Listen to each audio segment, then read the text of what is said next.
We're going to go 15 seconds. Charlie, Turn it off, George, and then turn it back on. Okay, good morning. That's what I did. Yeah, Welcome, everyone. mine worked. This is a land use meeting of the Board of County Commissioners of Manatee County. Today is Thursday, March 3rd, 2022. We might do things a little bit out of order today, but one thing we always do first is honor God.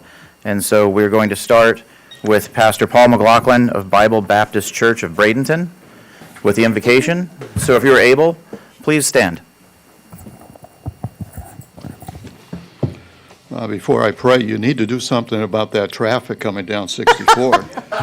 Pray for the traffic, sir, please. Amen. Let's thanks, pray. Paul. Heavenly Father, who art in heaven, today we come before you with heavy hearts of what is taking place in the Ukraine.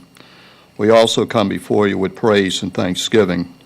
We acknowledge you as our sovereign and creator. Lord, we pray for our country and those in leadership that you have placed over us. We pray for our president, our governor, and those in Manatee County. We ask that their hearts would be guided by you, and that the decisions would be wise, and that leadership would be principled. We pray for healing in our country, and that the lawlessness and evil would cease. Oh God, protect us and revive us as a people that need your presence in our hearts and lives. Help each and every one of us, O Lord, to heed 2 Chronicles 7:14. If my people, which are called by my name, shall humble themselves and pray and seek my face and turn from their wicked ways, then will I hear from heaven and will forgive their sin and heal their land. And Lord, on a side note, take care of the traffic problems that we're having here in Manatee County. I ask these things in Jesus' name. Amen. Thank you, Reverend. Thank you. You may be seated. We get it? We're not going to do a pledge? We are going to do the pledge. We're having a little IT problem, and I'm waiting on some information to be brought to me, and then we will do the pledge.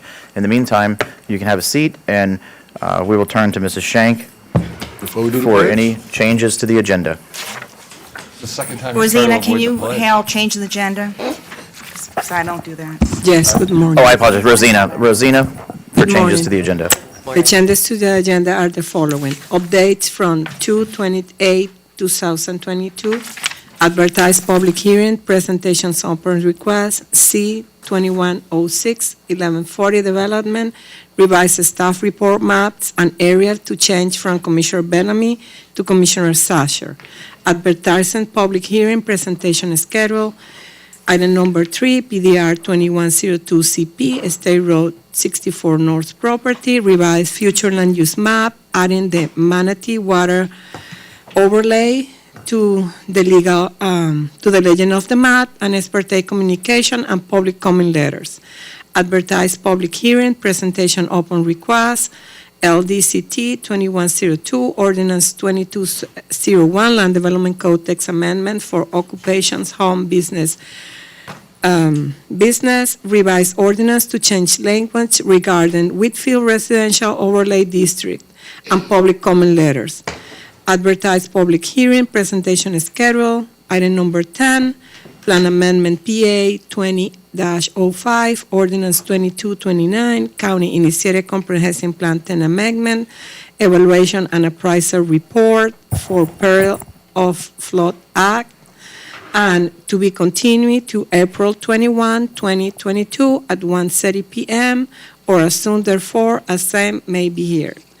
And updates for March 2nd, 2022, citizen comments considering future agenda items, public comment letter, and advertised public hearing. Item number 3, the PDR 2102 CP, State Road 64, North property.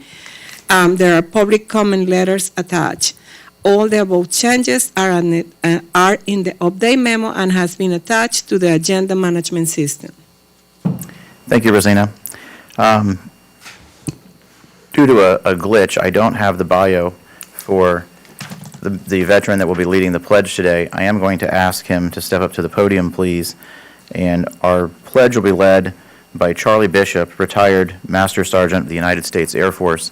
Sir, would you mind telling us about your distinguished military career and summarize that for us? Well, thank you, sir.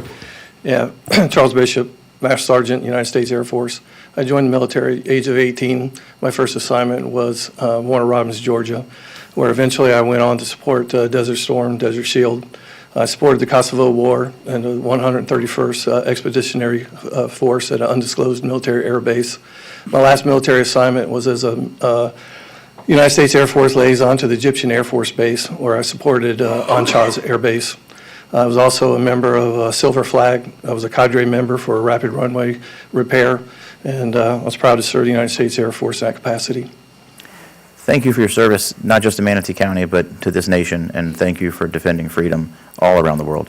If everyone would please stand, retired Master Sergeant Charlie Bishop will now lead us in the Pledge of Allegiance. Please join me.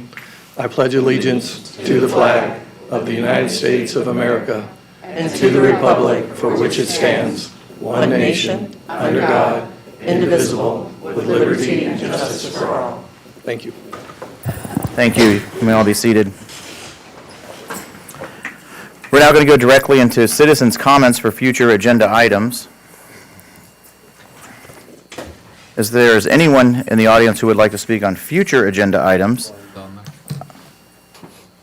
Glenn Gibellina is my first card for future agenda items. You'll have 3 minutes to speak. We ask that you ensure that your comments pertain to a future agenda item before this board, and that you direct your comments to issues, not to individuals. Please state your first, last name, and your county of residence. For the record, Glenn Gibellina, Manatee County. Affordable housing, what else am I going to talk about? And by the way, coming up here, Manatee Avenue is backed up from the Red Barn, so that's a real issue. So affordable housing, we had a Tiger Bay meeting on it, outstanding panel. I think everyone's aware of it. It's difficult with the price rents, with the rents going up, and, what can we do? So let me give you an example. The average person, I'm 70 years old, I don't take any medications, rents are out of control. But that's what most people have to live on per month. Some people spend that in medications, right? They do. Forget about rent and car insurance and mortgages and all that. It doesn't exist. So what can we do? Here are my recommendations. And I have set up some meetings with some of you folks, and hopefully we will move forward in the right direction. Land banks. I think the county needs to aggressively go after land banks. Oh, and by the way, we used to have 10 minutes for future agenda items if it represented a group. I don't know how that went away, but I went over some of the old videos, and in fact, we're 10 minutes for groups on future agenda items. So I think that needs to be reiterated. The land trust, I think we need to start looking for property for land trust. Infill lots, big proponent of that. I think that's a missing opportunity that the county should aggressively go after infill lots, negotiate a price with the homeowners, particularly with these derelict buildings that we have, negotiate their code enforcement fines, and get those under the umbrella of the county, and then mark them as surplus property to affordable home builders. Developments, we got to get tough with them. I'll talk about this one coming up here, but you guys got to lay down the gauntlet and just say, you know what? Do not come to us with a project unless you have 10 to 25% of workforce housing. That's it. That should be the new standard from this board. School district, if the school district, biggest employer of the county, right? They don't care about rentals or affordable housing. So if they're building a school, maybe the county can negotiate some property within that district and build some workforce housing. Home ownership, out the window. Price $415,000. Even your entry-level sheriff, school teachers, that's out. So we need to start concentrating on rentals like the Met and working with professional workforce housing, because in the last 20 years, I've been harping about this. The big developers have not built 1 square foot of affordable housing, nor do they intend to. Thank you. Thank you, Mr. Gibellina. Next card I have is from Mark Vandery. Again, first and last name, your county of residence, future agenda items, and you'll have 3 minutes, sir. Good morning. My name is Mark Vandery. I am a resident of Manatee County.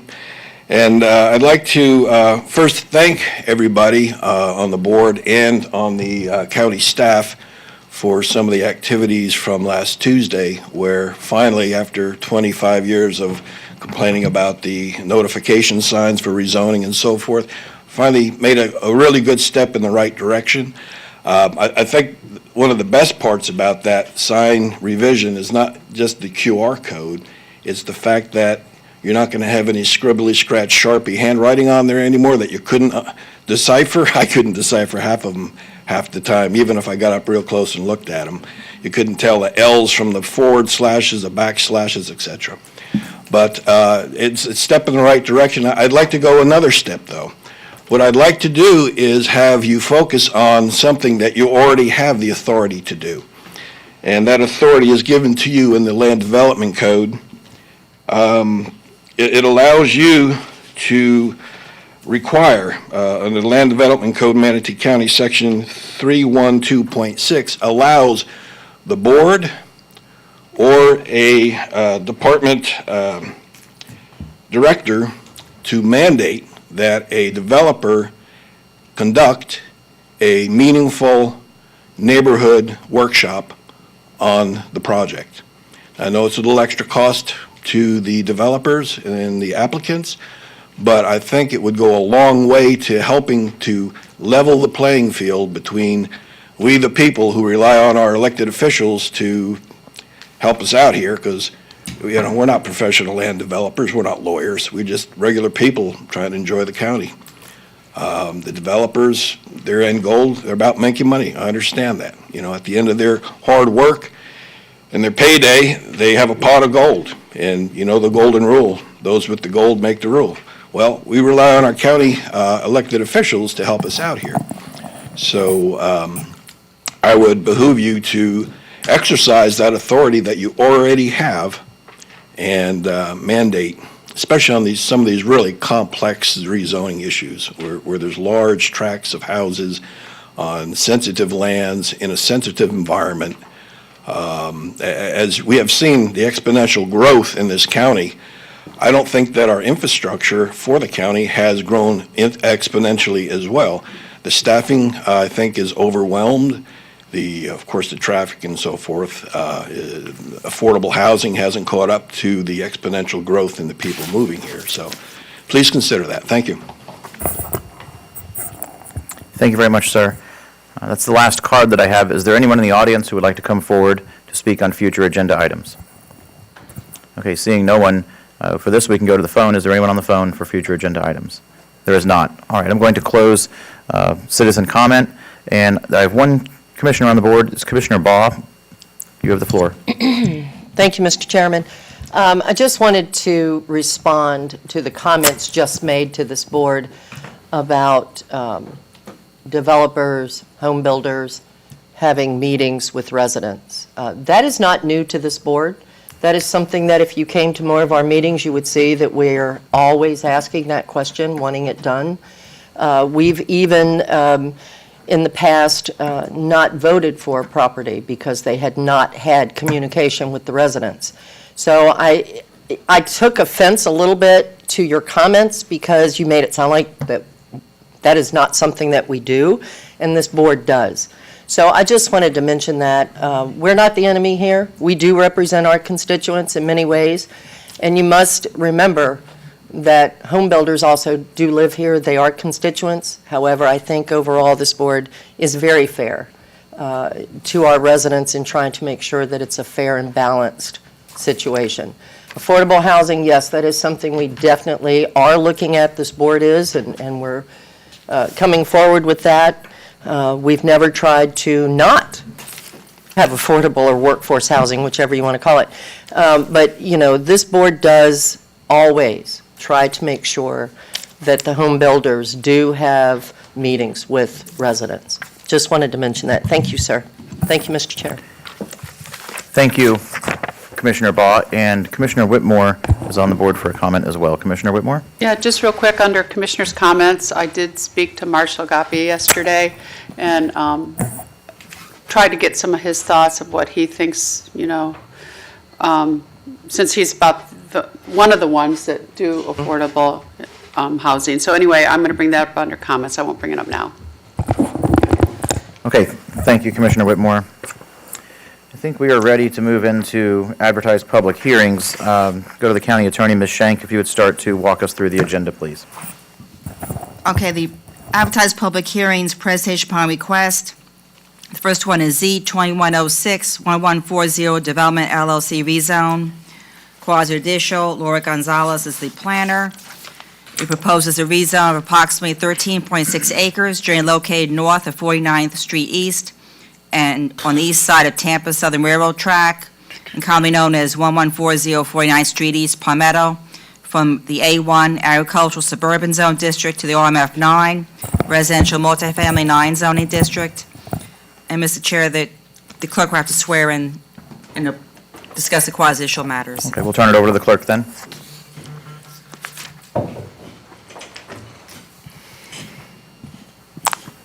All rise, please, if you plan to speak. Do you swear or affirm that the factual statements and factual representations which you're about to present to the board will be truthful and accurate? I do. Thank you. Thank you, Madam Clerk. This is quasi-judicial. Do any board members have any ex parte communications they would like to disclose or need to disclose at this time? Ex parte communications? No. Okay. Thank you. Then we will move into applicant presentation. Who will be presenting for the applicant?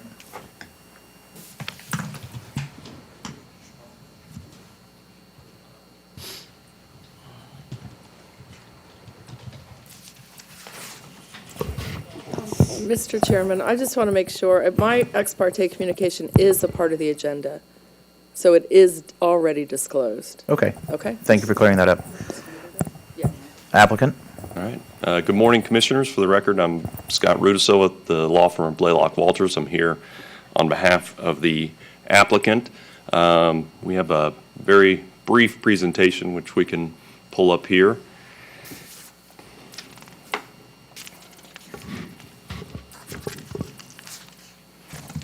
All right, briefly, I'll introduce our project team. We have Brett Decklever here. He is here on behalf of the ownership group, and Bob Schmidt is our planner on this project, and John Cavoli, our engineer. This is the site. It's at the northeast corner of Experimental Farm Road and US 41. This is a close-up of the site. You can see the existing uses to the west are heavy commercial, light industrial uses on the other side of the railroad. To the south, there's an FP&L plant and then 3 or 4 single-family homes. To the east is an RMF 9 area that is the Symphony Lakes project that is in process. This is the future land use map. You can see this area has been planned at Res 9 for some time. The request is for RMF 9, which is consistent with that designation. We think it makes a lot of sense for this area. It is provides for transition from the heavy commercial, light industrial uses to the west towards the single-family uses to the east. This is a zoning map. You can see the RMF 9 to the north and the east. That was actually, we were before you maybe a year or so ago on that application, and that is in process for multifamily development now.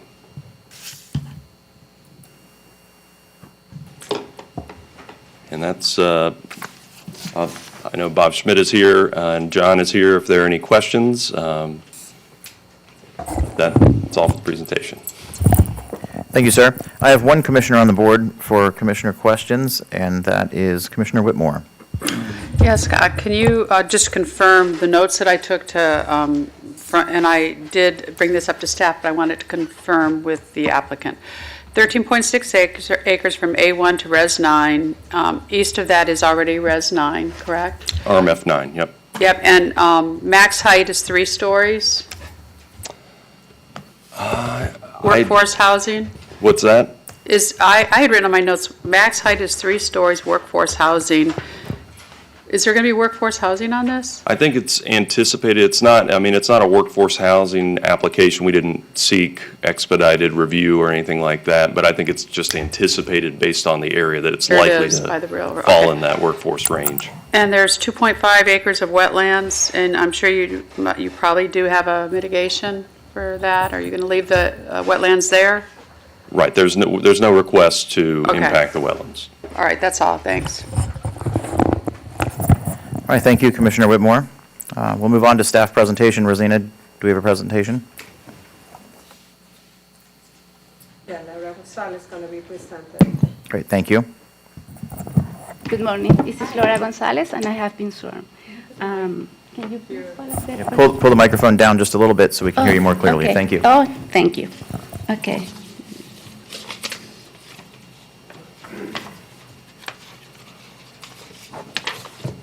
Okay. Next slide, please. Next slide. Oh, it's here. Sorry. It's here? Okay. Well, as the applicant mentioned, this is a straight rezone from A1 to residential multifamily 9. This is the location that he already mentioned. This is the future land use category, is residential 9, that allows medium density residential, high density cluster residential, and as a secondary uses the neighborhood commercial, public and semi-public recreation and schools. The density, the maximum density is 9 dwelling units per acre, and the maximum floor area ratio is 0.35. As we see in this map, if we consider the range of potential uses, we can see that this property is between a mix of commercial, office, and light industrial to the west, and medium density residential uses to the north, east, and south. The current zoning is A1, agricultural suburban, that allows short-term agricultural and related uses, low-density residential uses in areas transitioning from rural to suburban character. The requesting zoning is residential multifamily 9 that allows multifamily residential uses at high densities at appropriate locations, as well as residential single-family detached, semi-detached, attached, and duplex units. And also, there are some non-residential uses that are permitted, and some residential support uses too. The property, as the applicant mentioned, the property to the north and east, known as Symphony Lakes, was also recently rezoned to the same residential multifamily 9. The higher density housing represents a desired method of transitioning between the existing single-family residential uses to the north and to the south and east, and the commercial industrial uses to the west. The Land Development Code contains regulations to provide screening and buffering to mitigate any possible negative impacts of a potential residential multifamily development on the adjacent single-family residential areas. Okay, positive aspects, residential multifamily 9 allows for multifamily dwellings, which will make the density potential for the parcel more consistent with the future land use designation. The higher density housing, as mentioned before, is a desired method of transition between the existing single-family residential uses to the south and east, and the commercial and industrial uses to the west. Then there is a potential for workforce housing stock. Also, this zoning district limits potential commercial or industrial expansion to the east. Negative aspect, the higher density and dimensional standards of the residential multifamily 9 may affect the adjoining residential single-family 4.5 that exists to the south. And also, the proximity of the railroad track could generate noise and disturbing vibration to the residents of the future development. As mitigating measures, required buffering and setbacks are designed to mitigate any possible negative impacts between the potential multifamily development at the site and the existing single-family residential homes nearby. The future development to the south shall comply with Section 401.5 that requires additional building setback for developments of 3 stories or more abutting single-family residential zoning districts. And no study will be required when a final site plan is submitted at the next stage of the development review. This study will determine the noise levels and the mitigation measures if required.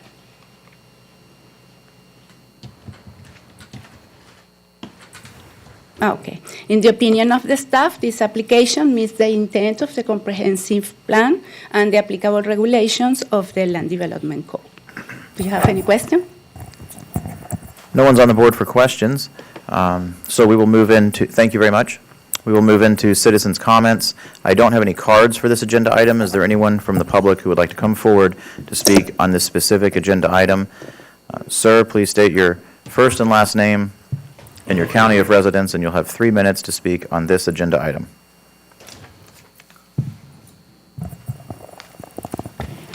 For the record, Glenn Gibelline, I think it's a great project that they come with the carrot and say it's going to be affordable rentals or housing. Here's the problem I have. We heard from the attorney, we didn't take the affordable housing route, right? That to me is a red flag, and I'll tell you why. Why would you turn down $500,000 of school impact fees that would be paid for out of the livable Manatee, right? Why would a developer do that? Why wouldn't they want their project fast-tracked, right? So those are 2 red flags. The third one is, if it's going to be affordable housing, enter into a LoRa agreement. I didn't hear any of those words from the developer. I think what's going to happen as they get closer to completion and they see what the market rents can bring to their investors, that carrot goes away. You know why? Because you don't have anything in writing. They came here and said, a portion of it, we think we're going to make it, but as they get closer to completion, now they have to absorb the school impact fee, right, $500,000. They got to build that into the rent. Why would they not take what the county, by the way, is very generously offering to pay impact fees, fast-track the program, and get it done quicker and save the developer money? It just doesn't feel right that they would not take advantage of all the incentives this county does for workforce housing. Just think about that for a minute. Why would they turn down $500,000 in school impact fees that they have to pay? Why would they turn down fast-tracking this project and get it done more quickly? Why would they turn down all the other incentives that this county affords to workforce professional housing developers? I would really take a step back and ask those questions. Thank you. Yes, yes. For the record, I was sworn. I didn't say I do, I said yes. Well, you weren't getting married, you were just speaking at public comment, sir, so yes is sufficient. Is there anyone else from the public who would like to come forward to speak on this agenda item? She hasn't been sworn. She wasn't here. Madam Clerk, we will need to have this speaker sworn. Yes, ma'am.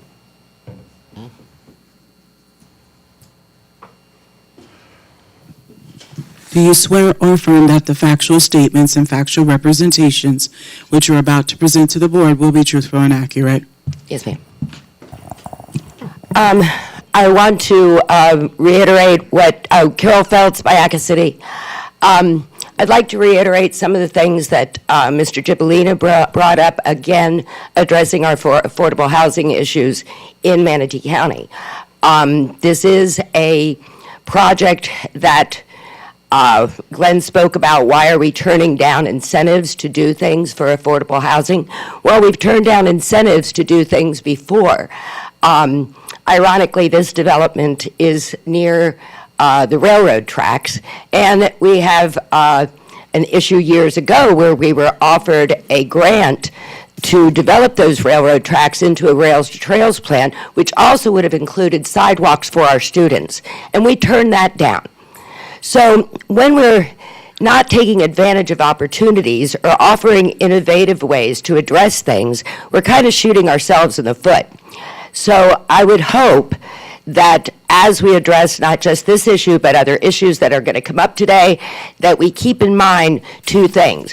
One, you have citizens who are coming here and asking that we consider alternatives, that we consider other points of views, that we make sure that we're addressing the priorities of the people. And we know right now that the priorities of the people will and always be food, water, and shelter. And we have a serious problem in Manatee County with our affordable housing. We have to address that in every single facet that we look at on our agenda, because that's the priorities of the people: water, food, and shelter. And that's what we're here to make a quality of life for everyone with those three elements, which are essential. So as we approach this, keep in mind, not only are we turning down incentives or ways that we could do more innovative things that answer the priorities of the people, but we've set a track record in doing this before, where you might be looking at this project today, had we not turned down that Rails to Trails plan, and had a completely different viewpoint on what could be done with that land that answer the priorities of the people, which is water, food, and shelter. And right now, if Mr. Jabalina, who is one of your leading authorities on affordable housing in this, has questions about that plan, he's trying to give you that facet to look at. And I hope that as the day continues, you look at what the priorities of the people are and the people who have come here to try and communicate that to you. Thank you. Ms. Phelps, can you state on the record, Ms. Phelps, can you state on the record that you were sworn? Yes. You need to be on the mic. Yes, thank you. Is there anyone else, And I have been sworn. is there anyone else from the public who would like to come forward to speak on this agenda item? All right. Rails to trails, right? Seeing none, I have three commissioners on the board. This is an opportunity for questions for the applicant or for staff. We'll move on to commissioner comments later on. So for questions for the applicant or staff, the order of the board is Cruz, Servia, Whitmore. I was responding to a public, I'll wait. Okay, Servia, Whitmore. Yes, thank you. I have a question for the applicant and Bob Schmidt or Mr. Rudisil. So, thank you. My question is about the adjacent light industrial property, and I heard from staff that there may be a noise study required. So I represent a few communities that are adjacent to light industrial property, and there are many, many complaints on a regular basis about noise, vibrations, dust, and those types of things. So have you considered that when rezoning this property, that those could be issues? Chair, Commissioners, my name is Bob Schmidt, and I have been sworn, and I'm a certified land planner. Yeah, we have to look at those sorts of things. Obviously, we have to do a final site plan, and I believe our initial conceptual planning does put a pretty substantial buffer adjacent to the railroad tracks. We know we have to buffer against that. Part of this is marketing, and you have to be able to market the property in order to be able to go ahead and rent it out to individuals. You mentioned the industrial on the west side of the track. There's some employment opportunities here too, where it's close enough to US 41 on a bus route, things like that, where this project would possibly lend itself very well to workforce housing. We just didn't commit to it at this point in time. So yes, we will look into that, and when the final site plan comes in, as Laura mentioned, we have to look at the noise mitigation, and we will do that. Okay, yeah, I appreciate that, and I understand the affordable housing, that naturally it will be affordable housing, but if you choose not to ask for incentives, that's your right.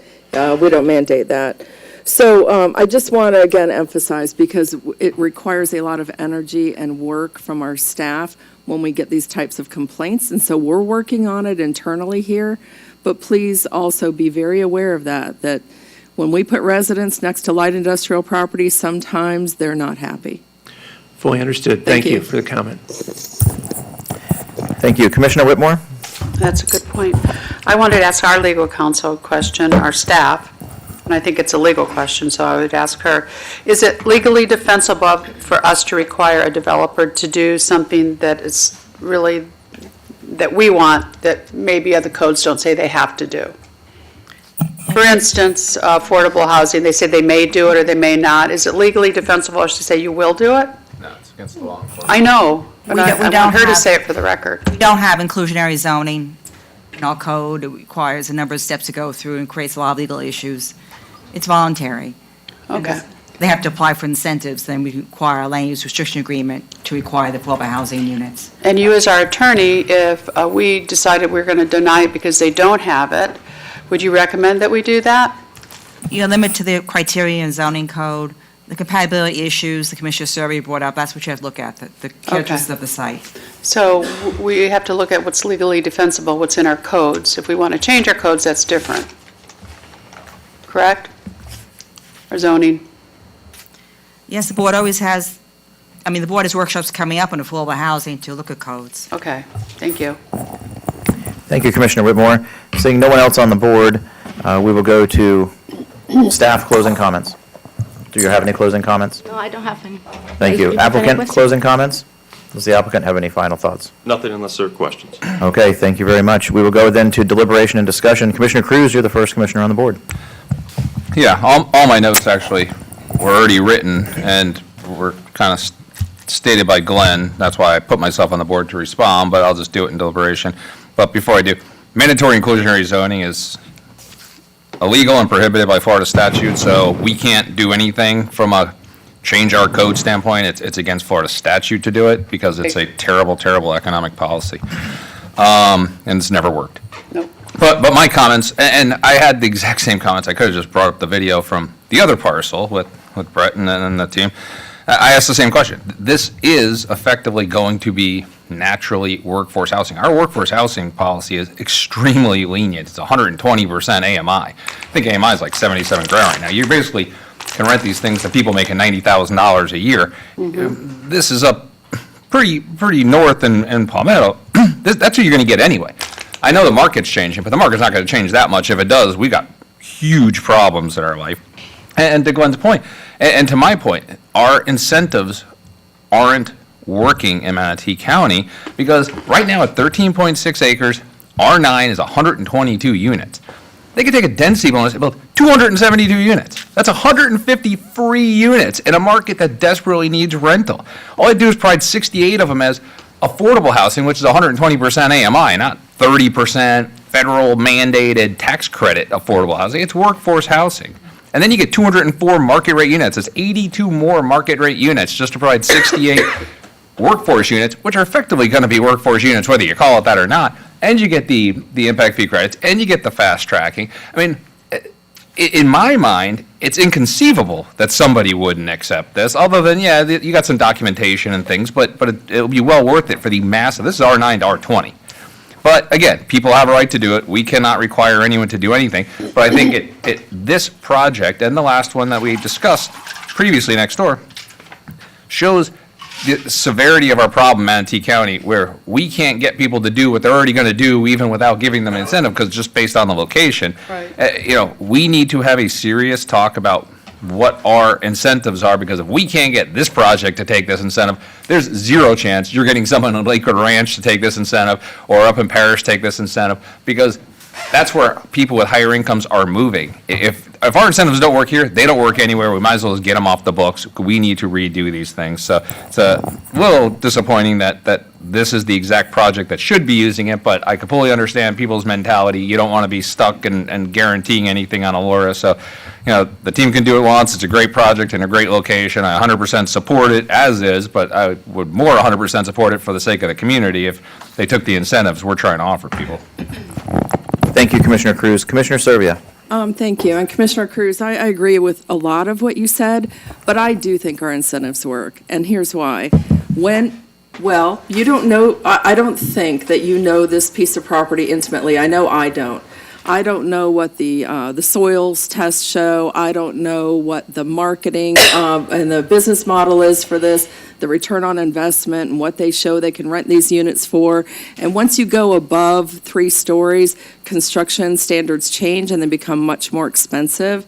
So all of those things are considered. I'm sure that they looked for the best possible use of this property based on all of those factors and more. So if they took the incentive and went to a higher density, does it make financial sense to put in elevators, for example, and a different foundation? And I'm sorry, but all of those things do come into play. So I do believe our incentives work. I think we need more incentives, and I agree with you on that. Commissioner Cruz.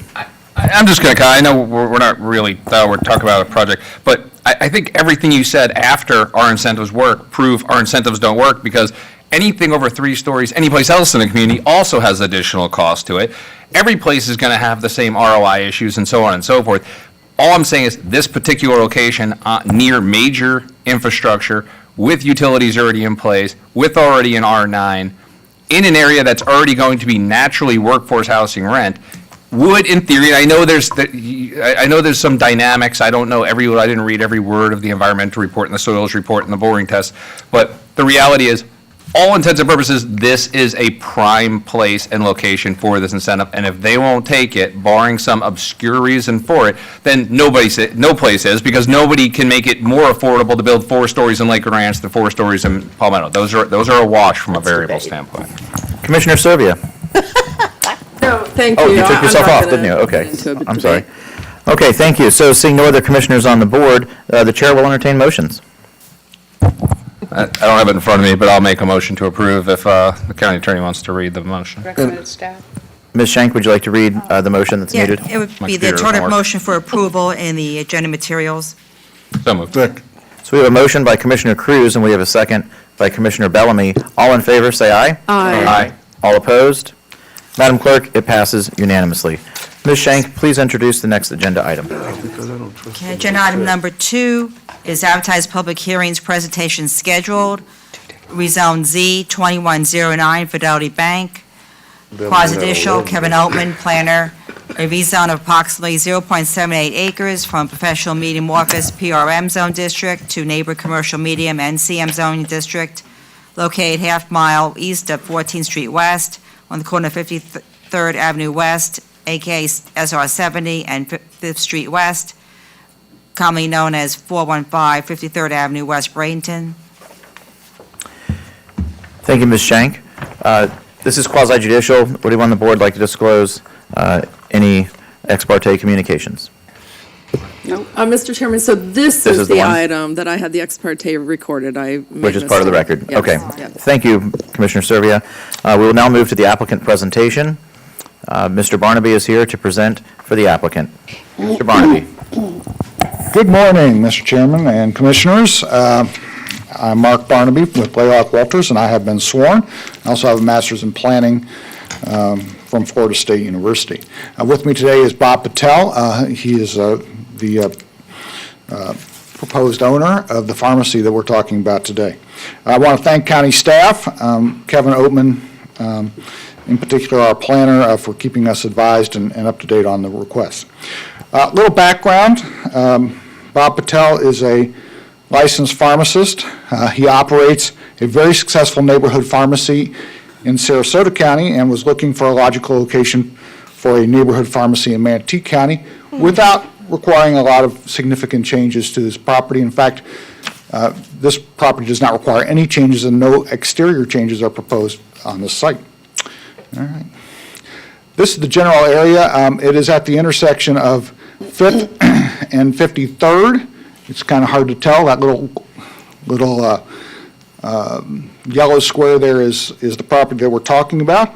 And as you can see, there are a lot of residential properties around it. One of the nice things about this site is this location will likely cut down on traffic on our roads because it is actually walking distance or bike riding distance within for a lot of people in this area. This is a little closer area, it might be a little easier to see. As you can see, there's this is an existing bank facility. It is located at an intersection of an arterial state highway and a collector road, very busy intersection, near hundreds of residences. There are businesses up and down 53rd Avenue. This, as we talked about a second ago, is a vacant bank building, and it's on a relatively small parcel, which limits the ability to develop it for anything else. About 3/4 of an acre of site, which is important in your consideration. This, one of the things that we are concerned about, this will redevelop this property and eliminate a homeless or vagrant issue that we have in this area right now. On this property, we do have people parking on this site just without any permission. This is also infill development, which we think is important and will allow us to logically redevelop the property. It's a great place for a pharmacy, which is planned, and it's a great upgrade to the neighborhood, and we will be working to do this. Now, before I forget, we did have a neighborhood meeting, since it was brought up earlier today, with the folks, and that was well attended, and we had a number of comments in that meeting. All right, project site. This is the facility here. It's been vacant for several years at this point. This is looking south from the property to the north. As you can see, there is some landscaping already in place, but pursuant to your code, we'll have to comply with Section 701, and I'll talk about that in just a couple minutes. Because it's a change of use, we'll have to comply with those requirements for landscaping and buffering. This is looking down. This is along 5th, and this is the eastern side of the western side of the site. As you can see, it is starting to deteriorate a little bit. You can see some of the screening of some of the facility is deteriorating at this point. This is looking to our south. As you can see, this is a vacant site. There's also a FP&L substation just to the right on this picture. And this is to the west, which is part of a mobile home park and actually a vacant parcel right in this location. Maybe not. Doesn't want to change for me. Oh. Okay. Oh, and this is to the north. This is the Floridan Mobile Home Park, and this is just to the north of the property. And this is to the east of the site. As you can see, there is a fence along that side of the property, and the recreation area for the Floridan Park is in that location. There's not residences right in that location. Now, this is the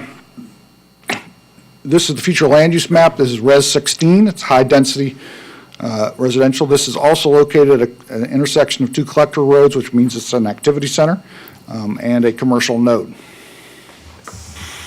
The current zoning on the property is PRM, and as you can see, there's actually RDD 6 next door, and generally surrounded by RSMH 6 and professional medium. There is commercial in that area as well. Maybe. There we go. Okay, as I noted, it's located at a commercial node. The proposed zoning is NCM, which is implementing zoning district for Res 16 at a commercial node. Neighborhood commercial, by definition, is for neighborhood uses, which will be compatible with the surrounding residential and professional uses, and it limits the amount of commercial uses. Pursuant to Section 401 of the Land Development Code, the purpose of the neighborhood commercial districts is to provide limited retail uses, personal services, and office uses to serve nearby residential neighborhoods. Buffers and landscaping, property will have to comply with Section 701.7 of the Land Development Code regarding buffers and landscaping. And we recommend approval of the zoning ordinance Z-21-09 to allow neighborhood commercial uses. We do believe this is consistent with the comprehensive plan and the Land Development Code. Bob, do you want to come up and just make a short comment? Hi, good morning, Mr. Chairman. I'm sworn in, everybody in the county. So my name is Bob Patel. I'm a resident of Manatee County, been a pharmacist for over 20 years, serving the county for a long time. My sole purpose is to bring pharmacy here, serve local community, local patients who we do make a difference than those big box pharmacies. I did work for Accords, CVS, Walgreens, and I really see the need of an independent pharmacy, which really makes a difference to a lot of local residents. Saying that, I guess this bank would fit a perfect for what we are looking for. It has a drive-through, and I guess it would really make a difference to anybody who uses us for this purpose. Of course, our pharmacy is a retail pharmacy, so we do need retail zoning, and that's the reason we need to get this thing changed to whatever zoning he mentioned. But yeah, I mean, looking forward to serving the local resident of the county. Thank you. We'll be happy to answer any questions you might have. Thank you. Thank you. We have two commissioners on the board, Commissioners Whitmore and Servia, for questions for the applicant. Commissioner Whitmore. Yes, Mr. Patel, you're going to be a rich man. I just hope you take insurances, because that's a retirement community. Right. Floridan, major, and hopefully you'll be taking various insurance, because a lot of elderly are on now HMO, managed care, Medicares. So we have a couple pharmacies in Sarasota, in Venice, and yeah, we are full service pharmacy. We do take all insurances. PBM is a big player nowadays in the pharmacy world. They do dictate people where they can go and where they cannot go, but those are nationwide issue. But we do take, I mean, we are already on Medicaid and all the regular insurance, so there should not be any problem. This is a property, Mark, that I have brought up before the board before. The EDC had met with all of us at one point about how their members and also the chamber are having issues with the business community when we do a change of use in the property. You have to go through all these hoops. I mean, this is a bank. It has a vault if you needed to store narcotics in it. It's a drive-through. What are you going to do? I mean, you're going to keep probably the same footprint, but maybe do something a little bit different with it. But it costs a lot of money because it's a change of use. And I had brought this up at a commission meeting, and it's supposed to be being brought up for LDC changes, that if you're changing from a bank to a pharmacy, what the heck is the big difference? And they're going to have to do all these different landscape requirements that have been there as long as I can remember. I think this is a fantastic location, and I don't know, hopefully we'll get this on our work session sooner than later, Courtney, but we have brought this up to discuss this because this is an extra expense on the businesses trying to do something like this that is really going to benefit the neighborhood. And it's less than 30,000 square feet? Oh, yes. Okay, less than 30,000 square feet, and is it going to be a compound pharmacy too? Yep. Perfect, because nobody does that. The big boxes don't. Thank you. Thank you, Mr. Chairman, Commissioner. if I might just note this. Yes, sir. I fully support you really looking at the change of use process. I'm glad that Mr. Paul is here. It is a very expensive and long process, and in some cases, I think it's much too much of a bureaucracy. It's not anybody's fault. It's just I think it is something that needs to be looked at, and I appreciate that comment. And hopefully it'll be coming before us sooner or later. We brought this up for the last year or so. Sorry, you'll have to And pay we'll the have to price, go through but that process if this is approved today. That's great. Thank you. Thank you, Commissioner Whitmore. The District Commissioner, Commissioner Servia. Yes, thank you, and thank you for the presentation. So my first question is, Mr. Barnaby, did you consider plan development commercial zoning instead of going to a straight zoning district? We looked at that. Obviously, the cost is much higher. The second thing is this: we're not planning on doing anything to this particular site, so we did not think that was an issue. One of the things that we will look at, I know one of the comments that we have gotten is there is cut-through traffic for the intersection. We will be monitoring that and may make some adjustments if that is really an issue. Okay, so you said that you had a neighborhood meeting. We did. And I heard you say that there were very few comments. I didn't say, there were some. There were some There were comments? a few comments, and we obviously are going to have to upgrade our landscaping pursuant to Section 701, but we're not making any major changes to the site. One of the things we are going to have to do is our westernmost entry onto 53rd is going to have to be eliminated just because it's too close to that intersection. Right. And we are planning on doing that. Right, so I'm looking at the letter we received from Floridana, and that's the HOA that represents 311 residents, and they are opposed to this project. And so I love the standalone pharmacy idea in this location. I got to tell you, I think you would be very successful, and it would be a welcome change to the homeless population problem that we have there. But the concern that I have is when we rezone it to neighborhood commercial medium, there are no restrictions. And so you could sell it tomorrow, I know you're not going to McDonald's, to a restaurant that has beer and wine sales and an outdoor party deck, to a medical marijuana establishment. These are issues that, or land uses, I believe, that the neighborhood probably wouldn't like, right? Because there are going to be impacts to the neighborhood. So those are my concerns. I wish, if this was a planned development project and your use was locked in, I would say, let's do it. But right now, I'm trying to understand, how are those issues mitigated for the residents who live there? Because we've got to protect them. Well, let me make a couple comments. First of all, no, we're not planning on selling it anytime soon. And obviously, this is a plan for a pharmacy, and we're trying to keep cost effective and other things. I will note, for example, that the project you just approved a second ago allows for neighborhood commercial and would have the same kind of issues, but that was not raised in that discussion. You have requirements in your code that require us to buffer, require us to that limit our uses on that site, and are appropriate for neighborhood uses, because that's what you call it, is neighborhood commercial. So it is an appropriate use for the site. The property is very small, and it's going to limit what can be put on that site. You can't put a lot of uses on that site. Okay, so thank you for that. So the project before was next to industrial, and I saw it completely differently. I saw it as a buffer between light industrial and single family, and they were doing multifamily residential. In this case, this is a rezone to neighborhood commercial medium. So here are some of the uses allowed in neighborhood commercial medium without coming back to this board. A 2 COP license, which is beer and wine sales, a drive-through restaurant.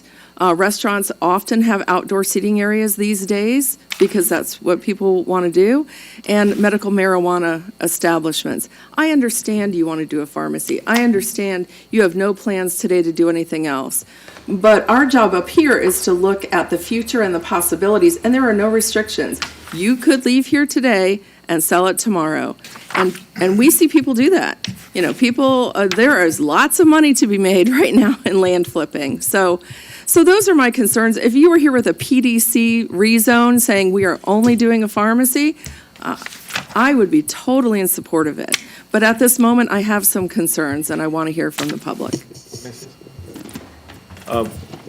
I just want to mention, we have a great track record. The pharmacy we have right now on Bee Ridge and Tuttle used to be an Iberia bank. It was, of course, they shut down that bank. It was closed forever, and we were in the corner. We took over. We demolished that building. We put a brand new building, of course, because the building was very old and it was only like 800 square feet. But we've been there. I got multiple offers. I mean, people always come up and say, hey, like, you want to sell your building? And I'm like, no, we don't. We are here. I mean, I'm a pharmacist. I know what your concerns are, but there is no reason for me to sell it to anybody. But of course, I know what you're saying. It's about the code, but that property is very small. I don't think a lot of things can happen there. It's 0.7 acre. I mean, it's for anybody to bring in even a Starbucks. I saw Starbucks right on Manatee Avenue by Manatee Memorial Hospital. You cannot even get a drink there. Like, it's so those companies knows that now. They don't put in those places anymore if they don't get enough space to go in and out. So, but for me, no, I'm not, we are planning to keep the pharmacy and we're going to be in the neighborhood, yeah. Thank you. Sir, you said you had multiple pharmacies existing. How many do you have? I have 2 pharmacies right now, one in Sarasota called Sun Pharmacy, right off Bee Ridge and Tuttle, and we have another one in Venice, right off East Venice Avenue. It's called Sun Pharmacy of Venice. So when you start this one, you're one pharmacist. I assume you'll have to hire people to work in this pharmacy. Yes, sir. How many people do you think you have to hire? I've hired about 15 to 20 people. Okay, what are you paying a pharmacist? Pharmacist, I mean, dollar-wise, or? Yeah, what do you pay a pharmacist Yeah, a we year? pay $55 an hour right now. Thank you for investing in our In community. the wrong business. Thank you. Yeah. And we pay a lot of taxes It's too. Just last $200 year, I now. paid like Yeah. almost $200,000 We're in the in wrong taxes, you know. $200,000 in taxes. Personally. I just want to tell you, I appreciate your investment in this community and, the fact that you're a job creator and a taxpayer. It's pretty good. Commissioner Commissioner Baugh. Yeah, just a On board. quick statement. I appreciate you coming forward with this. I think it's important, it's good for the community. And it seems to me that, you decided how you wanted to bring this forward to us, and that is what we need to be looking at, and not having questions as to why you didn't bring something else. I mean, right now, this is what's before us, and this is what we have to vote on. So I just want to say thank you for bringing it forward. Pharmacies are always needed and good, especially compound pharmacies. Thank you. Commissioner Whitmore and Servia, they might be putting in applications to be $55 an hour I think pharmacists so. here. The board's lighting up. Commissioner Whitmore. Well, and for the public, very few pharmacies have compound pharmacies. My husband was a surgeon and would make a cream to numb patients, and only a compound pharmacist can do that, amongst other things that you do. The big box places don't do that, and it's very hard to find, and I don't know of any compound, maybe there is one, maybe Family Pharmacy on Manatee, I'm not used to be there, but there aren't anybody that does that, and that is a need for patients. Yeah. And you are absolutely right. The compounding pharmacy and a lot of other needs are like there are patients who cannot drive, surgery patients, But Right. compounding, just to let you know, the Sun Pharmacy in Sarasota, we have a spatial compounding room. It's USP 800, which is the standard for the requirement for a compounding pharmacy. So with a HEPA filter and everything. So we, always, like to do the way, things need to get done and serve the people, because me being a front line in front of a customer, I see the need, and, that's what we are here to offer. Thank you. Thank you. Commissioner Servia. Yes, I have a question for the attorney. So, Ms. Schenk, in this deliberation and considering this, should we be considering the pharmacy as the use that we are looking at, or should we be considering all uses that are allowed in this commercial zoning district? Well, I think you have to also rely on professional staff. They've reviewed the range of uses in this zone district, and I believe they would have pointed out if they had issues with any specific use. Oh, did the staff make a recommendation? Well, they've reviewed all the uses when they do the staff report. Rosina can clarify that. Oh, okay. The potential uses that could be allowed with the site, and we don't have any way to regulate what uses could be or could not be. There are uses, for example, gas stations or convenience store that they need to come back with a special permit. So did this applicant, did they do a pre-app with staff? And They was there, did the pre-app, and I did the was, staff recommend anything at that point? the person that did the pre-app is no longer with the county, and this person didn't request the PD.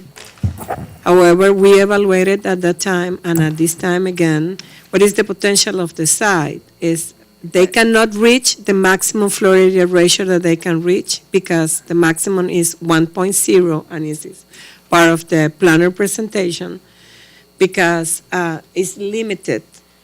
MCM limited the maximum size to 30,000 square feet. And I didn't understand, I'm sorry, I didn't hear you. Did you say the staff did or did not No, we didn't recommend? we didn't know. The person that did the pre-app did not request PD. Okay. Because Okay, so we evaluated that with MCM, we have some certainty that the site only could be developed with 30,000 square feet. They cannot reach the maximum floor area ratio, the 1.0, that is almost 34,000. They only can be developed if they pull down the building with 30,000 square feet. That is the limited that has MCM. Commissioner Servia, we haven't had a staff presentation yet, and then questions for Okay, I'll staff wait would for the follow staff that. presentation. And Okay. then just, maybe Mr. Paul would like to weigh in on. Yes, thank you. Staff don't make recommendations on approval or denial. That is reserved for elected officials. Is that correct, Ms. DePaul? That's what I was going to say. And so we do have a presentation, and we will summarize it at the end. And then we also will tell you what the Planning Commission had recommended. They did make recommendations. Thank you very much. I'll wait for the presentation by staff. Okay, thank you. Ms. Shank, would you like to make a comment? No, I'm Oh, it was nothing Mr. further. Paul that pressed our button. Sorry, they don't, the board names don't change for different meetings. I have to just know who's sitting in which seat. Okay, we're going to move forward then with a staff presentation. Kevin is presenting today. Mr. Bowtie.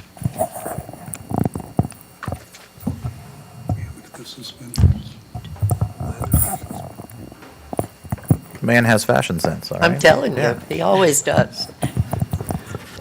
Can you hear me? Yes, sir. All right. I'm Kevin Oatman with Development Services, and I've been sworn in. Good morning, Honorable Chair, board members.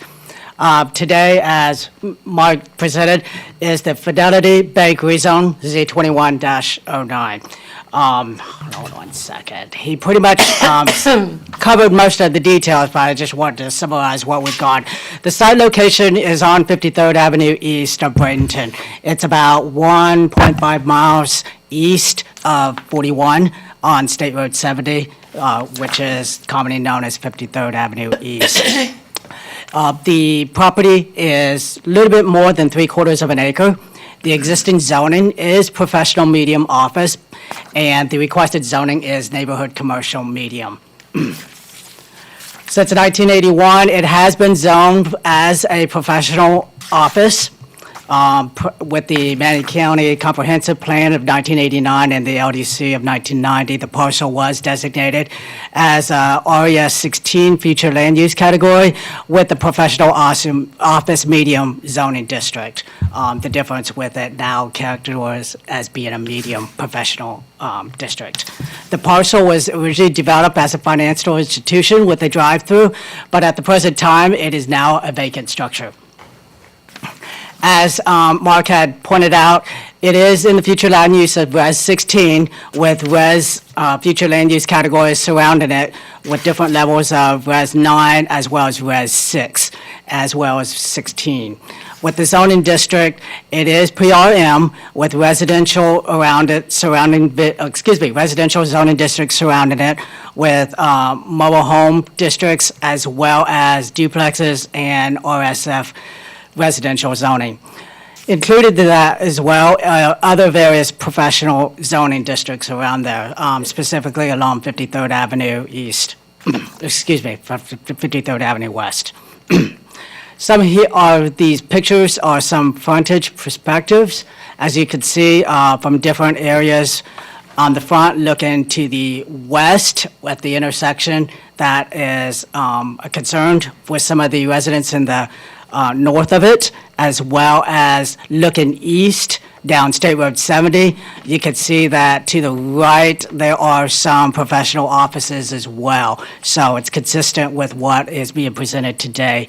From the bottom right corner is a picture from the front, from the State Road 70, from the right-of-way. You can see to the back past with the residents in the background.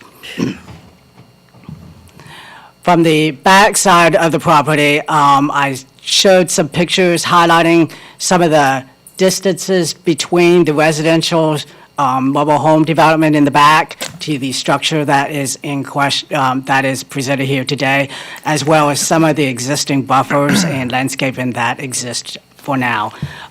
We are also looking, the bottom one is from the back southeast corner, looking towards 5th Street. So some people had that concern with some of the accesses on the rear, so I wanted to present you with some of the photos that give you an idea of what they are looking at, as well as what the potential prospect here is looking at when they're looking to the residents to the north. Here are the surrounding developments. As you can see, there's the residential to the north and to the west, and there's a residential amenity to the side, right there to the east. Some concern was because that's a pool, the residential pool area for that residential development in the back, they were concerned about the kids. So the bottom picture, number 2, I wanted to show that there is a 6-foot fence there that separates the property. That exists from State Road 70 from the right-of-way all the way back to the rear, so that there is a fence there that separates that. So there isn't really a potential for young children to come across into that parking lot. As well as looking on number 3 is across the street is also a professional office. It is vacant as well, but as I mentioned down State Road 70, there are various offices similar to this, which is similar to what is being presented today. Some site details. There are, because this is a corner lot, there are 2 fronts and 2 sides. Therefore, the front setbacks will be 25 feet, as well as the sides will be 10 feet. Now, on the back side, it is adjacent to residential, and with this being a possibility of being commercial use versus residential zoning, there will be a 20-foot setback. And as you can see by the pictures that I presented before you, we have substantial footage between that, so that's not a concern or a question with the setbacks for the those adjacent to the residential. Site potential, this is what you were asking, Commissioner Servia. It is a little bit over 3/4 of an acre. The existing building is just a little bit over 3,000 feet. As Mark had mentioned, they have no plans right now of extending or increasing the square footage of that building. So pretty much it's going to stay within that 3,200 square feet. Of course, minimum lot size for this district will be 7,500 square feet with a 70-foot lot width, which that meets that requirement, with open space of 15%. As mentioned, there's a potential non-residential floor area ratio with 1.0 of 33,977 square feet. But with this zone, the limit or maximum limit would be 30,000 square feet, which doesn't meet that 1.04. It's actually 0.88. Floor ratio. So, again, there's a maximum building size for that lot for 30,000 square feet, ma'am. Now, the one thing I wanted to point out as we were discussing is the land comparison for the zoning that is existing versus what is being presented today. As Rosina had mentioned, some of the drive-through establishments, restaurants, some retail, car washes, dry cleaners, neighborhood commercial type services are some of the things that can be presented with the straight rezone. And I'm sure Commissioner Servia, that's what you were concerned about, because we're looking at this as a straight rezone. So these are a little bit less than 20 additional uses that can be proposed within this project, should that come forward. And again, the maximum building size would be 30,000 square feet. And as Mark stated, that with that limitation, some of these uses may not come into that play because of the limited square footage here. And then, of course, the maximum height would be 3 stories. Positive aspects is that it does front along the classified roadways of State Road 70 and 5th Street West, which meets the commercial locational criteria. The proposed site is served by the county sewer and water with the easy access to the major thoroughfares and public transportation. The NCM zoning district allows a variety of commercial uses, which will make the potential intensity more consistent with the intent and permitted uses for a project within the RES 16 future land use, as well as it being on the urban corridor. Future development of this site could be considered an infill project allowing the redevelopment of vacant sites within an existing urbanized area. While the increase in density may result in a greater level of localized traffic, the traffic impact statement for this project shows the increase in demand will not affect the current level of service for State Road 70. Did I lose it? Okay, sorry about that. I pushed the wrong button.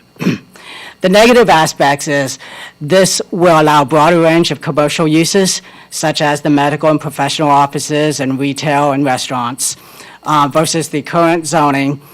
It permits for consideration that uses that could be seen adversely impact for the neighboring residential community, including possibly additional noise and light impacts. The LDC provides standards for specific uses that may have negative extremities and has requirements for additional landscaping and buffering for certain commercial uses next to those residential uses. Mitigation measures will be administratively reviewed at the time of submittal of a final site plan. The request does appear to be consistent with both the Comprehensive Code and the Land Development Code. Planning Commission recommended approval last month on February 10th, 2022. Thank you. That concludes my presentation. You have a good day. Thank you, sir. Are there any BOCC questions for staff? Commissioner Servia. Yes, thank you. Thank you for the great presentation. So Kevin, what was the vote of the Planning Commission? They recommended approval, you said. Do you remember the vote? I believe all but one. I don't remember the exact number. I believe all but one. It was 5-1, Paul voted no. It's in the staff report. It's in the staff report. Correct. Okay. And I believe that individual had the same concerns as you did, because he was looking at this as a straight rezone, and he had concerns about what could possibly be there in the future. So if this were a planned development commercial zone request, the staff could only recommend, or would have the possibility of just recommending this standalone pharmacy. But you don't have that ability today, is that correct? That is correct, yes, Right. ma'am. With the PDC zoning, as you are speaking of, again, we could put special limitations in there to restrict special uses, or, restrict other uses from going in there. As mentioned before, this is just a straight rezone. So the uses that I presented to you in that land use chart are, prospects of what can possibly go in there. And if it were PDC, because we're able to look at a site plan, could you have then recommended like a additional buffer area or screening area from the residents who do have issue? Yes, ma'am, we could, because at that time, with the FSP and with what they would be presented to us, we can review that, look at what the pros and cons for that prospective project would be, and we could implement different specifications or limitations so that it could focus specifically on what that use would be at that time. Can the hours of operation be restricted on any land uses that would go on this corner? And I'm not talking about just the pharmacy, because, and let's say the pharmacy goes in today, and then in 4 years, they sell the property and a restaurant comes in. Would the hours of operation, can they be restricted by the county without planned I do not development? believe so, no, ma'am. Don't know, okay. Is this area subject to flooding? I saw in the staff report that this area does flood. Oh, and here comes Mr. I was going to say, Christopher. I hear Tom's footsteps behind me. So, thank you. Go ahead, sir.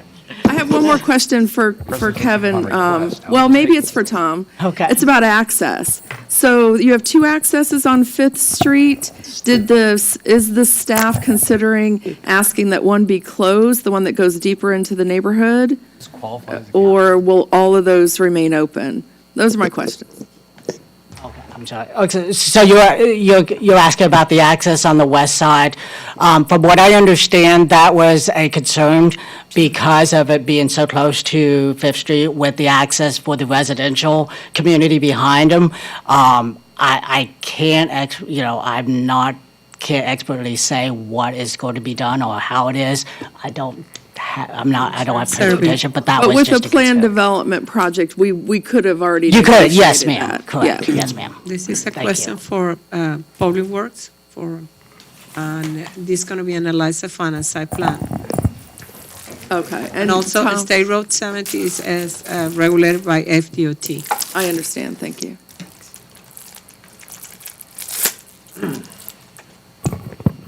While Clark's making his way down, I'll go ahead and answer the question regarding stormwater. For the record, Thomas Gerstenberger, Public Works Department, I have been sworn.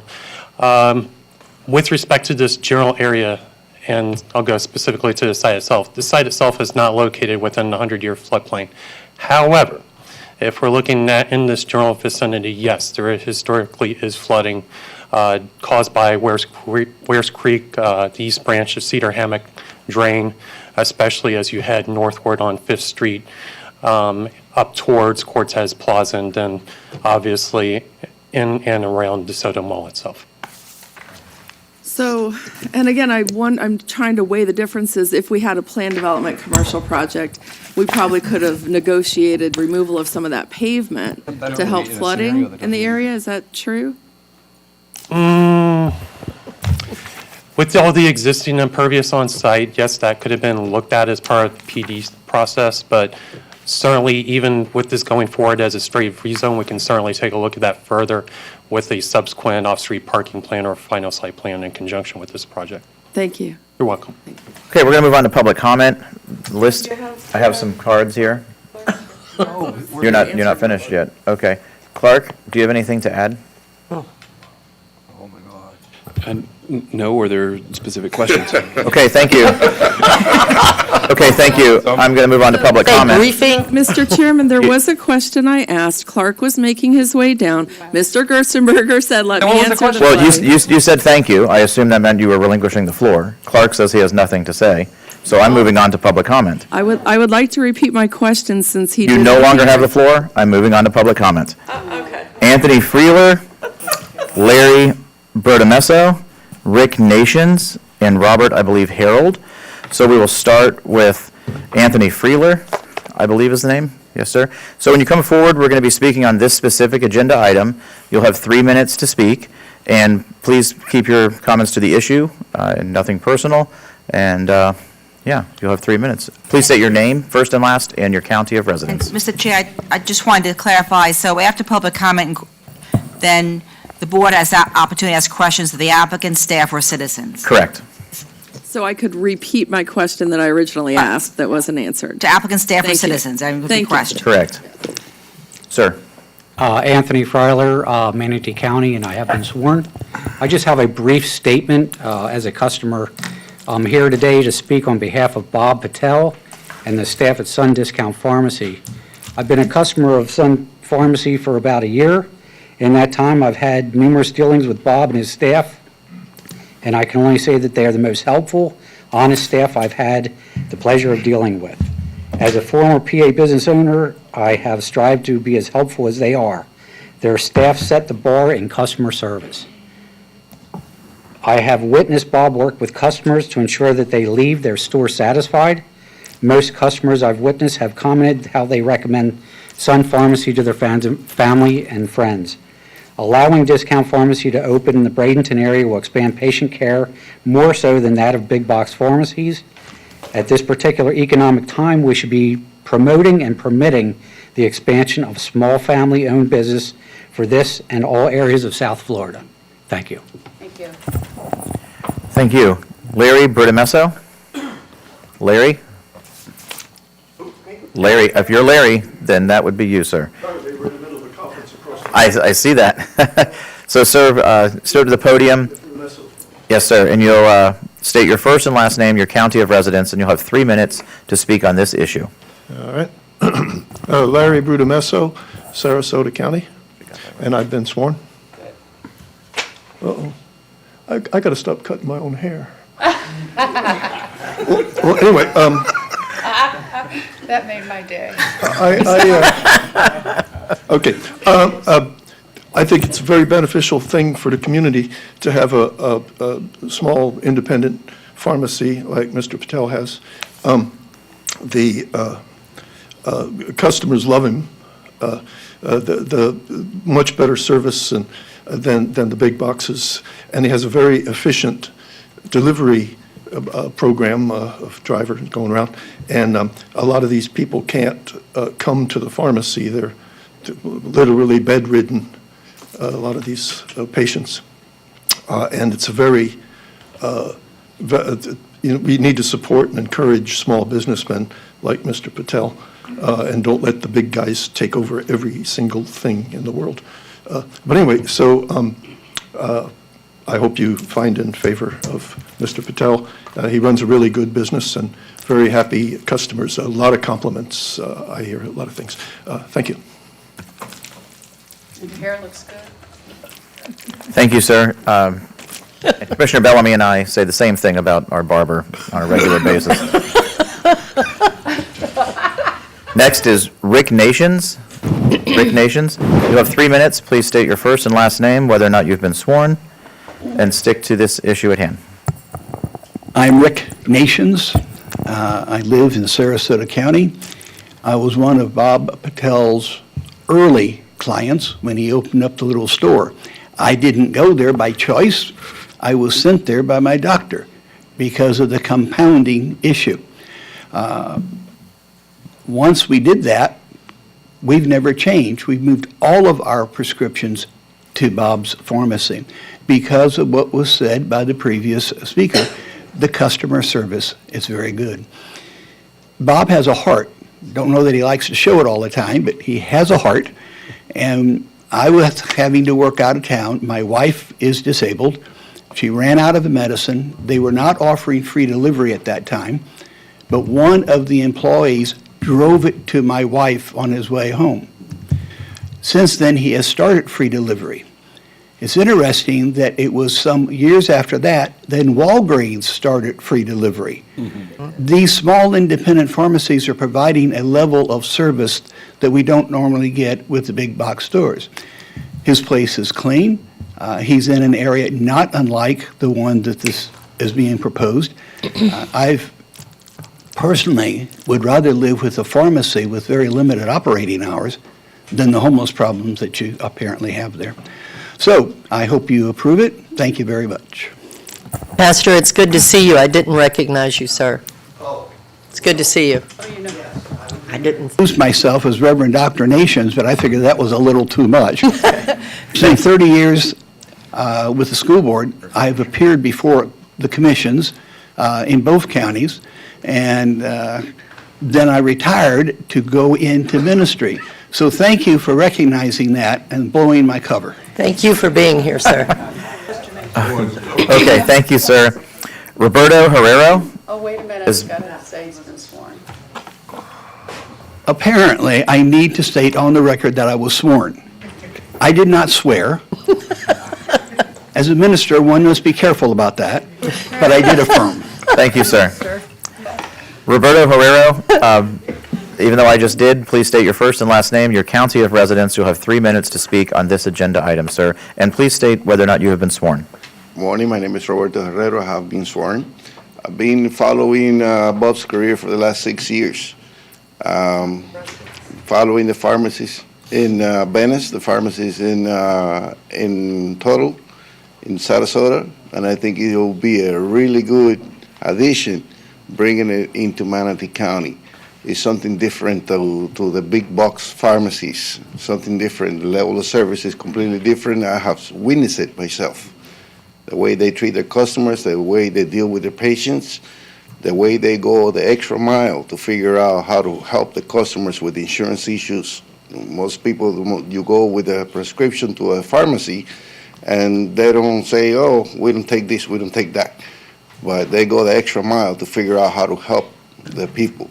They have the delivery service, which is an extra. Especially in this area of the community, they got so many trailers and so many retirees living in the area. I think it will be a great, move to approve this pharmacy in this area. Thank you. Thank you, sir. Would you state your county of residence, please? Sarasota. Thank you very much. All right. I don't have any other cards for this agenda item. Is there anyone from the audience who would like to come forward? Mr. Vandery, and then we'll go with Gibellina. To speak on this specific agenda item, you'll have 3 minutes. Please state whether you've been sworn, your first and last name, your county of residence. Thank you.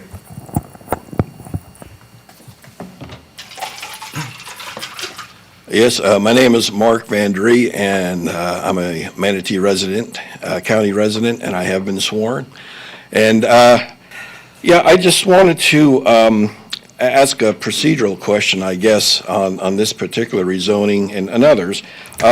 Being a quasi-judicial item, when citizens write in comments, do they become part of the record, or do the commissioners have a chance to review those comments before they finally do make their decisions? When they send them in. Okay, great. I see a lot of heads nodding. Thank you. The neighborhood workshops that this applicant conducted apparently looks like they were very successful. and it was apparently something that they did on their own. Earlier, when I talked about required neighborhood workshops, I did not make the nuance clear that if the board or a director directs or requests that an applicant have a workshop, that becomes a whole different approach, and the applicant can make up their own rules and how they proceed with that workshop. If it's a requirement, it's different. There's a whole different set of rules that come into play. And I would like for this applicant, in this case, the applicant is a Manatee County resident, and that's nice. Not always are the applicants or the developers residents of Manatee County, but in this case it is. And I would like to hear a little bit more about what the applicant, how the applicant conducted an apparently very successful workshop in their neighborhood. I would like to hear a little bit more about some of the questions and answers and some of the feedback that they received for this particular project. Thank you very much. Thank you, sir. Mr. Gibolina. First, last name, whether you've been sworn, 3 minutes, this particular issue, county of residence. I can't put affordable housing here. You'll figure it Glenn Gibolina, for the record, I've been sworn Manatee County. I don't even know why we're having this conversation. It is unbelievable that we're taking a bank that's been defunct for years, marginal area, has no benefit to the community other than a few pump tents for the homeless, and you're giving this guy a hard time. It's unbelievable that he's even jumping through these hoops. So here's my question. We had a bank there, right? What do banks do? You drive in, you walk in, you make a deposit, maybe talk to your banker, walk out. You got a drive-through, you make deposits, you take money out. Now, I don't know what's so different from a pharmacy that you walk in, give your prescription, get it, walk out, go through the drive-through, pick up a prescription, go out. So that's kind of tough for me to wrap my head around. We're getting all the pushback, and some of your commissioners want inclusionary zoning, right? Because of some pushback. So it doesn't work that way. You guys should be jumping up and down to fast track this. You know, you look at Air Products, you look at Amazon, they get $2,000 per employee, and at $55, you should go after that money. I'm telling you. The permitting process, you're making them jump through all these hoops. You got Mr. Barnaby at the several $100s an hour, right? I mean, you're just costing this guy's bleeding money to try to do the right thing. It's unbelievable. You need to fast track this. You need to be bending over backwards to help a small businessman who is the engine of our economy, not GM or Amazon. It's guys like this that are willing to take a chance to come into the community and make a difference. And you want to give them pushback? I don't get it.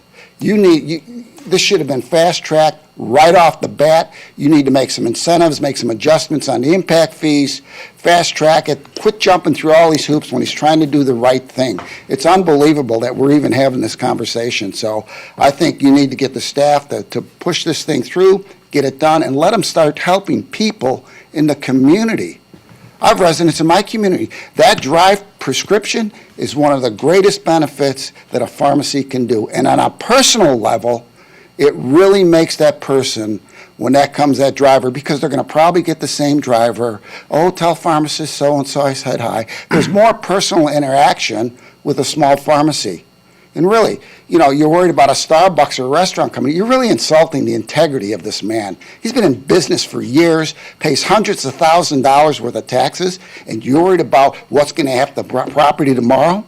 That's an insult to his integrity. This should be fast-tracked and improved 7-0. Thank you. Could not agree more. Beautifully said, sir. Is there anyone else from the audience who would like to come forward to speak on this particular agenda item? I'd just like to give the board a heads up. At the conclusion of public comment, we'll be recessing this meeting for 10 minutes. Ma'am, please state your first and last name. Public comment? At the conclusion of public comment. Carol Feltz, Mayaca City. I have been sworn. Again, I'd like to salute the gentleman who is trying to do this for his community. There's been a lot of, I think the points that Mr. Vandery made was that there apparently was a lot of communication with the public, consideration of the public, trying to work within the community. I'll wait. So I think that was the point Mr. Vandry was trying to make, and that we hope you keep in mind for the other issues that are on the agenda today in terms of that community and the input from the citizens. Ma'am, we're on this agenda item. I'm We on need to this stay on agenda item too. And one thing I think we brushed over that I think we need to make a little bit more consideration of, you've acknowledged that this property is taking care of some people who are homeless right now. So how does building a pharmacy solve a homeless problem? If you already know that you have people on this property that are squatting there because they don't have a place to live, can we have a little compassion for that and maybe look at, okay, great, we're going to build a pharmacy. That's a good thing. But what's going to happen to those people that are camping out there? Are they going to be able to find an affordable home? Are they going to have social services? Or are we just going to kick that can down the road as well and ignore it because we're building bright, shiny, sparkly things? And I think there is compassion in this gentleman. I think there is compassion in his plan. I think there's compassion from the board. But to just blithely say, oh yeah, we have homeless people living on that property, and then just move right along, make a note. Maybe we need to look into that. Is there anyone else from the public who would like to come forward to speak on this agenda item? Seeing no one and having gauged the will of the board, we are going to move forward with staff closing comments. Staff have any closing comments to make? Can I Rosina. add some closing comments? Yes, ma'am. I would like to clarify that actually the site is zoning PRM, and this zoning classification doesn't allow commercial uses, only offices as commercial service uses, but doesn't allow retail. The pharmacy cannot operate if the zoning is not approved, because it's going to be an illegal use according to this current classification. We include in a task force in February the potential change of the code in which we can add some restrictions to the Euclidean zonings. Actually, the Euclidean zoning, we cannot add any restrictions. And with the potential change, we can limit, for example, the uses that could be there.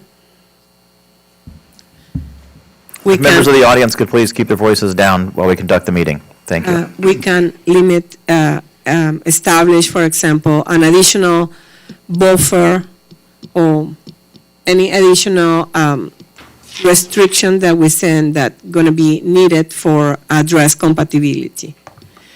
This is a workshop that's going to be presented in front of the board in the next months, I think so.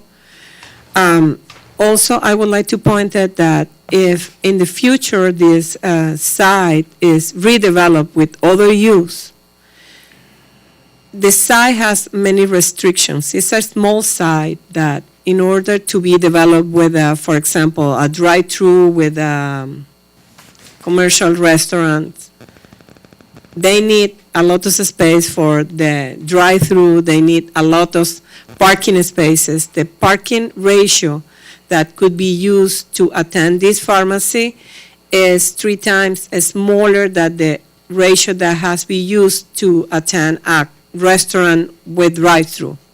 That means that give additional limitation to develop other type of uses on the site.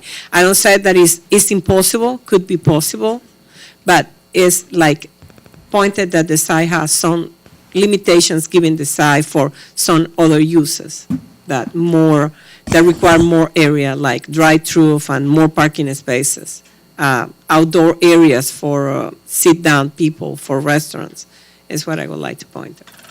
Thank you, ma'am. Mr. Davis. Thank you, sir. For the record, Clark Davis, Public Works, and I have been sworn. There was a question earlier about access for the site, if we could get the document camera. The current access configuration for the site is one here, one on 52nd, and then one on 5th, just south of 52nd. The applicant indicated they'd be closing this access point that's closest to Fifth due to its proximity to the signal. If any changes were made here, it would be prompted by any discussions they had with Florida Department of Transportation, 53rd, or State Road 70 as a state highway facility. Staff would be unlikely to require any change to their connection to 52nd. The access on Fifth, while it'd be under normal circumstances desirable to remove it, it also looks like that's their existing drive-through canopy there, and it's likely exit only. I haven't conducted a site visit. Maybe the applicant could clarify. If they were ever to redevelop the site, we'd want to revisit the access, but if they were to just come in and do renovations and occupy the building as is, it's unlikely we would require further changes to the access for it. But at the time of straight rezoning, without more information, it's hard to say for sure. Okay, thank you. Does that conclude staff presentation or rebuttal? I would like to add that we at least going to request off-street parking to analyze potential access and other improvements that would be needed at time of final site plan. Okay, thank you. The order of the board is Servia, Cruz, and Baugh. Commissioner Servia. Mr. Chair. Thank you. Oh, I would like to hear from the county attorney. Going to applicant rebuttal as well?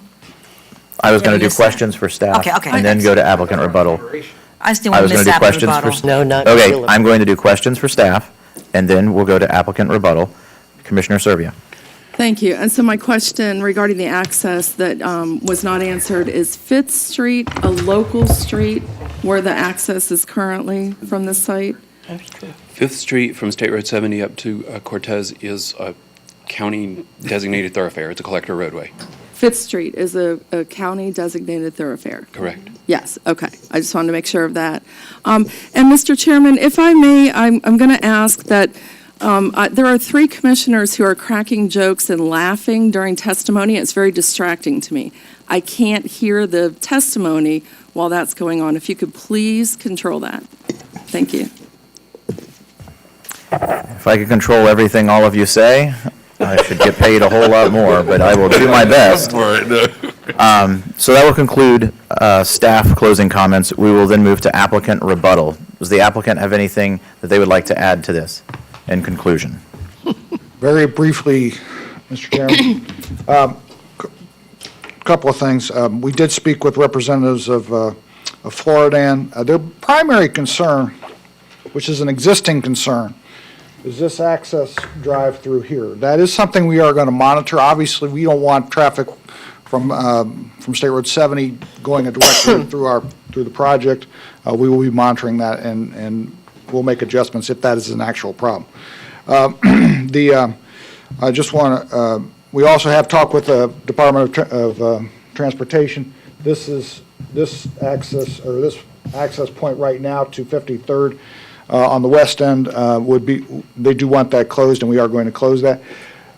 This access point up here, we do need that for the drive-through location, and we understand at some point that may become a right turn in, right turn out, which is something we have to recognize just because of the turn lane there.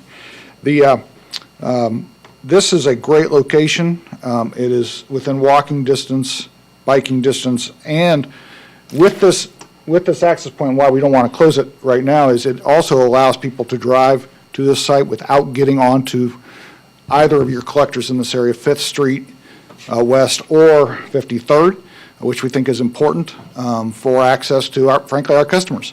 And so with that, we do believe this is consistent with your code and your comprehensive plan. I request approval. Very good, thank you, sir. We're going to move then into Commissioner Deliberation. The order of the board is Cruz, Baugh, Servia, Whitmore. Commissioner Cruz. Yeah, I kind of feel this, how long have we been talking about this? An hour? It was ridiculous. To Commissioner Whitmore's point, we need to look at some of this from an administrator. Like, this is a simple change of use, and we're costing a tremendous amount of money to this applicant, a tremendous amount of money to taxpayers with the entire staff here to discuss something this simple. We need to make things easier for people doing good things for this county, and this is not how to do it. This is not how we encourage more people from Sarasota to come into Manatee County. We're not looking like we're open for business and good people to deal with here. Like, this is a simple change to neighborhood commercial. And if I recall in the past year, We had a request for a simple change without any guarantee of what it was going to be in front of Savannah for neighborhood commercial. Somebody voted for that with residents around it. We had a simple change for a change in the triangle at 675 without knowing what it was going to be. But wasn't a problem there. We had a change 18 months ago before I got on the board for a neighborhood commercial change to a potential car dealership with car dealers in the audience. And it was still, it's okay that residents are on there because people in those neighborhoods need neighborhood commercial. Let's approve that. Well, I'm hoping that our understanding of quality of life and consideration for people in surrounding neighborhoods transcends the border of this particular district going forward because, this is a simple use. Yes, 4 years from now, could it be sold to a bar and people go drink there? Could it be sold to a car dealer? Yes, it could. But right now, it's not. And it's not our job to dictate what this applicant's going to do 4 years from now, 5 years from now. It's neighborhood commercial. It conforms to the area. We're going to make arguments in all the rest of the parts of this county that neighborhoods need neighborhood commercial, then I don't see how this corner of a major intersection is any different whatsoever. I 100% support this. What I don't support is the hour we took approving something at this applicant's expense. Well said, sir. Commissioner Baugh? Yes, this is deliberation, correct? Yes, ma'am. Okay, I just wanted to make sure. It seems to me, and I would have to agree with Commissioner Cruz on this item, a lot of what I've heard today should have been asked in the briefing. We sit up here and we are to not, try and rule from the dais. We're supposed to vote on what is brought forward. And I feel like that we've wasted a lot of time, not only from Mr. Patel with his interest in bringing a business to Manatee County, but others who are here on his behalf. I mean, he is paying a lot of money, and then we have other citizens that are here. It should not have lasted this long. So, Mr. Chairman, with your approval, I'd like to go ahead and make a motion to approve. I'll go ahead and read it, what I'm seeing in front of me. Based upon the staff report, evidence presented, comments made at the public hearing, the action of the Planning Commission in finding the request to be consistent with the Manatee County Comprehensive Plan and the Manatee County Land Development Code, I move to adopt Manatee County Zoning Ordinance number Z-21-09 as recommended by the Planning Commission. Second. Okay, so we have a motion by Commissioner Baugh and a second by Commissioner Bellamy. The order of the board is Servia, Whitmore, and Bellamy. We will continue deliberation until all commissioners have spoken, and then we will move forward with the vote. Commissioner Servia. Thank you very much for the floor. So I do have a lot of comments. First of all, Courtney, I believe that we do need some training on what our role up here is, because this is not a change of use. This application is not a change of use. This application is for a rezone. That is a quasi-judicial matter. We are often sued over rezones, and it's very important that we look at the criteria for this type of application. I'm sorry that this has taken time that may take you away from your lunch hour or whatever it is you have to do, but this is our job, to give thoughtful consideration to every application, okay? And so I don't like hearing at almost every item, it's like, how fast can we get this done? Our role is to thoughtfully consider matters in accordance with the law and the community and the standards of our comprehensive plan. And I'm going to continue to do that.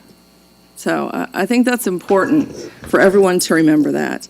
Our job up here when looking at a rezone is to evaluate all the uses that could potentially go on this piece of property. I support Mr. Patel. I think he's a wonderful man and his business is very successful. I want this pharmacy on this site. Do you understand? I completely support it. But what I don't support is the process. And we don't have a process for a change of use that says this will only be a compounding pharmacy at this location. If we did have that process, it would be a slam dunk. But we don't have that process. So the only way that we can control the land use on this property is to go through a planned development commercial rezone. That was not applied for. What was applied for was a neighborhood commercial medium rezone. That allows things like restaurants with outdoor decks no limit on hours of operation. You can have bands outside. You could have a medical marijuana distribution center. You can have all of these uses as a matter of right after this zoning is approved. I trust Mr. Patel's going to open this as a pharmacy. I do. My job is to think about the community in the years to come, okay? My job is not to determine whether or not I trust this man. I do. I mean, if you ask me personally, do I trust he's a good businessman and he's going to do what he's promised to do? I can tell just by looking at him. But that's not my job. My job is to look at what the law requires, what the Land Development Code requires, what the comprehensive plan requires. And what it requires is very risky for this neighborhood if other uses would go in here. It just is. I appreciate the Sarasota County residents who came to speak today. Thank you very much. But I represent the Manatee County residents, and I represent District 4 residents. And I have a letter in the file sent to us that says, please don't approve this. We 311 people at Floridana Mobile Home Park are opposed to this project because it's going to affect our quality of life. Okay, I represent those people. This is my job to hear them, okay? So when Mr. Gibolino comes up and is disgusted that we're not fast-tracking this project, I say, you know, and I talk to Mr. Gibolino a lot about the pain that he has about uses in his neighborhood that he doesn't like the side effects of. I want you to think outside of this particular pharmacy. There is no guarantee. Does everybody understand? There is no guarantee a pharmacy will be built here today, tomorrow, or in 5 years. No guarantee. Okay? So our job is to look at the worst case scenario that could happen here and decide, is it compatible with the manufactured home park of 311 residents? Let's talk about access on 5th. So that roadway connects between Cortez and 53rd, and it is a straight shot. Do you know what I spent 2 hours dealing with yesterday? And hours, countless hours in the past. Cut through traffic in a mobile home park. That's a big problem. You've got elderly people, you've got people who are concerned about their safety. And now, you know, I mean, if we had a planned development project, we could have recommended that that access be eliminated. You've heard the attorney say, well, we're going to keep an eye on that access. I appreciate that. That's great. But they're not going to be required to do anything. It doesn't matter how much cut-through traffic, how many speeding vehicles, how many times I have to call the sheriff and ask him to come out there with a radar gun. It's not going to matter because it's allowed. Okay? Okay, let me get to my comments. Oh, I see. No, it wasn't it, okay? Thank you. You're welcome. Big box pharmacy. You're not going to see a Walgreens or a CVS here. You know why? Because I've worked on them for years. It's not enough access. It's just not. They want to be at Manatee and 43rd. They want to be at Lockwood Ridge and State Road 70. So you're not going to see that. But I'll tell you what you are, there is a possibility, a very good possibility of seeing is a restaurant with an outdoor deck with live music. That is a real possibility. Despite what everybody up here is saying, why don't we support this gentleman? Why don't we allow his pharmacy, his neighborhood pharmacy to go in? I just told you, don't forget, because I keep hearing people forget, I want his pharmacy. I support his pharmacy. Why didn't we restrict the land use to his pharmacy? That's my question. Because you know what? It's not compatible. And the broad range of uses that we're approving today with this rezone, many of them are not compatible with this neighborhood. This is a small site, I heard. When you look at the aerial map, it's a teeny tiny little square. You can't even imagine how big it is. Well, it's almost an acre. It's 0.78 acres. And I will tell you that the general rule is you can get 10,000 square feet per acre of commercial development. That's just a fact. So redevelopment on this site could end up with about 8,000 to 10,000 square feet of commercial right up against this elderly, low income, mind you, I'm sure they're limited income residents who have no choice but to deal with what goes here. So I support you. I will do anything I can to help you to bring your business into my district, and it's probably going to be approved today. But I have to support the residents in Floridana who are concerned about their quality of life. I will not be supporting this. The order of the board is Whitmore, Satcher, Shank. Commissioner Whitmore. And I've never sat next to Commissioner Servia before, but I've never seen her this passionate. And, you know, she does represent 300 residents there. And as a district commissioner, I wouldn't expect her to vote for it if they are asking her not to. So I remember a long time ago, Ron Getman used to say, I personally support this, but my residents don't, so I'm not going to. So I understand that, I get it, and I appreciate it. I respectfully do think it's compatible, though, because there was a bank there before. To me, you're fitting in the same building another use. It is, to me, a change of use because they're not going outside the footprint of the building. But that's just my opinion. I know you're an expert in this. I'm just a nurse, but I do get what you're saying, and I appreciate it in all due respect. You aren't going to see as intense of a use. We have a small pharmacy at University Health Park. My husband owned that with the developers for a while. There's a pharmacy back there, and a lot of it is being delivered to people's homes. This is perfect for the actual neighborhood it's going to be in for the elderly, and it's a great service. My husband had to go all the way to Bee Ridge to get compound medication for patients before he did surgery, and they would deliver it. So I think that, and this is not a service that we have very many in Manatee County, and we have 420,000 residents. We need stuff like this, and we do need to support local.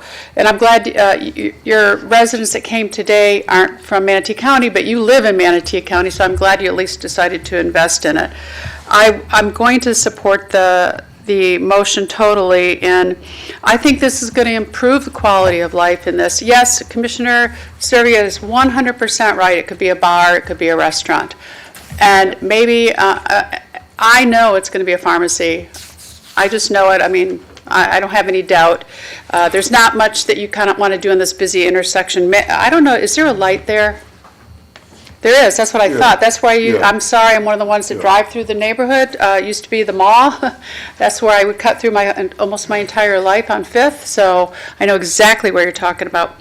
But again, this is fitting into a use that was already there, and we're not expanding it or making it bigger. So I'm totally going to support it, and I appreciate you living here, bringing a business into our county and not to Sarasota County.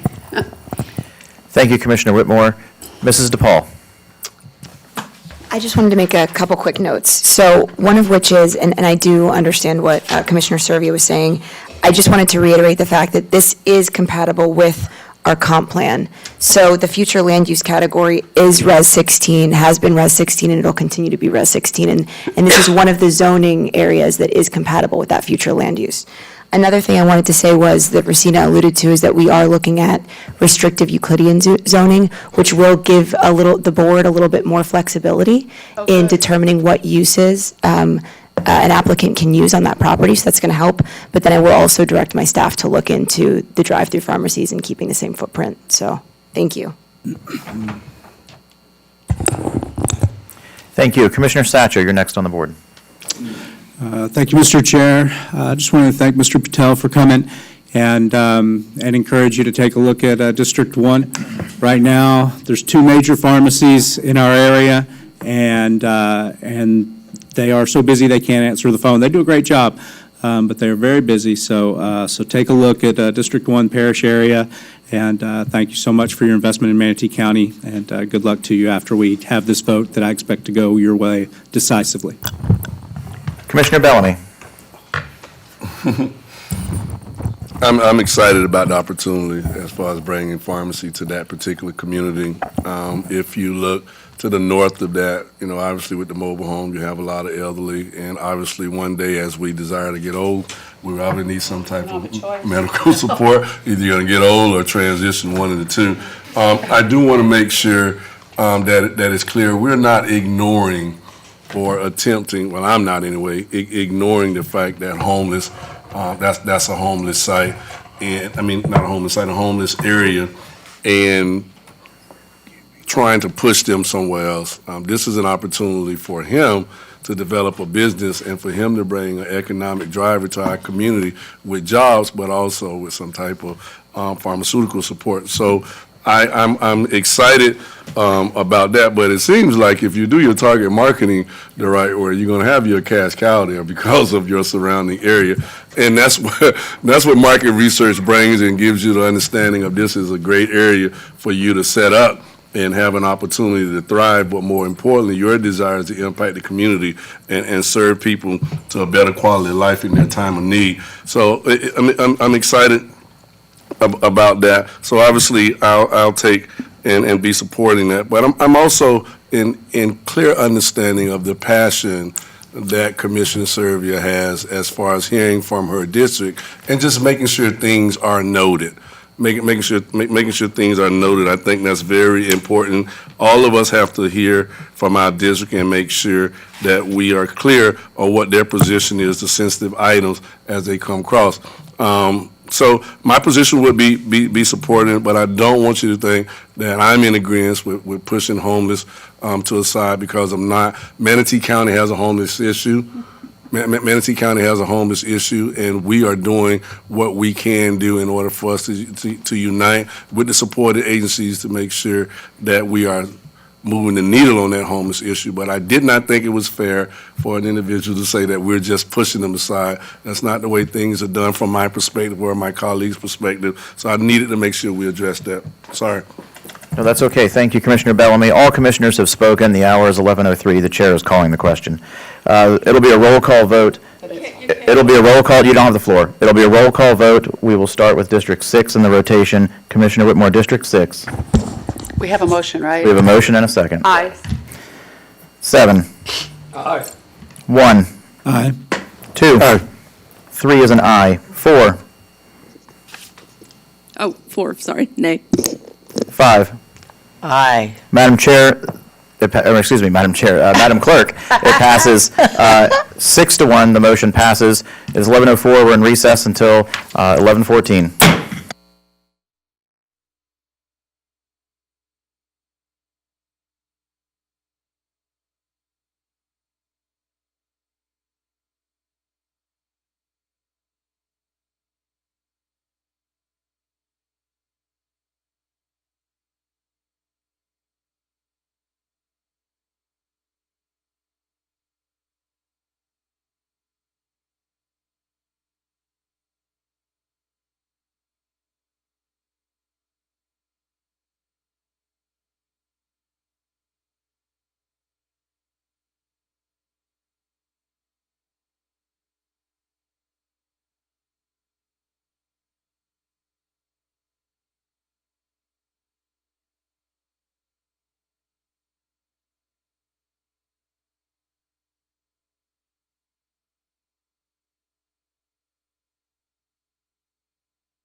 Okay.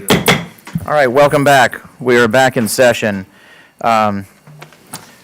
So Commissioners, as we move into this next item, number 3, before Sarah introduces it, I would just say, let's try to work on decorum during the meeting, whether it's sidebar conversations or including, keeping in mind that questions that were, more appropriate for briefings aren't just used during the meeting to sort of prolong the meeting and at times what could be seen as grandstanding. Let's be sure that we just keep ourselves, on the matters at hand. We are doing important business here today.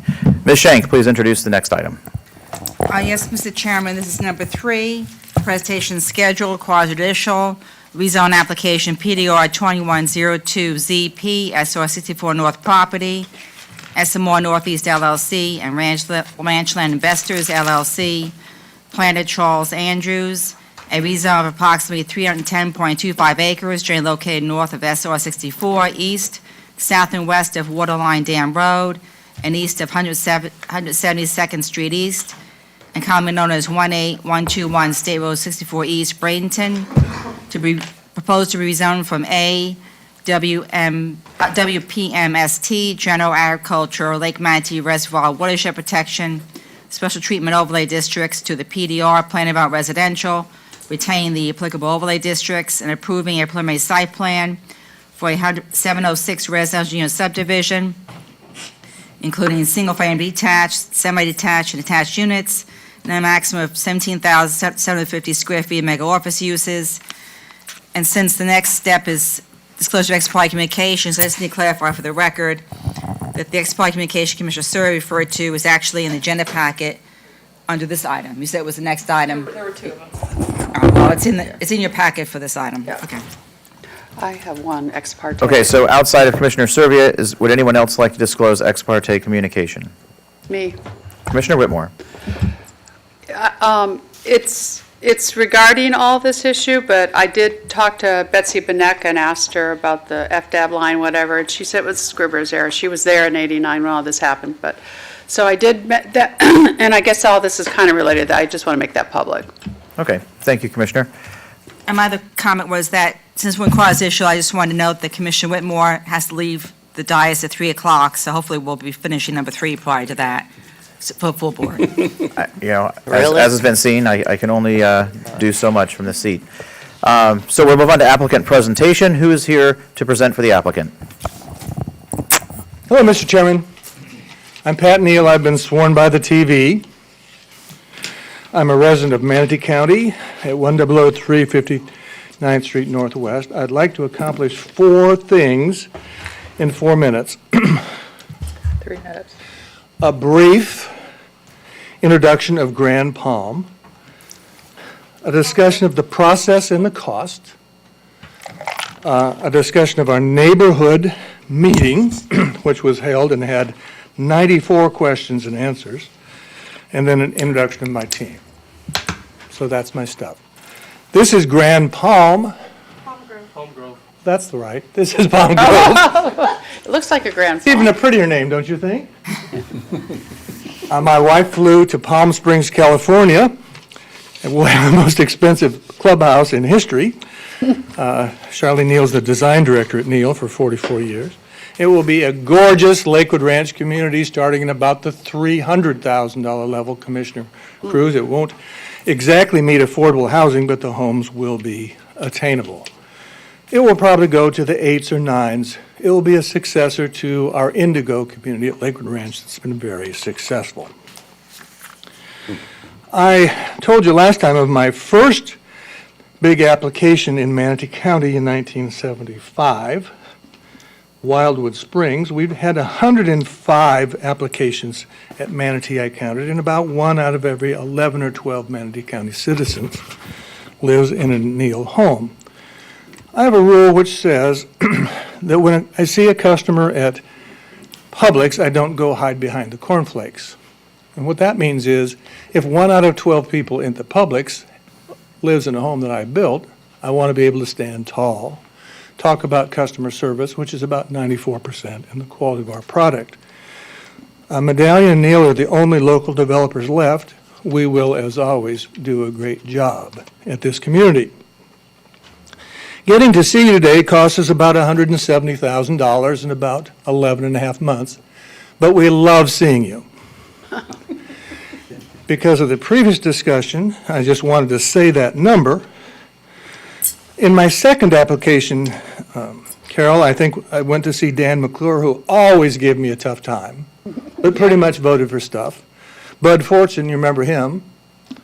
Kent Dirks had a bowling alley down at Whitfield. Do you remember Kent Dirks? Mm-hmm. Bob Hutchins, he was kind of crazy. Bless him. And I think Westward Fletcher. Mm-hmm.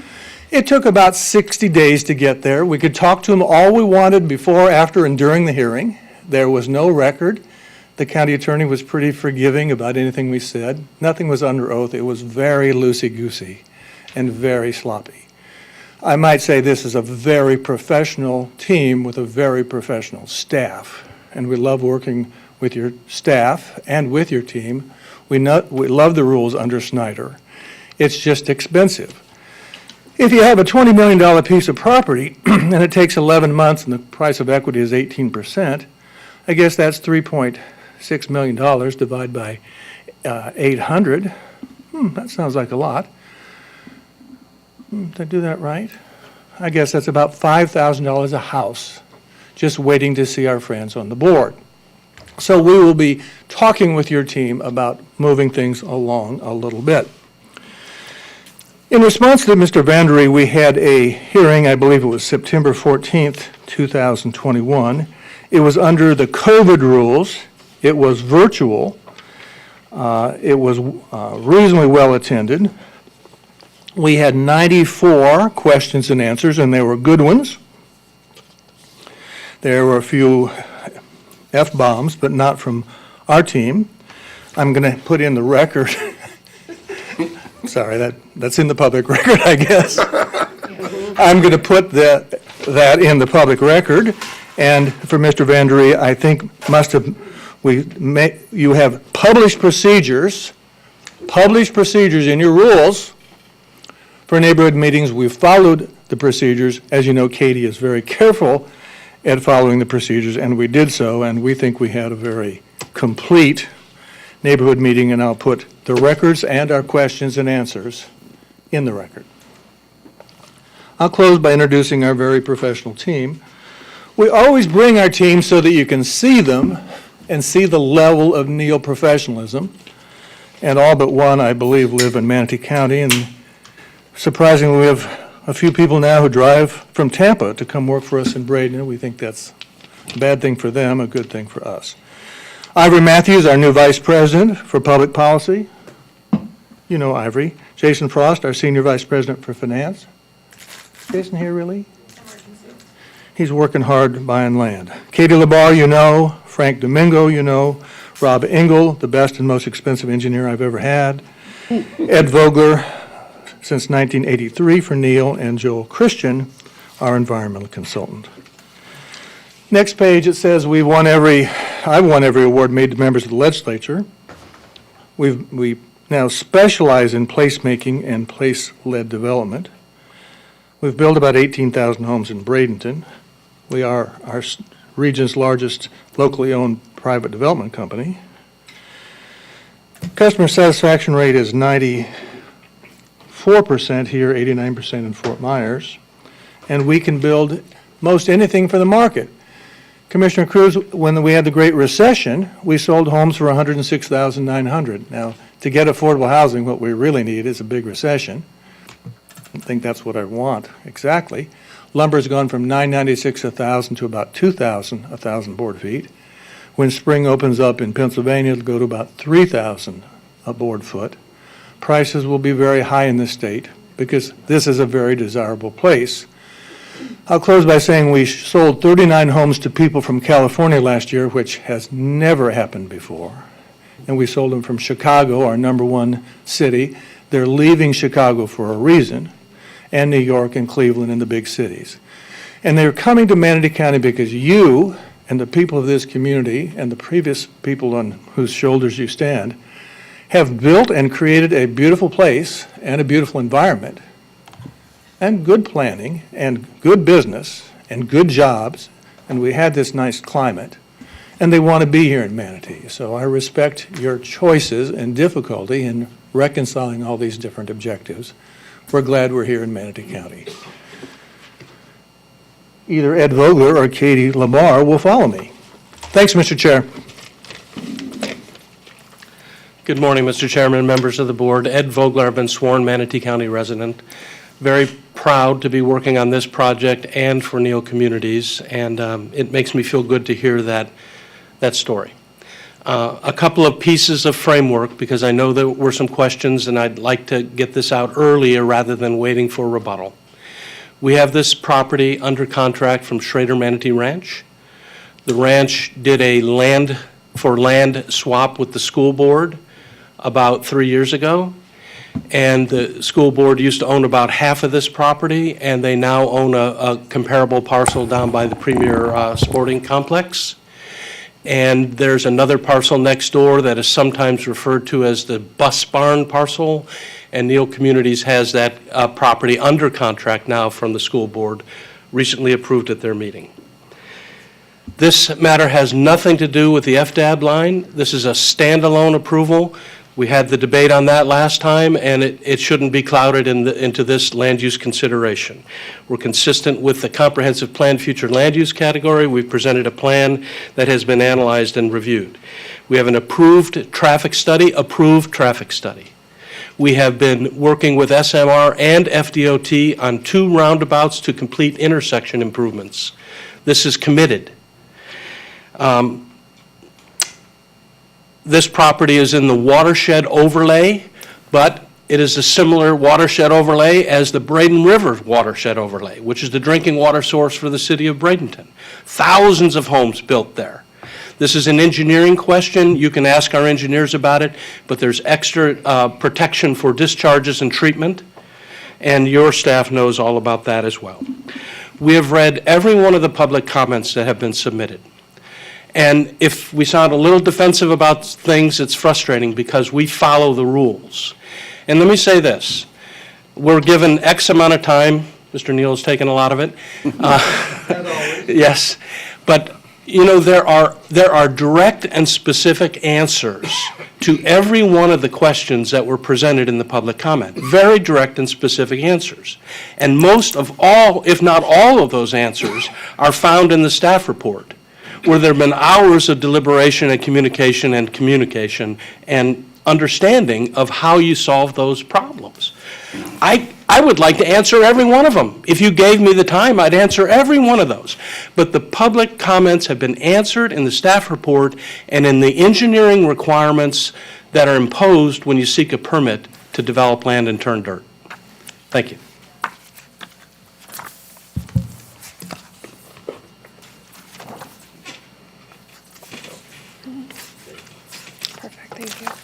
Good morning, Commissioners. I'm Katie Labar, the AICP Certified Planner with Stantec, here today representing Neal Communities of Southwest Florida, and I have been sworn. The application that you have before you today is a rezone request for approximately 310 acres from general agriculture to planned development residential with a preliminary site plan to allow for the development of 706 residential units that may include single-family detached, townhomes and paired villas, as well as 17,750 square feet of medical office, which is a permitted use in the PDR district. This site is located on the north side of State Road 64, west of Dam Road, and just east of Eline Road. The property is currently zoned general agriculture. Surrounding zoning categories include planned development residential, to the north, south, and southwest, planned development public interest to the north for the lands that are associated with the county's water treatment facility at Lake Manatee, and conservation to the east, which is the Lake Manatee State Park. The proposed zoning of the site is, as I said, planned development residential, which will also retain the special treatment overlay and Lake Manatee watershed protection overlay where it applies, and you can see that in the crosshatch areas on the screen. Approximately 110 acres of the site is in the residential 1 dwelling unit per acre future land use category, and 200 acres is in the mixed-use community residential 3 dwelling units per gross acre future land use category. This results in a maximum potential unit yield of 710 dwelling units. We have a pending comprehensive plan map amendment that will be before this Board of County Commissioners soon to amend the future land use category to urban fringe 3, so you will ultimately have a unified land use category for the entire property. That said, the density and intensity that is proposed today with this preliminary site plan is in full compliance with the land use categories that exist on the site today. Surrounding future land use categories, as you can see, include mixed-use community activity center 1 to the south, which is the most intensive activity center land use category in the mixed-use in that particular category, urban fringe 3 to the north and west, and public semi-public 1 to the north, which is again associated with the water treatment plant, and then agriculture rural to the northeast, as well as rec open space to the east. The proposed gross residential density is 2.29 dwelling units per acre with a floor area ratio of 0.2 for the medical office area. The easternmost roadway shown on the site plan aligns with E-Line Road to the south, and the main Grand Boulevard entrance aligns with Lighterwood Trail also to the south. 2 roundabouts, as Ed mentioned, are planned for these 2 intersections, and so that will be the turning movement condition in the future for this property. Some really important features of the site include the preservation of wetlands and as well as the preservation of mature canopy trees. The site design will preserve 6 acres of wetlands, and so all of the wetlands, and they're vegetated wetlands, everything you see on this concept, on the preliminary site plan, will be fully preserved. The site design also provides for 44% open space. It's a little bit hard to see, but there's a linear trail system that is proposed throughout the entire community. This is intended as both an amenity as well as an opportunity for non-vehicular pedestrian connectivity that will connect the neighborhoods and highlight the natural beauty of the site.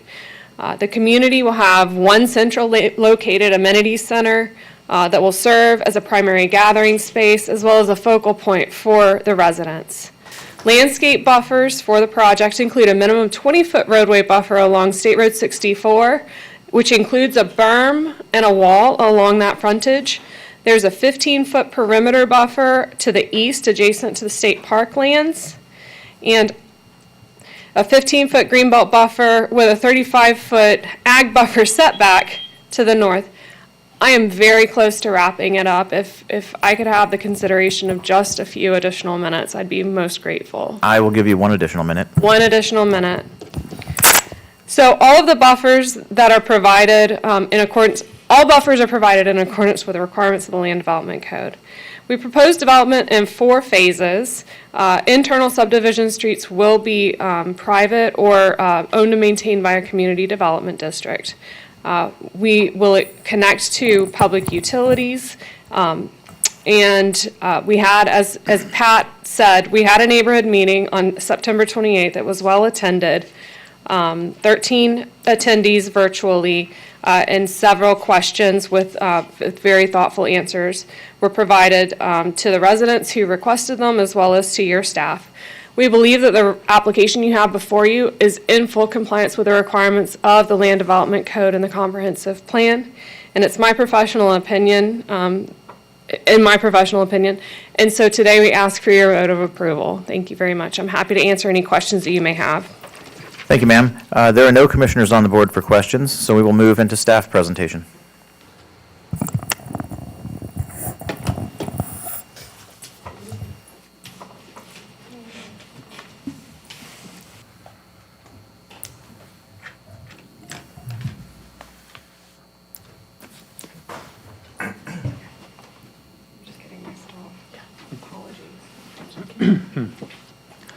Good morning, Commissioners. Charles Andrews, and I do have some public comments here that were just provided to staff. I'm going to pass out right now.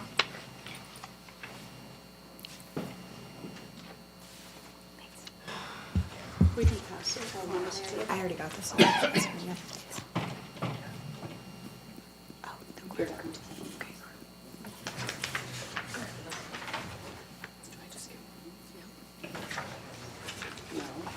think it's one of each. Oh, is that one of each? No, it looks the same. Is it? Yeah, it should be the same. Oh, once again, Charles Andrews with staff, Senior Planner with Development Services, and I have been sworn. Let's see here. Okay, no variance here. Okay, so the project here is SR 64 North Property. It's PDR-2102, parent Z, parent P. The request before you today is to rezone approximately 310.25 acres from A, General Agriculture, to the PDR, Planned Development Residential Zoning District, retaining the overlay districts, which is the Watershed Protection, Manatee, and the Special Treatment Overlay Districts. Approval of a PSP, Preliminary Site Plan, for 706 residential units. These include single-family detached, single-family semi-detached, and single-family attached units on a 308.25 acre site. And then on the remaining 2 acre portion, 17,750 square feet of medical office uses, which is a permitted by right use with the PDR zoning district. Here's an aerial of the property here. It's a zoomed out showing Dam Road 64. So approximately, like I said, 310 acres are up here for rezoning. It's north of State Road 64 East, south of Waterline Dam Road, east of 172nd Street East, and then west of that portion of Dam Road. Future land uses, I have some notes here. We have 2 future land use designations here on the property. We have Res 1, which is Residential 1, and MUCR, Mixed Use Community Residential. Res 1 potential uses include low-density suburban residential, short-term agriculture, support neighborhood commercial, public, semi-public, recreation, and school uses. For the MUCR portion, as stated by the applicant, we've got approximately about 109 acres there of Res 1, and then 202 of the MUCR, just to break that down for you. The MUCR potential uses is low and medium density residential and support neighborhood commercial uses. A few notes here that I've got is that if the entire site was developed at the maximum permitted FAR, which is 0.23, a total of 3.1 million square feet of non-residential uses could be constructed on that site. Regarding the Res 1, maximum FAR permitted could be 0.35 for developments located at activity nodes, meeting commercial locational criteria. However, in this case, this property is not meeting the commercial locational criteria and would be limited to the maximum square footage for neighborhood commercial uses of 150,000 square feet. Future land use here, just discussing sites with multiple designations. The maximum allowable density under Res 1 is a gross of 1 per acre, net is 6 per acre, and as stated before, has the FAR of 0.23 or 0.35 at activity nodes. Maxed allowable density intensity with the MUCR is 3 per dwelling units per gross acre, and then a net of 9 has an FAR of 0.23. On the bottom left here of the slide, we have existing land uses, breaks down that acreage of the Res 1 and MUCR designations. Maximum density here would give you 710 dwelling units on the property. The applicant's requesting 706. Next slide here. Existing zoning, as stated, was the general agriculture with the WPM, Lake Manatee Reservoir Watershed Protection over on the eastern portion of the property, and ST Special Treatment Overlay Districts. I got the legend down there to delineate those 2 overlays. Adjacent zoning and uses, a picture of the property with zoning on it, and then to the north here, we've got the PDPI zoning district here to reflect the water treatment plant to the north. To the east there, on the bottom right corner, is Lake Manatee State Park, which is the conservation future land use designation. To the south, we've got, let's see here, right here.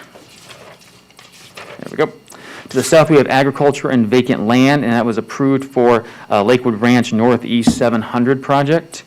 Let's see, to the west, we've got agricultural uses such as Detweiler Farm and some vacant land.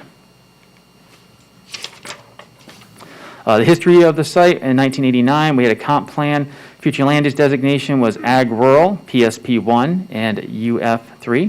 1990, the zoning was A, agriculture. To give you a few more details here, As stated, 706 units, or 706 lots on 3.825 acres, consisting of single-family detached, single-family semi-detached or paired villa, single-family attached townhome are being proposed, along with the 17,750 square feet on 2 acres for medical office uses, which is stated, which is a permitted use by PDR zoning district. Maximum density, we've got max density permitted is 3 per acre. Proposed is 2.29. I have a map here that I'm going to get to that'll show the surrounding densities to kind of show you how it all comes together. Max FAR permitted is 0.23. What the applicant's proposing is 0.20 for the medical office uses in that 2-acre site, 2-acre portion of the site rather. Open space required for the residential portion, 25% outside the watershed overlay district and 35% within the watershed overlay district. Commercial portion is 20% outside of the watershed overlay. What the applicant's providing for open space is 44.4%. Building height is a maximum of 3 stories. And then here is a graphic here of the submitted preliminary site plan. And let me get to this.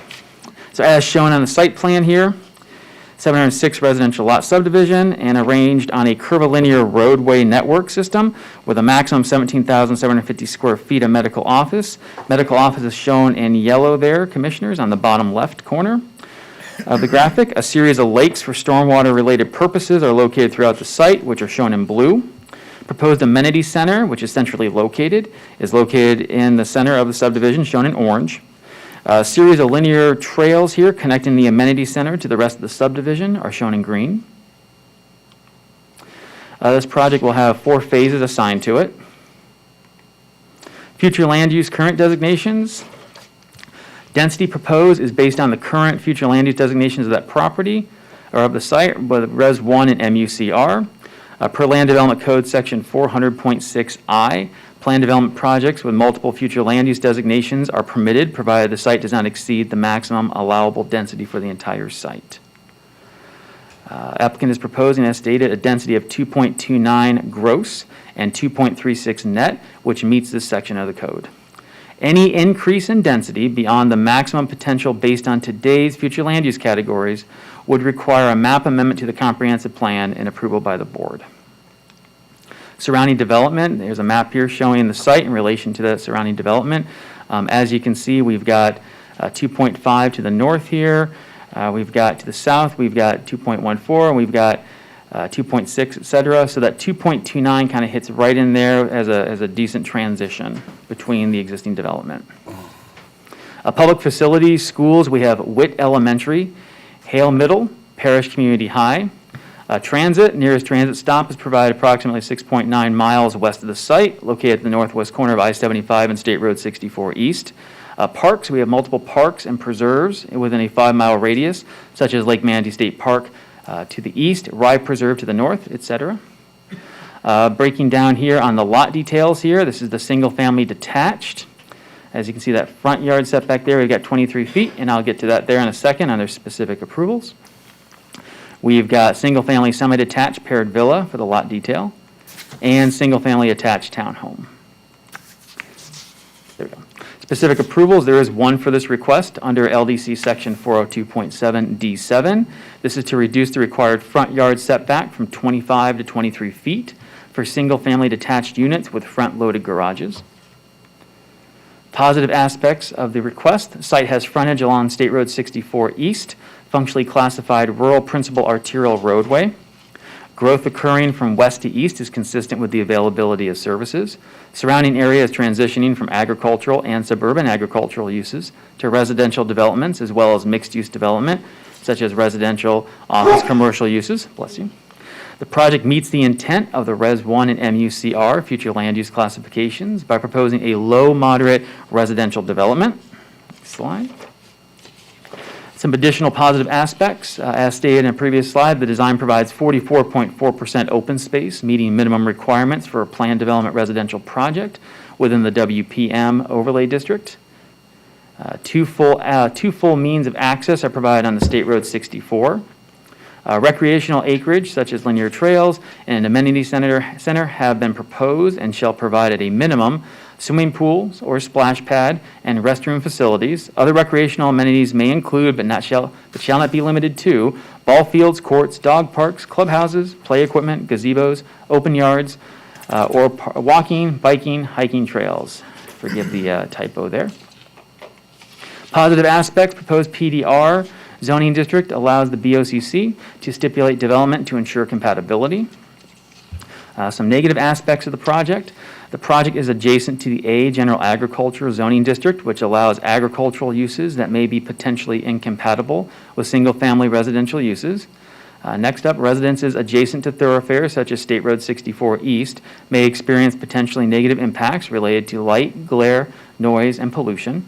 Proposed lots are significantly smaller than what is allowed in adjacent agricultural properties. Some mitigating factors here of the project: adequate separation and landscape open space will be provided to address compatibility with surrounding agricultural properties. Specifically, a 35-foot agricultural buffer will be provided along the north and western property boundaries. A 15-foot greenbelt buffer will be provided along the eastern project boundary, and a landscape berm/wall will be provided along the southern property boundary as part of the required 20-foot roadway buffer. Proposed lot sizes are compatible and consistent with approved residential and mixed-use projects in the nearby area. Citizen comments here. Staff received comments from the public on the request concerning some development concerns regarding the location of the proposal, transportation concerns, traffic generated by the proposal, some environmental concerns regarding adverse impacts to Lake Manatee State Park and the Manatee Reservoir, wetland filling, and some flooding of surrounding properties. Public hearings. This item was brought to the Planning Commission on February 10th, 2022. It's found the application consistent with the county's comprehensive plan, satisfied the criteria for review in the county's land development code, recommended approval of the application subject to the stipulations contained in the staff report in your agenda packet. So in conclusion, the request to rezone 310.25 acres from A to the PDR zoning district, retaining the overlay districts, and for approval of a PSP, preliminary site plan, for 706 residential units on 308.25 acre site and 17,750 square feet of medical office uses on a 2-acre site appears to meet the applicable policies of the Manatee County Comprehensive Plan and Land Development Code regulations. Some additional information here to wrap up. One thing to note here is that the following items that will be discussed in these subsequent slides would not impact this proposal and related entitlements being requested. So a previous approval here a couple weeks back, February 17th, if I'm recalling correctly, we had a county-initiated small-scale comprehensive plan map amendment to maintain internal consistency to address a mapping inconsistency or error with the FDAB line by updating that land use concept map N that was discussed and the potable water wastewater service area map.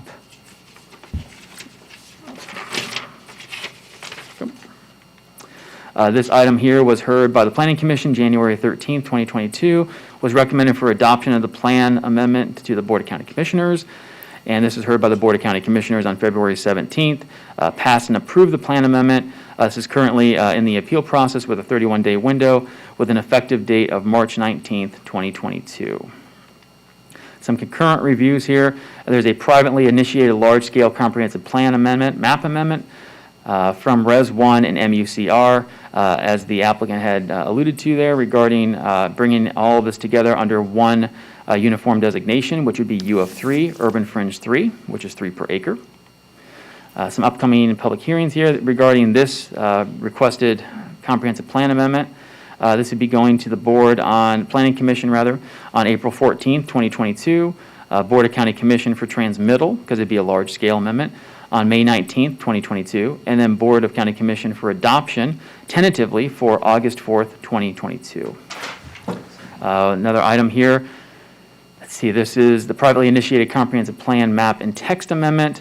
This is for amendment entitlements that are found under policy 214.16. This is a D56 with the northeast quadrant established under ordinance 0912. With this, the applicant, this portion of the site here is part of the northeast quadrant, and they're looking to remove that portion out of the site so they can have the U of 3 on it and be removed from that northeast quadrant. So this map and text amendment would look to remove the 202 acres from the northeast quadrant, because a portion of the site is in the northeast quadrant, which is largely, that is the MUCR district. And it would reduce the total number of residential units permitted within the northeast quadrant by 435 units for a total of 9,665 single-family detached units and 2,900 single-family attached dwelling units. And the upcoming public hearing is the same as the large-scale comprehensive plan amendment that we talked about before for April 14th for the Planning Commission, transmittal from the Board of County Commissioners May 19th, and the tentative date for adoption by the Board of County Commission on August 4th, 2022. Here is a graphic here to help kind of orient you regarding that northeast quadrant, that comprehensive plan map and text amendment related to the northeast quadrant, removing this portion and taking that out so we can, so the applicant can do the future land use designation to UF3, but essentially remove the northeast quadrant from this portion of their project. And I'm here if you have any questions. I know there was a lot to go through. Thank you, sir. We're going to go to public comment and then come back for questions for the applicant and staff. I have 2 cards filled out for public comment, Mark Vandery and Glenn Gibellina. We will start with Mr. Vandery, and I'll remind everyone coming up to speak for public comment that you'll have 3 minutes. Please ensure that your comments are directed to this specific agenda item. State your first and last name and your county of residence, and whether you've been sworn.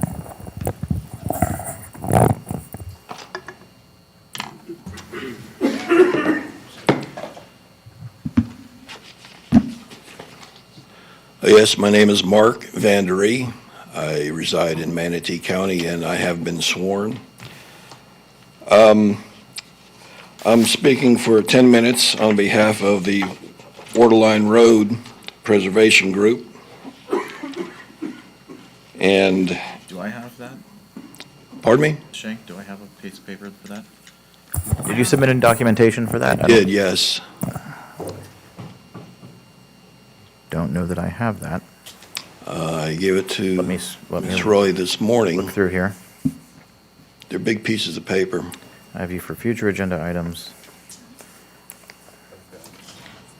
Madam Clerk, do you have anything? There's 5. For that documentation?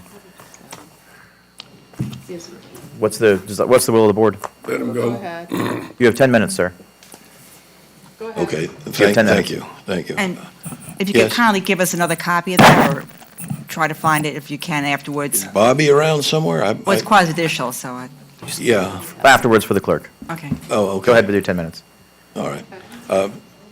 Okay, again, I'm speaking on behalf of the Borderline Road Preservation Group. And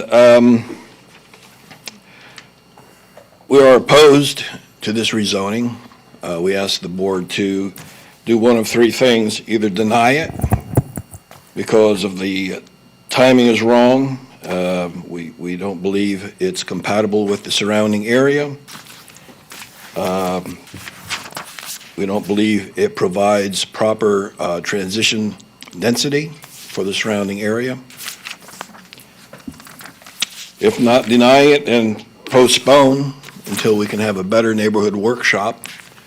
I know Mr. Neal talked about the neighborhood meeting that they had. It was virtual. It was not very effective. I don't know where the 80 questions came from. I guess they were sent in as emails, but the meeting I attended was a 35-minute meeting with 10 minutes of questions and answers, and it didn't satisfy our opinion of what a good neighborhood workshop should consist of. So postpone and take the time to address some of the errors and omissions in the application and the reports that have found I'll get into a little bit later. Also, if you can't do either of those 2 things, then require certain stipulations if you do approve the rezoning, more stipulations than what have been offered in the form of better buffering around the area along the borders. There's a property just down the road, maybe half a mile from this, that was rezoned, and the board at the time approved 50 to 150-foot wooded buffers around the property because it was determined that it was not really compatible and it did not provide sufficient transition density for the area that it was in, and that was on Waterline Road. I'm also a member of POWER, the Preserve Our Wildlife Environmental Resources.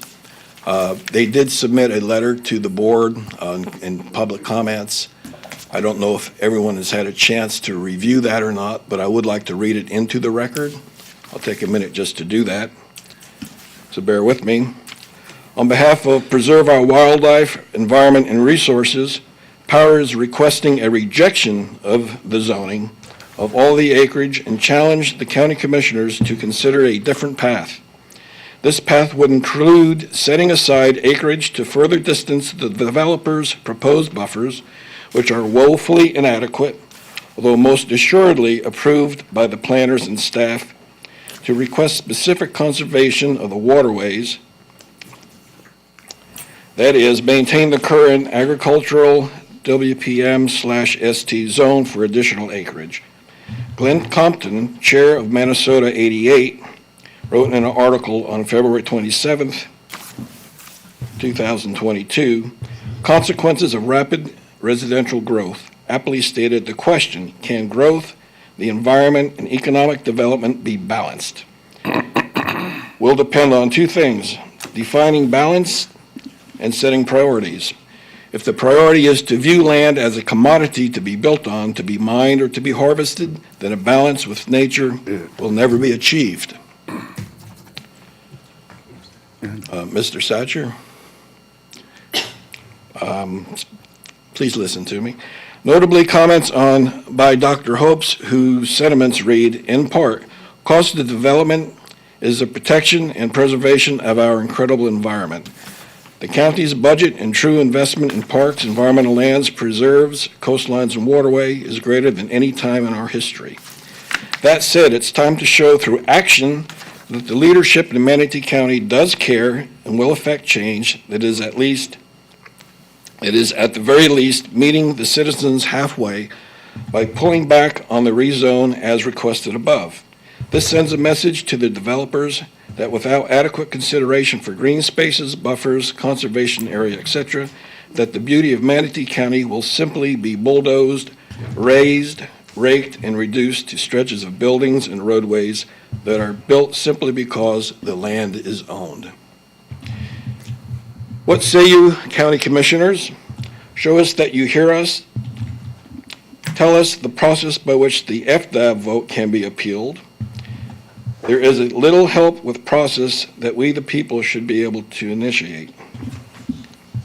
We appreciate it if this information was also widely shared. Now,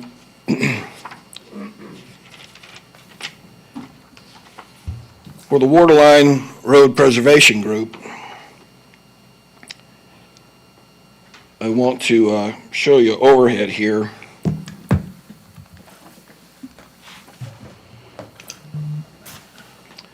And this is the property in question. This is State Road 64. This is Dam Road here. This is the lake. This is the state park. This is the property under consideration. Now, the surrounding areas are all 10, 20, 40 acre farms, ranches. There's a industrial, low-grade industrial operation with the water plant north of the property, butts right up against the property that's going to be developed. Down here in red, you can see the Sand Branch Creek. Crossing under State Road 64, there's two culvert bridges here, and here, and that's because all this wetlands up here to the south of State Road 64 drain up into this area here, and eventually into the creeks or into the lake. There's actually, under Dam Road, there's another culvert pipe here that helps to drain this property off into that direction. If you look at the topo for this area, it's this topo was made even before Dam Road existed, so it goes back a few years. But you can see the elevations and the drainage, the natural flow is going this way to the northwest and this way to the northeast into the lake. Northwest goes into Sand Branch. Down here, you can see the wetlands. To me, it looks like considerably more than the 6 acres of wetlands that have been acknowledged on the plans and the report. And down here, all these wetlands down here, that's all being developed presently now, and that's been turned into very deep drainage ponds to try to control the flow.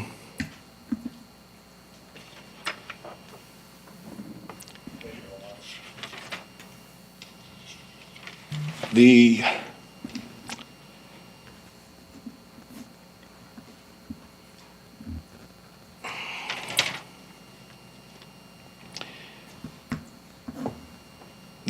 plans for this site do not even address Sand Branch Creek at all. They call it site drainage to the Manatee River. Well, it's a whole lot more than just a drainage ditch. It's a real creek. It's wet year-round. It supports a lot of wildlife down there. The environmental report for this application did not acknowledge the gopher tortoises on this property. I know they're there. I've seen them there. They go back and forth across Dam Road from the state park. They don't acknowledge the sandhill cranes, the caracara that hunt on the properties. Sand Branch is a Class 1 potable waterway as designated by the state. It requires a 50-foot setback. The plans do not show 50-foot setback, considerably less. In fact, they've got roads crossing the Branch Creek, the branch itself. I don't know how that could be treated as acceptable. There's turkey on the property, although they're not endangered except around Thanksgiving time. There's also the endangered golden aster. It's a plant. It's on the federally endangered species list. I don't know if you know the history of that, but East Manatee County is where it was discovered and named. It's one of the very few places, this area is one of the very few places I think in the entire world where it even exists. And I know the property surrounding this area to be developed has the golden aster. I have it on my property. The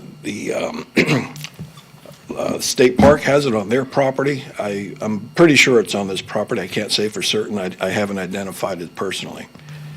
I know when it comes to, it looks like I'm running out of time here. I know Mr. Neal wanted to have a good meeting with the neighborhood. In April, he came to me and wanted to set up an in-person meeting. He wanted to be our friends.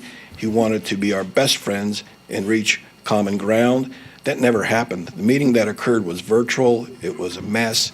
It didn't achieve the goals that we would expect with a neighborhood workshop. Thank you very much. Thank you, sir. Mr. Gibolina, your card is next. You'll have, I believe, 3 minutes. And by the way, sir, I did find your documentation for your 10 minutes. Staff had put it up here. I had buried it under a lot of other papers. So, thank you, sir.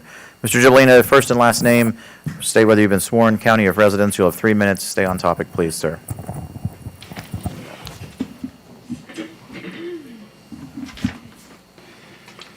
For the record, Glenn Gibolina, and I have been sworn. So, again, we're going back to affordable housing. How many multiple units will be for affordable housing? Probably none. Mr. Neal said around 300 to this citizen. That means 399, 995 is what that means. I didn't see any slowdown lanes of the existing plan. Future road width, they're going to expand that. So I don't know what's happening there, but that needs to take a look at. In yellow is the 22 lots that. So we should be considering, I talked about this before, that Mr. Neal should consider granting or giving the county those lots so we can give those to workforce housing. If we did the 22 lots, we'd save about $806,000 in impact fee for the school district alone. That saving would be passed on. So there has to be some type of give and take here. I mean, if the developer's not willing to use it, then the developer should work with you guys to either convey the lots, give them fair market value, turn it over to professional workforce workforce developers like Blue Sky or Shaft, and they will build the nicest townhomes, and they will keep it affordable. And the people that actually would live in these might even work in that medical center. So we need workforce townhomes and homes, and that's one of the ways you can do it. And by the way, I was out at that protest with Power on Saturday, and I agree with a lot that was said previously. So that needs to be addressed. Again, if we were to take those 162 units on the first phase, because who do you think is going to build the rest of the complex? 13% of construction workers are undocumented immigrants. And there's a lot of undocumented that build that. So, they need housing, we need housing. I just see that there should be some consideration on that. If there's not going to be any consideration, then I wouldn't give them 2 inches, much less 2 feet from 25 to 23. There should be a give and take here. They should be willing to move forward and say, you know what, you're right. We are at a crisis for workforce housing and rentals. We're at a big crisis, and I want to do my part to try to eliminate that pain and suffering that our current sheriff, school teachers, and MSF have go out there. He wants the protection of those groups, but he doesn't want them to live there because they can't afford them on their entry-level pays. So there has to be a give and take here, and I think, again, you need to throw the gauntlet down. You're going to come to the board about something, you better have something on the table for our workforce housing. Thank you. Well-timed, as always, sir. I don't have any other cards for public comment, but is there anyone in the audience who would like to come forward to speak on this agenda item? Yes, ma'am. And then you can just sort of stage back there, and you'll go after her. So each of you, when you have your respective turn, will have 3 minutes to speak. Please state your first and last name for the record and your county of residence. Have you been sworn? No. Okay, so the clerk will need to swear you in briefly. And then when you begin your 3 minutes, just please stay on topic. Thank you.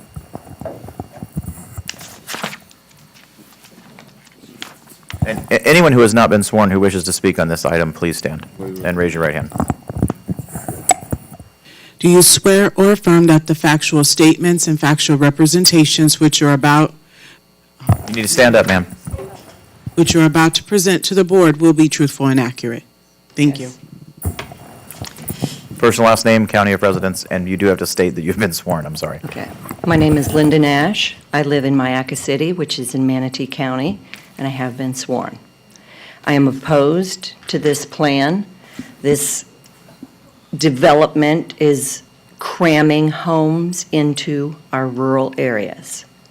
We could have beautiful developments like Panther Ridge. Some of you are familiar with that. You don't have to cram all these houses, villas, that's a duplex, townhouses into this small area that's next to a beautiful state park. People come from the city and they camp in that state park. They want to get away from the city. And his proposal is to put the city next to and surround that beautiful state park. And we use it in the country. We bring our horses there. We ride our horses there. But you all want to just take all this beautiful land and let him do whatever he wants to do, as he's always done. And that is destroy our beautiful land, our plants, our wildlife, a beautiful creek. Has anybody seen it? Have any of you seen that creek? Have any of you even been to the park? And then build a wall that will cut down on the beautiful breezes that we have out east? It's disgusting. His development is disgusting, and you should reject this and keep it zoned ag and build one house per 5 acres. Thank you. Thank you, ma'am. Next speaker, first and last name, whether or not you've been sworn, and your county of residence. I have 6 letters for people giving me 10 minutes. Please hand that to the clerk. And I also have a video.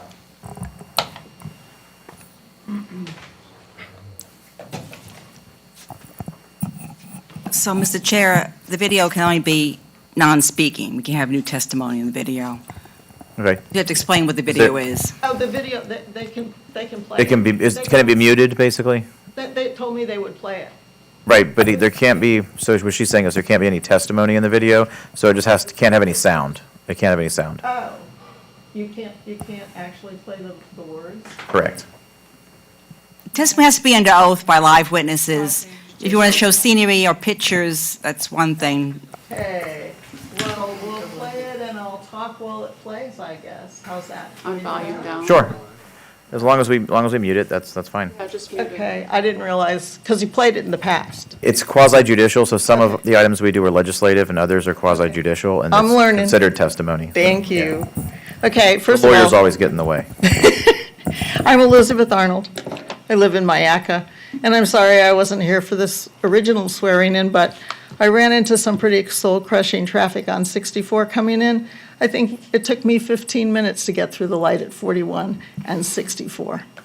So, and I found it interesting that the other day I was watching, and even the beach mayor talked about the soul-crushing traffic and how out east, the farmland was being developed, and that this was causing some issues for the county. First off, I'd like to address the traffic study that was done by the developers' experts. And I found it kind of interesting because it said there were deficiencies on 64 and Lakewood Ranch Boulevard, 64 and Rye Road, 64 and Lorraine Road, and that they were causing them to be, quote, unacceptable level of service. So before all this development even starts out there, we have a significant problem, and it's a state road, which the county doesn't really have any control over. And it sounds like we're going to be building about 11,000 more homes at least out there, and adding it to what in some cases are D roads and intersections. And that's not a very good grade. And let's see. The study also claimed, and I was confused, that 64, the speed limit was 50, and coming in, I drove down it, and it actually is 60. So when you start adding all these houses, I don't know what will happen to the safety. Not to mention, it's an evacuation route. So when you start adding all these houses and a hurricane comes along, I don't know what's going to happen if people have to go east to get away from the hurricane.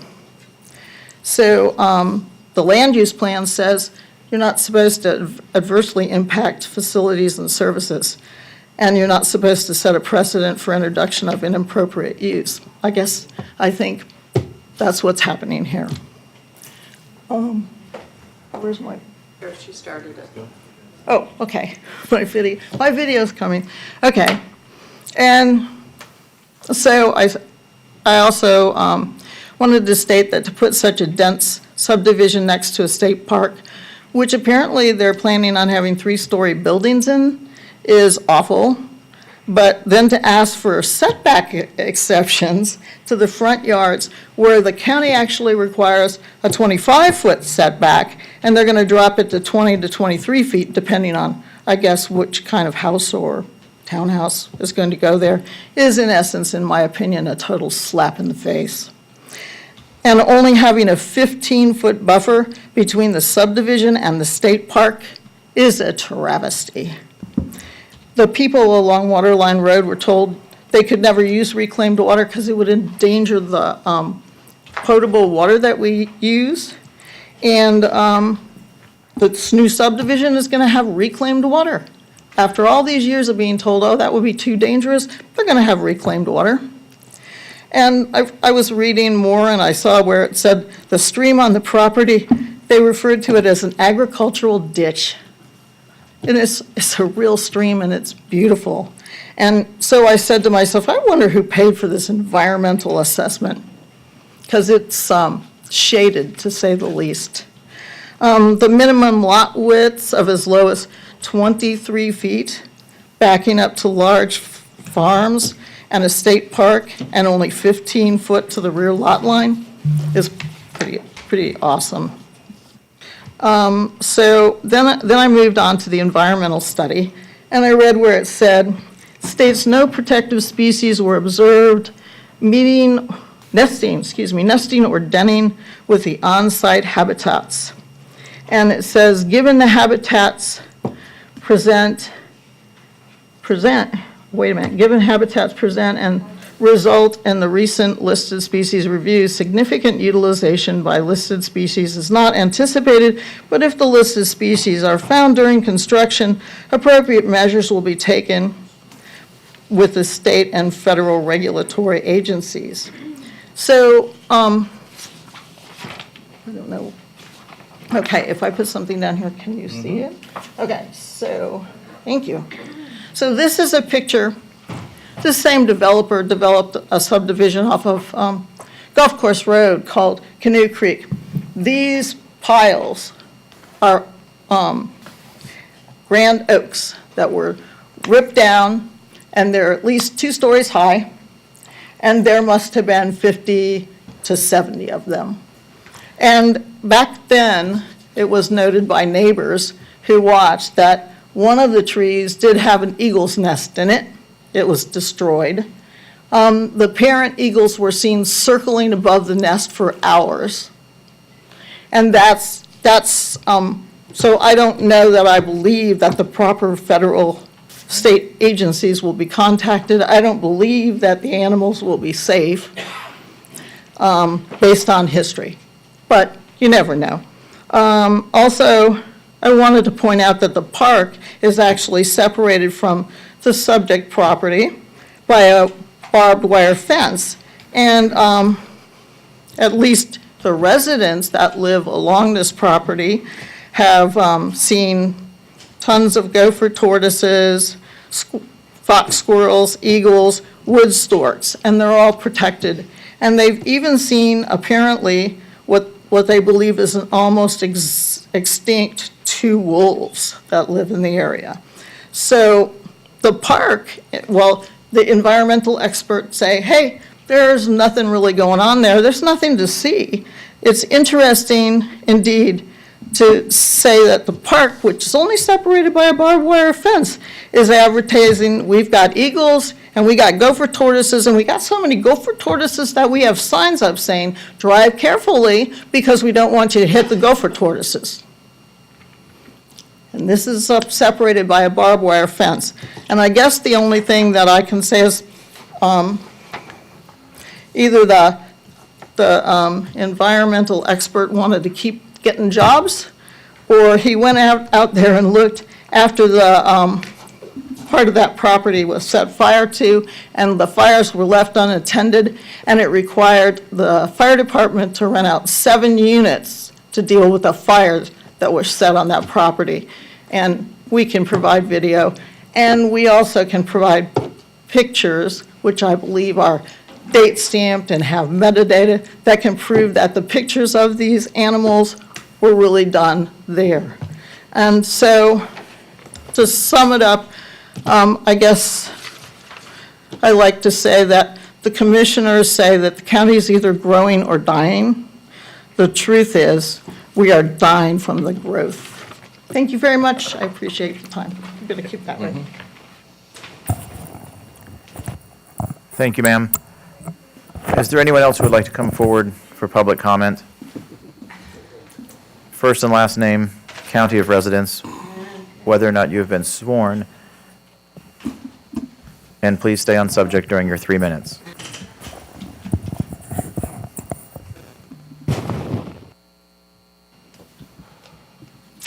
Carol Feltz, Myakka City. I cannot do any better than the people who have come before me and tried to lay this out for you. One of the things that I would like for us to keep in mind is the passion that Ms. Servia spoke about, her 318-person trailer park that was having a problem with the pharmacy in their neighborhood. We have a little bit different challenges out there. Things that might work in a urban environment or a suburban environment are a little bit different out there where we live. And I think that we need to have a lot of respect and appreciation for the people that did get involved. Now, you don't see any members of power here right now. They were told, oh, form a 501c3. We'll involve you with things. Wear matching T-shirts to the meetings. Do this, do that. But we never really got what we wanted. And what we really wanted wasn't to stop Mr. Neal from being a successful businessman. It wasn't from stopping growth and development. We're not trying to be obstructionist. We're trying to make it work better for all of us. And the problem with this entire facade of moving more growth east is that there are so many connecting parts to it that we've had a difficult time keeping up with y'all and at the pace of which things are going. And I think what you're going to hear from people is that we want to be a part. We want to make communities. We don't want to just build 7,000 houses so that you could move in a new tax base that outvotes us because they don't understand that the land that they're at now, that they find is paradise, was actually destroyed to accommodate them. We know growth is inevitable. And when someone, recently in a podcast I did, someone made a mention about, well, people aren't looking for 5-acre homes, for houses on 5 acres.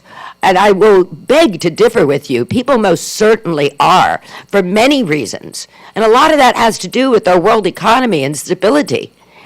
And how could we sit there as Americans and not take our time to be involved and to learn and to be more involved with it? When you ask for our input, when you ask for our vote, when you tell us what you're going to do, we're trying to be a part of that. And in every step of everything that has happened connected to this FDAP move, and let's face it, people, all the dots are connected. We're not that stupid. All the dots are connected. Everything has been manipulated and geared for one thing and one thing only in this county. And that is only to benefit an elite few and not the people that live here now. Thank you. ma'am. Can you state on the record that you were sworn in? I have been sworn. You got to go on the record, Carol. You've done it 3 times. I'll get this down sooner or later. So, sir, when you get to the podium, Yes, thank you. And I have been sworn. so, sir, please state your first and last name, your county of residence, and whether you've been sworn. We will give you 3 minutes, and please stay on topic. Thank you. I have been sworn. My name is Larry Arnold, live in Manatee County. I'm the one that kind of sits back and been listening for 4 or 5 years. Haven't said much for a variety of reasons, but heard a couple of things today and just wanted to share a few things with y'all. It was kind of enlightening to see that for the first time in the meetings I've been to, Mr. Neal and Mr. Vogler seemed a little bit abrasive and a little bit concerned when they made their comments about how maybe Mayaca and the community's treating them. I would hate to think that's the case, but that's what's the case. What's happening, my opinion, and I can base it on science, and would love to have those long conversations that Mr. Vogler talked about, is bad planning, bad policy, and in some cases based on bad legal advice and sometimes bad assumptions. I'm going to just touch on one of them. One of the things that I have heard for this project and kind of that march eastward is, well, we can't do anything, it's property rights. The state laws trumped us and Bert Harris and all of that. And I've read up on that and I knew about it back before it was quite this onerous, and it is more onerous for this board than it was a couple of decades ago. But basically, it's for reasonable expectations of value for the property owner. But it does not anywhere in Bert Harris or anywhere in the state laws that I could find, and if your attorney wants to share with me, couldn't find anything that says, and you've got to grant upzoning, you've got to grant land use changes that increase density and increase value. Yeah, you can't interfere with somebody's property rights. You can't prevent them from using it, but you don't have to grant the growth to allow basically subdivision, moonscape development. You really don't have to do that. There's nothing in the state law that says that. And if there is, please correct me, and I've asked this before and I've researched it. Last but not least, I think this is really your chance as an organization to make the right decision for the community and not just the development community. I would urge you to either deny this project. It is not a good transition project to rural, and it's not good for the park, or at least defer it. And let's have some real conversations with Mr. Neal, Mr. Vogler, and his folks, and try and see if we can come up with what would be a reasonable transition project. We haven't had the year and the $170,000 that Mr. Neal referenced to get to this point, but we would love to sit down and spend some time and have those serious conversations. And yes, COVID was a problem like it was for a lot of other things. I thank you, and again urge you to do the right thing. Thank you, sir. Thank you. Is there anyone else from the public who would like to come forward and speak on this agenda item? All right, seeing no one, we will close citizen comments and move into questions for the applicant and staff from the board. I only have one commissioner on the board, and that is Commissioner Servia. Commissioner Servia. Thank you. Yes, I have questions for the applicants, please.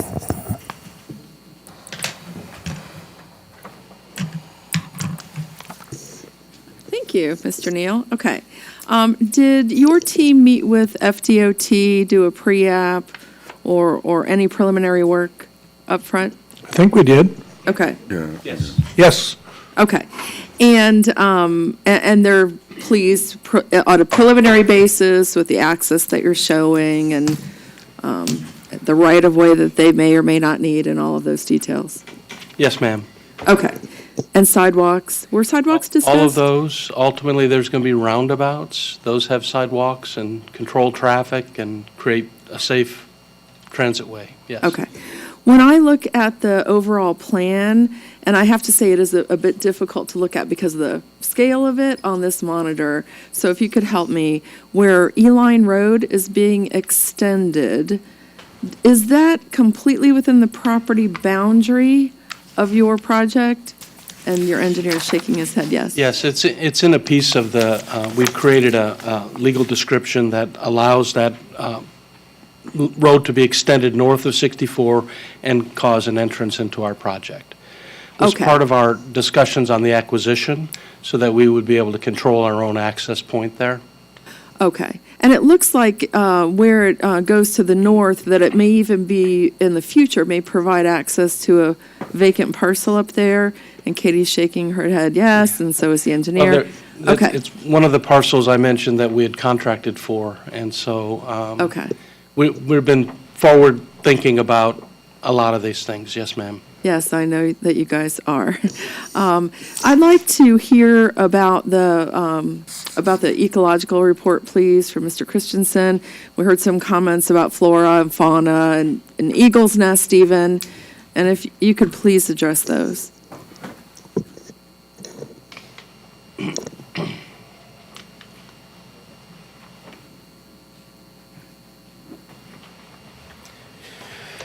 Good afternoon, Mr. Chairman, Board of County Commissioners. My name is Joel Christian. I'm a senior environmental scientist with Ardura. I have been sworn. This property has, a part of it has a formal jurisdictional determination with SwiftMud, with the water management, with the Water Management District. The rest of the property is under a pending application for a formal determination, so we're pretty confident with the wetland lines. The area's been historically utilized for agricultural properties. There's ditches throughout. The Sand Branch reference, it's been channelized through this property.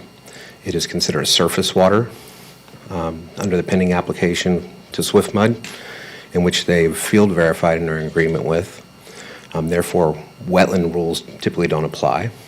It's treated as a surface water, but it is, however, a water of the U.S., which is regulated through Florida Department of Environmental Protection at this point. So as we continue to go through the next phases of this project, we'll be required to get an environmental resource permit from the Water Management District. As part of their review, they route this to the Florida Fish and Wildlife Conservation Commission, we will be required to get a Section 404 permit from the Florida Department of Environmental Protection. As part of their review, they route a copy of the application to the U.S. Fish and Wildlife Service. So we will be forced to deal with those agencies and the regulated species at that point. Right. About listed species that are regulated by those agencies. We've done some preliminary listed species evaluations out there. We anticipate there's probably gopher tortoise out there. If you continue reading into the report, we recommend 100% survey of the property prior to any land clearing. Those surveys are only valid for 90 days. Therefore, we wait until we're within 90 days of construction. Otherwise, we would have to do another one. So we do them when it's appropriate in accordance with Florida Fish and Wildlife Conservation regulations. This site does not have an eagle nest on it that we're aware of. I mean, if one nested out there this season, that would be news to us. We've been out there numerous times. The habitat out on this property, the bulk of it has been utilized for farming. It's kind of pasture areas. The park closest to 64 has got some remnant habitat values, got saw palmettos and some native trees, but nothing of any significance. It's been cattle grazed for quite a few years. You see a lot of ruderal species that are coming up, and which indicate that the area has been disturbed somehow. A lot of blackberry out here, so it's like wading through cats to get out here. So you tend to go back to the office bloody. But we realize that there's potentials for the listed species out here. So we do what's appropriate by the state and federal agencies at the appropriate times. We do a cursory review before the applicant even enters into contract on these properties. We do a preliminary review of these properties as they go through these preliminary stages of review. And then again, we'll go through it again at a more final evaluation at the time we're closer to construction when the appropriate agencies are involved in the process. There's no involvement at this point for Florida Fish and Wildlife or for the U.S. Fish and Wildlife to, for lack of a better term, insert themselves into this process at this point. There's no applications that they are included on. However, if we do come across something, we typically will coordinate with them ahead of time to make sure that we know we're addressing it appropriately. Yeah, thank you for that explanation. And regarding an eagle's nest, I mean, you say you're not aware of one, and they're highly documented, is my understanding, that as a nation, they are highly documented. The Florida Fish and Wildlife Conservation Commission has a eagle nest database. I don't believe it's been updated since that kind of transferred back to U.S. Fish and Wildlife. But actually, the Audubon Eagle Watch, they are boots on the ground, checking these things out regularly. They also have a database that we verify, and then we're out on these sites fairly regularly. We have to hang flags every 30 feet along the wetland edge, and then go back out with the Water Management District and review these things. These aren't just mapped from the sky. These are mapped. We go out, we do ground truthing and field verification of the habitats that are out here. All the while, we're looking at, is there gopher tortoise? And if we find a gopher tortoise where we're doing something else, we mark it, we come back, we do it, kind of identify it. So we've been on these sites numerous times. We've been around the edge of wetlands numerous times, which is typically where you'll have your wading birds nesting, your sandhill cranes, and your wood storks. I don't doubt that they're out here foraging occasionally, but I mean, you see them foraging in your backyard as well, but I don't think that's a protected habitat. So, it's typically their nests or their denning areas are what's protected, the wading birds, as well as a raptor. I mean, the eagles, they fly over all sorts of properties, but it's the nests that are regulated. Right, and a nest, I've seen them before. They're about the size of a Volkswagen Bug car. They're huge. They're massive. So they're hard to miss. As long as you got a good viewing angle, they're pretty hard to miss. Yeah, okay. Thank you. I appreciate that. That's all the questions. Thank you, Commissioner. The order of the board is Bellamy and Satcher. Commissioner Bellamy. Yeah, I have a question, and I just want to get some understanding as far as about the community meeting. I think the public comment made a statement about the virtual meeting. So I guess my question is, how many people attended the virtual meeting? And Mr. Neal made a statement that there were 94 questions. I mean, was it 94 questions from 5 people, or was it 94 questions from 200 people? I'm just curious on the impact of the community engagement. Good afternoon, Mr. Chairman, Commissioner Bellamy. I'm Katie Labar, Stantec. To answer your question about the neighborhood workshop, we are required to notice neighborhood workshops consistent with public hearings, and so we have to send mailed notices within 500 feet of the property line. And we're also required to post signs on the property, and we provided that information in accordance with the code. We had 13 documented individuals, and so this was indeed a virtual neighborhood workshop. It was hosted through Teams, Microsoft Teams, which is an online meeting platform that we've been using quite successfully. At that particular meeting, I've done it several different ways, but at that particular meeting, we asked participants to type in their questions so that we had the record of those questions, and then we were able to address them one by one, following a brief presentation that outlined the different applications that we are currently pursuing, including the one that is before you today. And so, again, 13 individuals documented that they were online and participating. All of the information, including those who logged into that particular meeting, were provided to county staff and should be in the information that you received for today's meeting, as well as a memorandum outlining the meeting, the procedures, who attended from the representative side, as well as the full record of all questions that were asked and the answers that were provided. We also emailed the questions and answers to those who asked for it, in addition to providing it in the public record.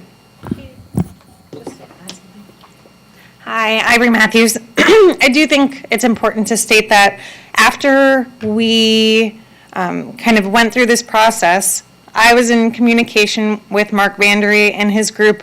He knew that we were planning the public meeting.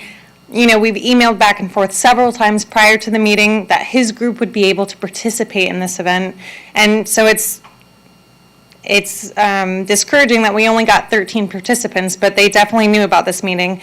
And for the record, you guys all got emailed prior to our neighborhood meeting from this group as well. So it was very much so documented. Thank you. Thank you, Commissioner. Commissioner Satcher. Thank you, Mr. Chair. I'm going to have questions most likely for engineering, I'm guessing, but if I'm wrong, you'll let me know, I'm sure. So on that road, on Waterline Road, I mean, I'm familiar with that, and Rye Road, and my son took some horseback riding lessons close to where we're at. And maybe I'll say this, I'll say it now, that 2 houses per acre, I'm not going to sit up here and pretend like, anyway, I'm not complaining about that. 2 houses per acre seems like we're doing okay. But I wanted to ask about, as you get close to the water, as you get close to the lake, can you make me feel better as far as that none of this, you know, that we're not sending reclaimed water into our drinking water? This board has spent, you know, countless hours and then serious money, or at least planning on spending serious money to protect our drinking water, and that eventually, you know, in other parts of the county eventually becomes water that, you know, we're swimming in and things like that, not in this part of the county. But can you make me feel a little better about that? Sure, yeah, and you'll see it on the plans in the record, and it was shown several times. There's a small corner of the northeast portion of the site that falls within the Lake Manatee watershed. It represents, I would just estimating about 15% of the site falls that way. So what we are proposing here is that all of our post-development stormwater discharge not discharge to that portion of the basin. So the other option we have to discharge is Sand Branch, which goes to the northeast, which then outfalls downstream of the dam into the Manatee River. So all 100% of our stormwater discharge will go to Sand Branch and not Lake Manatee. So to answer your concern about water quality in Lake Manatee, so that brings up naturally the question of, are you overloading Sand Branch? And the answer to that is no. What we are obligated to do by both county and state rule is to analyze the quantity or the rate of discharge to all of our discharge points on the site pre-development. So we establish what is going to Sand Branch today, and under state requirements, we can't exceed that in post-development. That's a state design criteria. Manatee County has put another overlay on top of that that tells us we have to not only not exceed it, we have to reduce it by 50%. So that is our requirement. It's one of the stated stipulations in this document if you approve it. So, and it's typical for this area. Okay. So the watershed engineering plan is that this water will bypass and not go, even though, as the crow flies, it is close to the lake. It's not, it's going into a creek that goes south of the dam. So it will not go into our drinking water, west. And then it also will, compared to what it's doing currently, right now, the runoff is going to go down 50%. Yeah, the peak discharge rate is required to be reduced by 50%. And I'm reminded, I did not state my name, Robert Engel. I work with Stantec. I'm also a resident of Manatee County, and I have been sworn. Thank you, Robert. That's all I have.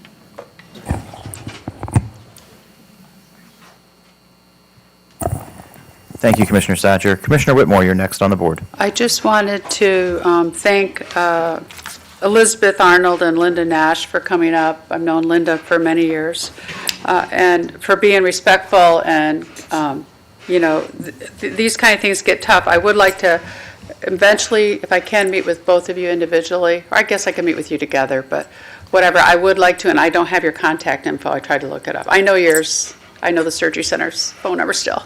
Okay, I'd like to meet you separately, but I want to thank you for being respectful, because that really does help a lot, no matter what side we're on. Thank you, Commissioner. All right, we're going to move into staff closing comments. Mr. Andrews. Hi, good morning, Commissioners. Charles Andrews again with Development Services, have been sworn. Just a few things here. Just to reiterate, is that the existing future land use classifications do permit the current density and intensity being requested. Kind of to Commissioner Servia's point there was a pre-application meeting that was held, requesting, this item, and at least on the comp plan side, going with the UF3, that was one request there from staff, and then regarding the rezone with PDR, so they did have a pre-application meeting that those items were addressed. Regarding the site, it is located west of the FDEB, where development is encouraged per the comprehensive plan.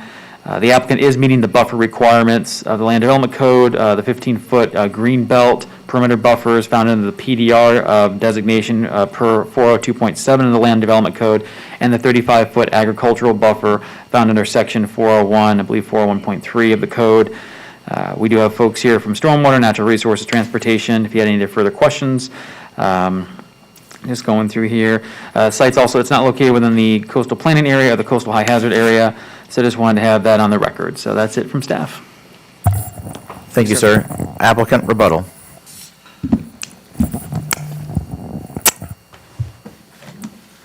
Ed Vogler, no rebuttal, just to underscore the three things we were going to mention: traffic and connections.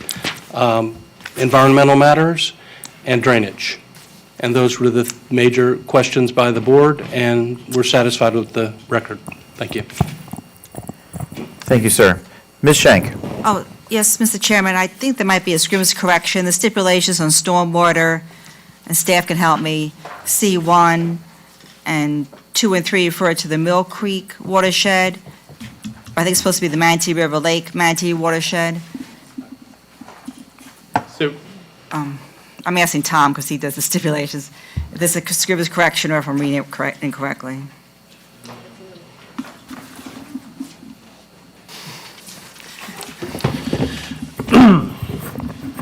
Mr. Chair, fellow commissioners, and county attorney, with respect to the staff report and the conditions you just referred to, Madam Attorney, with respect to C1, 2, let me just go through each one of them individually. With respect to C1, it is referring to Mill Creek Watershed Management Plan as the far southwestern corner of this particular project is located within the Mill Creek watershed. With respect to condition C2, it is referring to the Mill Creek watershed. C3 is correct that it is referring to both Lake Manatee and the Manatee River. And then, in closing, as far as condition C4, it is correct that it is also referring to Mill Creek. Okay, thank you. You're welcome. Thank you, Ms. Shank. No applicant rebuttal.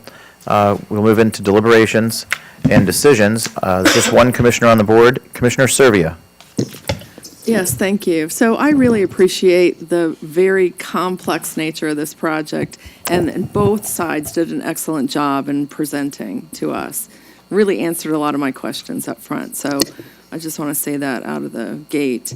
And the site design, you know, I have to give Neal Communities credit that they do a really spectacular job on entrances from the roadway. And these are the things that you see coming into the development and from the roadway. And it always just, you can identify a Neal development by looking at those entranceways. Thank you for paying special attention to that. I do want to talk a little bit about transitions. We heard from the community that this is not an adequate transition, but I disagree. It is an excellent transition the way it's designed from the busy arterial roadway to the north. So it is a good transition, and I do disagree with those comments. And as far as affordable housing, you know, affordable housing is a big priority of mine and all of my colleagues up here. But we cannot demand or force people to build affordable housing. It's not in compliance with the law. So they are allowed to build whatever they believe the market will respond to that's in accordance with the laws. So, and demanding affordable housing is actually restricted by our state government for local governments to demand that.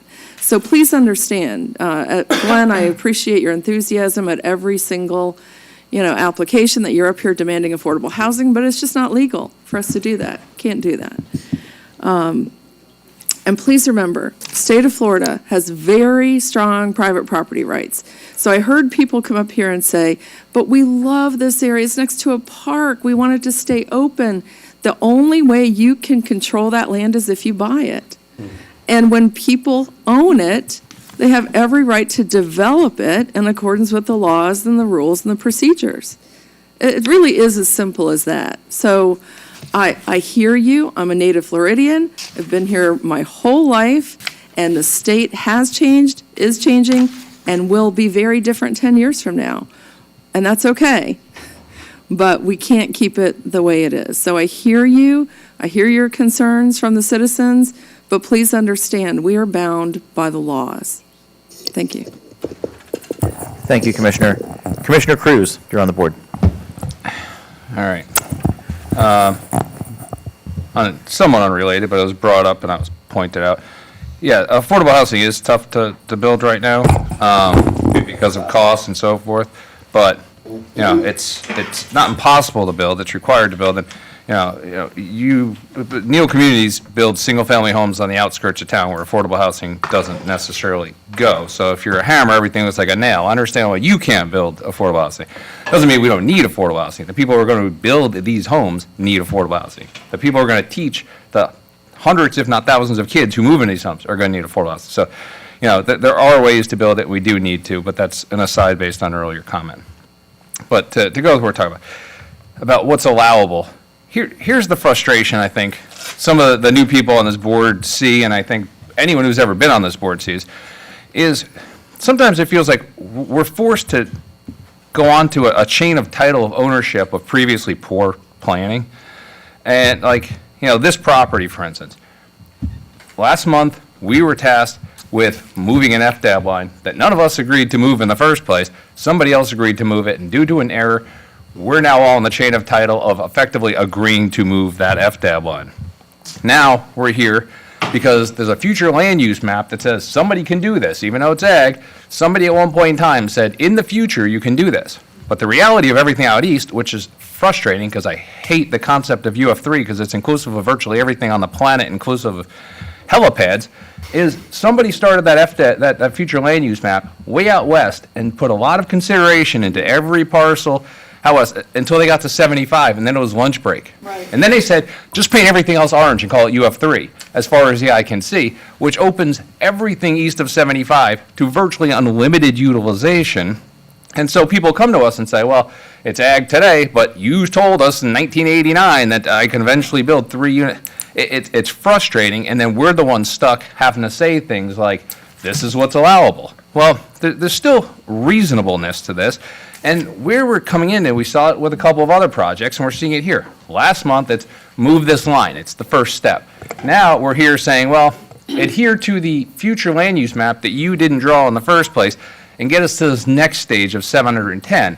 And then next month at the Planning Commission, and May, I think, here, they're coming back to turn the whole thing, including the 1 unit per acre, into UF3 to get more units in this thing and go from 710 units or 706 units plus commercial to 930 units. If we're doing this legitimately, someone should have come here and just tried to propose the 930 units in the first place, because that's the end game here, and we're kind of making this middle step, pretending we're slowly ripping off a Band-Aid, and that makes it more palatable to people. The request here is not only for the rezone, but it's for a site plan. I can't stand this site plan. This site plan basically bumps immediately up to a park and to our drinking water, and it's built to maximize profit, not to maximize utilization of the land. Because the reality is, at 3 units per acre for 710 units or 706 units, you only need 235 acres. This is 310 acres. There's 75 extra acres of theoretical buffer between here and our water and our park, but that's just not convenient to the plan here. So, I think, yes, people are allowed to do things, but if we're being requested to approve a site plan, we need to take a look at the site plan. It seems like up here, as long as somebody adheres on a zoning place, nobody ever actually looks at these site plans because no one ever comments on these site plans. It's just thrown in there, and however you cram 706 houses into a parcel of land, it's fine as long as the number divided by the other number is less than the 3. Then you do whatever the hell you want around here. That's not how this should be. There should be more consideration. If you tell me, by law, Commissioner Serbia, you're allowed to build 706 units plus 17,000 square feet of commercial, that's fine. I have to let you do it. Doesn't mean I have to let you do it however you feel like doing it, because that, in my mind, is not what is good for this community or for this property. So while I can't do anything about the 706 units, because somebody way before me and predating my time on this board agreed to allow somebody to do that on this parcel, doesn't mean I have to let you do whatever you want. So as long as the site plan's in here, I'm not voting in favor of this. Thank you, Commissioner Cruz. Not seeing anyone else on the board, I'll entertain motions.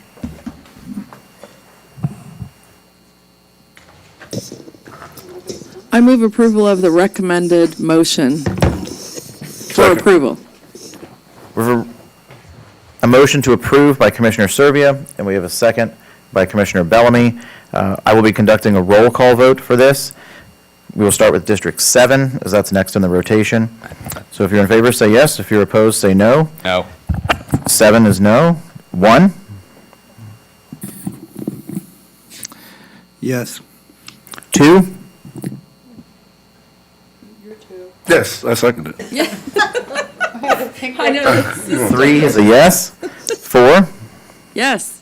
5, Yes. 6. Yes. Madam Clerk, it is approved 6-1. Commissioners, I think we should adjourn for lunch and reconvene at 1:45. Would that be all right? Just order Chick-fil-A. I have sent for some Chick-fil-A, which will be in the back room. You're not forced to eat it, but it is on its way. So reconvene at 1:45. That gives us 50 minutes. We do not have a time certain. No. So we will recess this meeting until 1:30.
Good morning. Welcome to our Hurricane Preparedness Media Day event.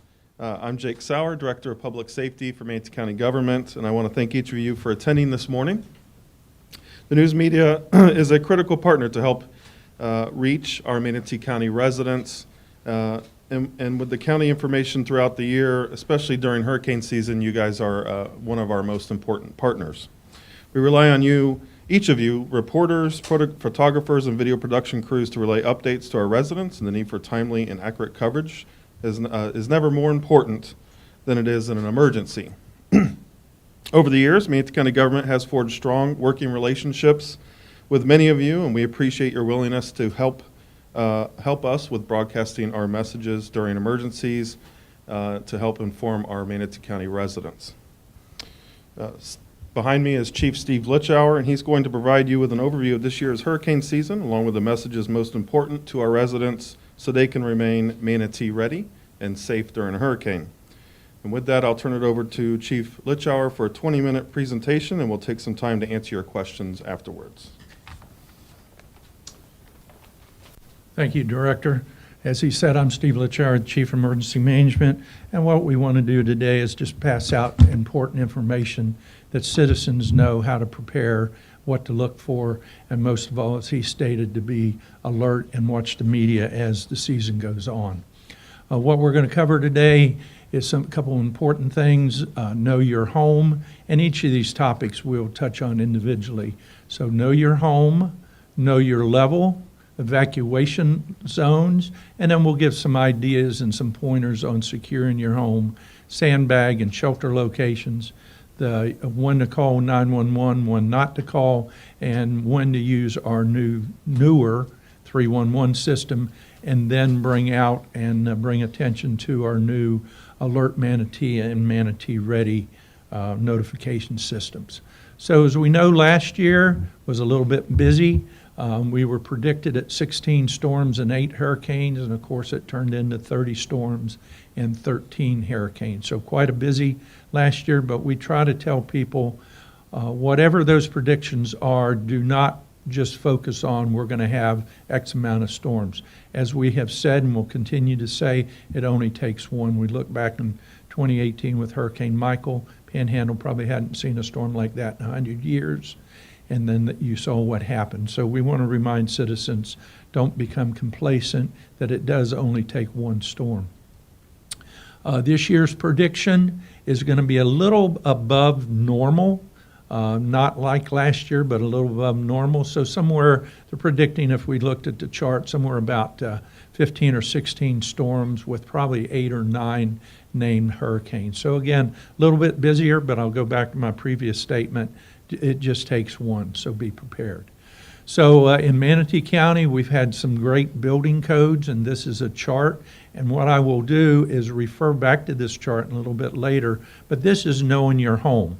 So as the chart shows, and I'll work backwards, an older home of 2002 back will sustain winds of 110 miles an hour or less. Between 2002 and 12, 130 miles an hour, and then 2012 onward, 150 mile an hour.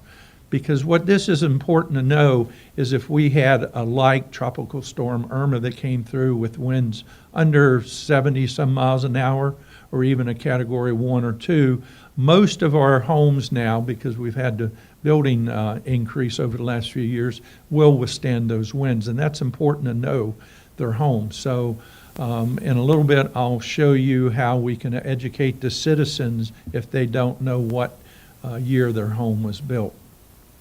Evacuation we do for 2 reasons. One is storm surge, and you will see on this chart about the surge. The surge, as I describe it, is that wall of water coming in for us on the west coast off the Gulf of Mexico, up the Manatee River through the Tampa Bay, but that's that wall of water. It's not street flooding, it's not flooding by rain, but it's that wall of water being pushed ashore.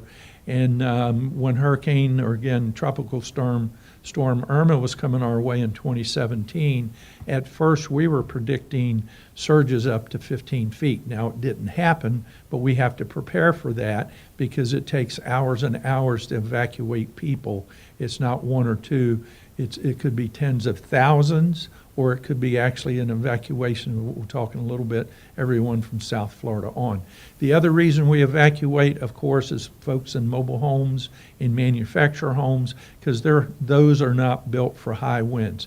Even a good, what I describe as an afternoon thunderstorm can cause damage, and we saw that about a month ago where several mobile homes were affected by high winds. So storm surge is that wall of water coming in off the Gulf, working its way up the river, and that's what we evacuate. We'll cover how to know what zone you live in shortly. Preparing your home is very important. Again, the preparation of the home is shutters, hurricane windows.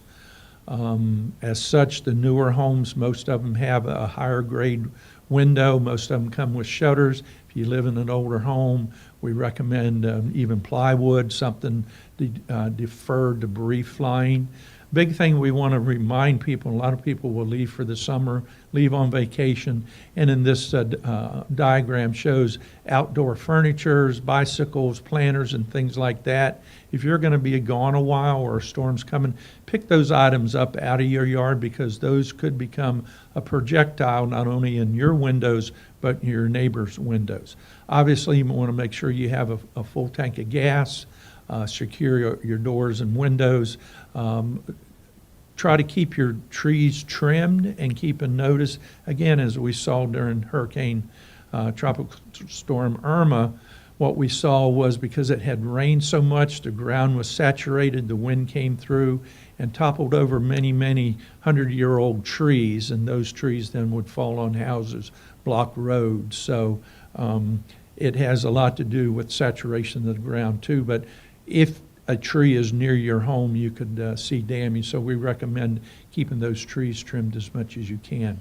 Knowing your level is on our website, mymanatee.org/information, and sandbag and shelter locations are also listed, and I'm going to advance forward to show how to get to those locations. Good information on the website. As I tell people, if they forget anything else, just remember mymanatee.org, and then there's a search bar, and then they can look at knowing your level, sandbags, and shelters. So if we clicked on the link that took you to know your level, you see it here at the bottom of the page, and your address. And we entered, this is the address of the admin building. You click search, and one of about 6 blocks come up, but if you see here at the top of the screen, at this particular address shows that it's evacuation level CD. The reason, two areas, it's a large piece of property, so one part of the property is in C and one's in D.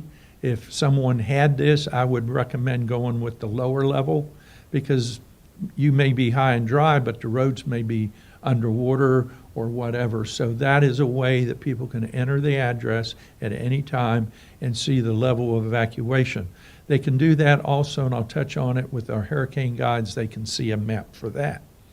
If they hit on the same link, they would go into one of the other blocks that's titled Property Information. If you see about halfway down, year built, this gives you the year that dwelling or that business or building was built.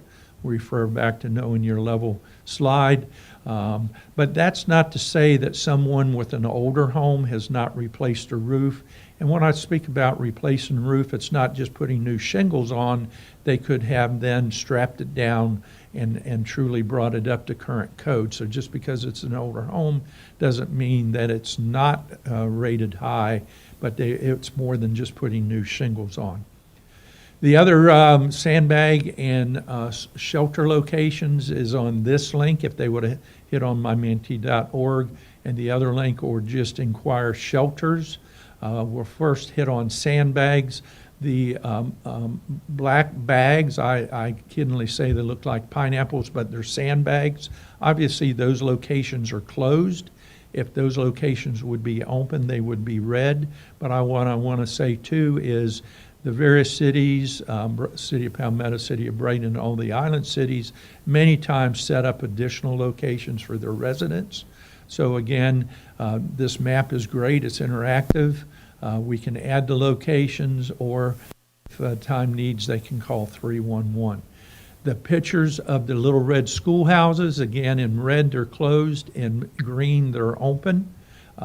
We have, and I'll say this, that every shelter is a school, but not every school is a shelter. If that makes sense. So every shelter is a school, but not every school is a shelter.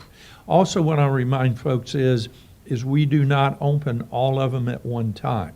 We open them up in phases, and those phases would be determined on direction of the storm, type of storm, whether it's high wind or a lot of surge. So again, this is a good interactive way. You can get it on your app, the 311 app. You can go to the website, or you can again call 311. I wanted to mention about watches versus warnings. A watch is telling you to kind of watch out, something's coming 48 hours in advance. Again, this is where we depend on y'all, the media, in whatever form to keep the citizens apprised of what's going on. You watch, get ready, and stay tuned when we go to a warning that's 36 hours out, and that truly means a hazard is imminent, and follow the direction of local folks. So the difference between watches and warnings.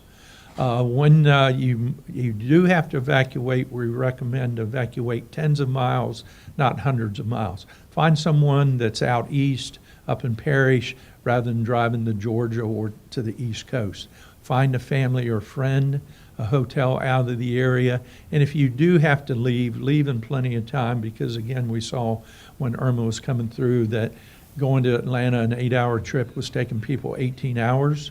Not only it took you that amount of time, you're fighting for the same roadways, the same gasoline, same hotels that not only Manatee County residents are, but everyone south of here headed north. So that's why we recommend tens of miles, not hundreds of miles. Find a friend. If you do have to evacuate, make that the decision to know in your home and know in your level, because what we saw during Hurricane Irma was people that did not need to evacuate did. So only evacuate if you do need to. So shelters, we want to say about shelters, we refer to them now as refuge of last resort. It's not the Holiday Inn, it's not the Hilton, refuge of last resort. As I said, they're at public schools. Not always that school is open. That closest is not the one you're going to go to.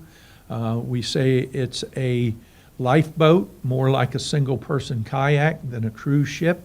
You have to bring all your slides. As you see in this picture, everyone has a different type of folding chair. They bring sleeping bags, they bring mattresses, but you have to bring everything that you need, including all your supplies. A shelter, though, is a safe environment, and you are fed. So we don't want to not tell you to go to a shelter, but we want to say if at all possible, go somewhere else and leave the shelters to those folks that have nowhere else to go. This year we're trying to limit space due to social distancing. We're still encourage people to try to stay apart from one another because everybody's not vaccinated, but that will depend on the intensity of the storm also. So again, we recommend have a plan to go somewhere else, but if you need to go to a shelter, those are open. It is a safe place to go. We do have this year 22 general population shelters, 3 of which are pet friendly, and we have 2 special needs shelters, and both of those are pet friendly. So room for your pets at the shelters, and on the map and on the guides it will tell you which of those shelters are pet friendly. Special needs shelters, basically it's for folks, family and friends and residents that are oxygen dependent, electric dependent, and Alzheimer's and dementia. What we ask is, again, register early. Go online, mymanatee.org/needs, and register now. The reason we ask for that is, throughout the state we saw, again, we use Tropical Storm, Hurricane Storm Irma as an example. Over 4 times the amount of people were registered, what was registered showed up. And keep this in mind, at a special needs shelter, we do provide cots, we provide medical coverage, we provide nurses. how do we plan for the proper amount of food, space, location, and medical supplies and medical help if we don't know how many people's coming? So again, we encourage you, if you have a family or friend that are in one of these three categories, to go ahead and sign up now so we know. Then you're contacted to see if you are coming, if you still need to come, but it gives us some pre-planning to set those special needs shelters up. The difference of 911 and 311 is that 911 is for emergencies. You call 911 for emergencies, fires, accidents, things like that. You call 311 here in Manatee County for routine inquiries, directions, what sandbag locations are open, utilities issues. 311 was a new concept about 3 years ago, a really great concept that citizens don't have to remember any other number but 311. Again, utility problems, questions about shelters, or in any given day, any other questions about county government. What we started last year is a new notification system called Alert Manatee and Manatee Ready. Alert Manatee, we encourage people to sign up, and I'll have the next slide, is phone calls, text messages, and emails, where Manatee Ready is short text messages. Alert Manatee sends out emergency notifications as evacuation orders, shelter locations, boil water notices, weather alerts, and you can go on that by mymanatee.org/alertmanatee.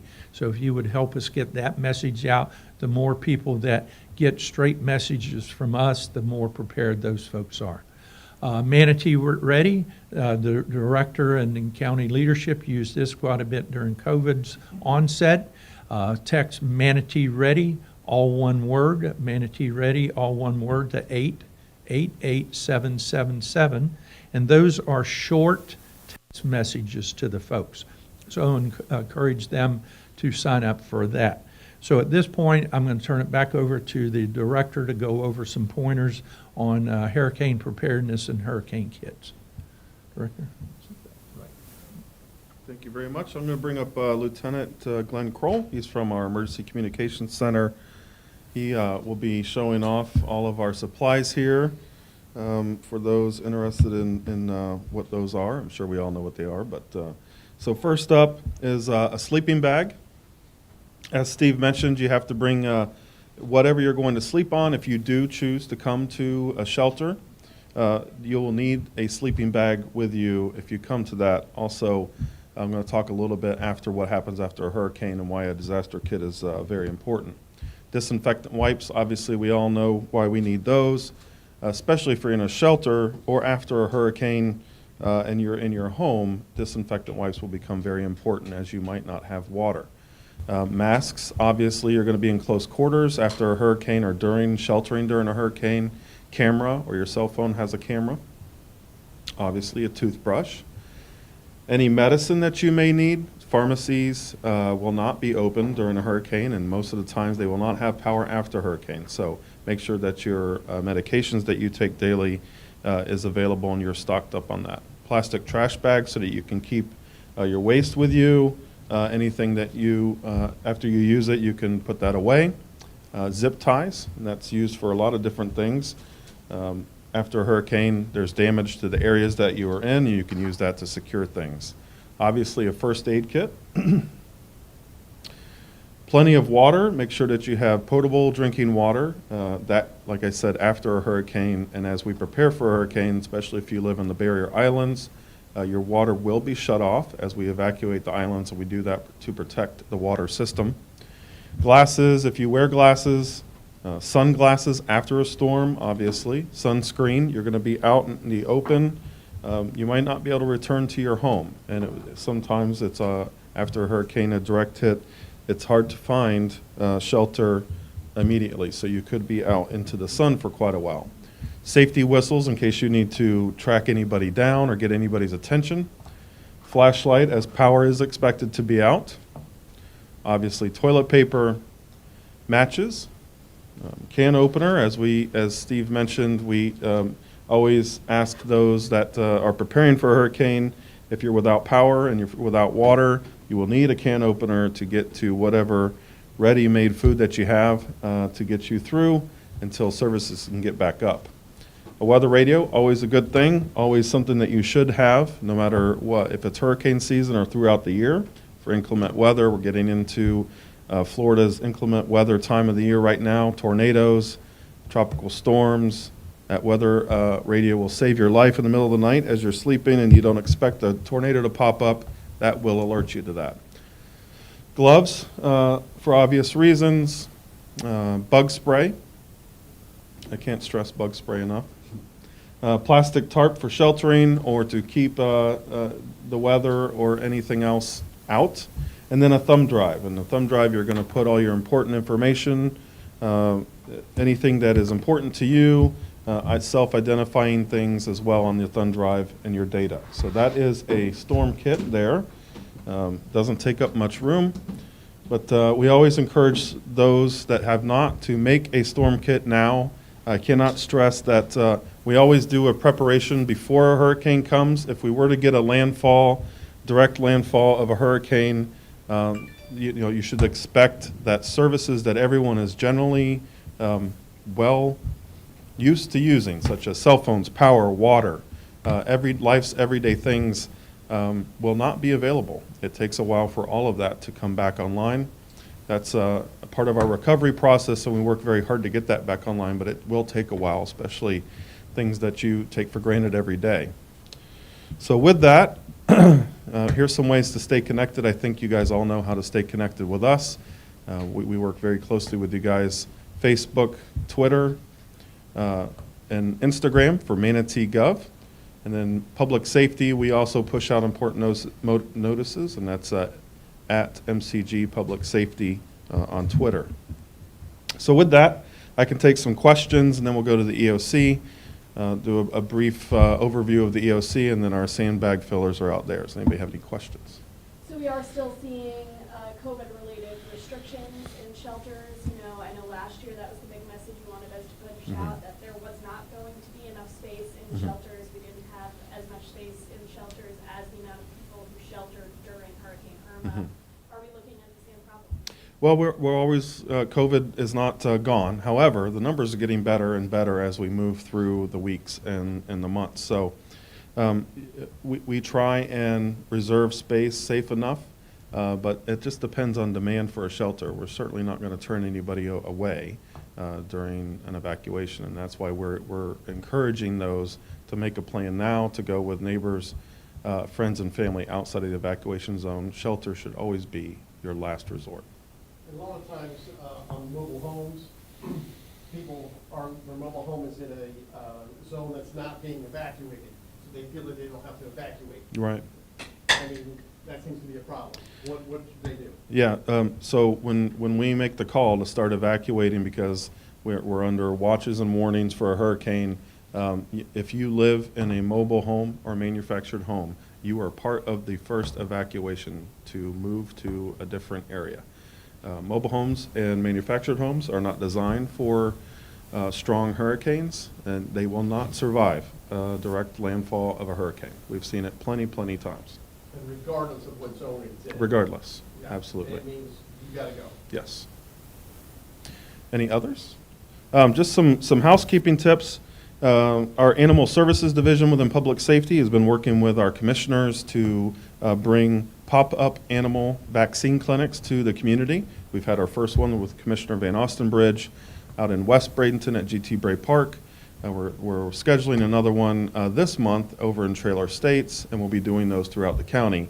That is a great initiative for those who need to get their animals vaccinated in case they have to go to a shelter. We do require that your animals are fully vaccinated, and you bring those licenses and their records with them. So it is all free. Look at our web pages for the upcoming dates, but we'll be scheduling those through June and July, free to the community. Bring your pets out, get them vaccinated and ready for hurricane season as well. So what would you say is the most important message for us to get across this year? Make a plan now. This is the 7th year in a row that a named storm has popped up prior to hurricane season, It's not going to be any different this year than it is for many others. We were a little grateful last year, but we do expect it to be an active hurricane season. And if you make a plan now, when we do call for evacuations and we get prepared for a storm coming, you'll be in a much better place. All right, so we'll go over to the EOC, and then our sandbag machine, filling machine is out front as well.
Make your mark by naming our park on this episode of Manatee on the Move.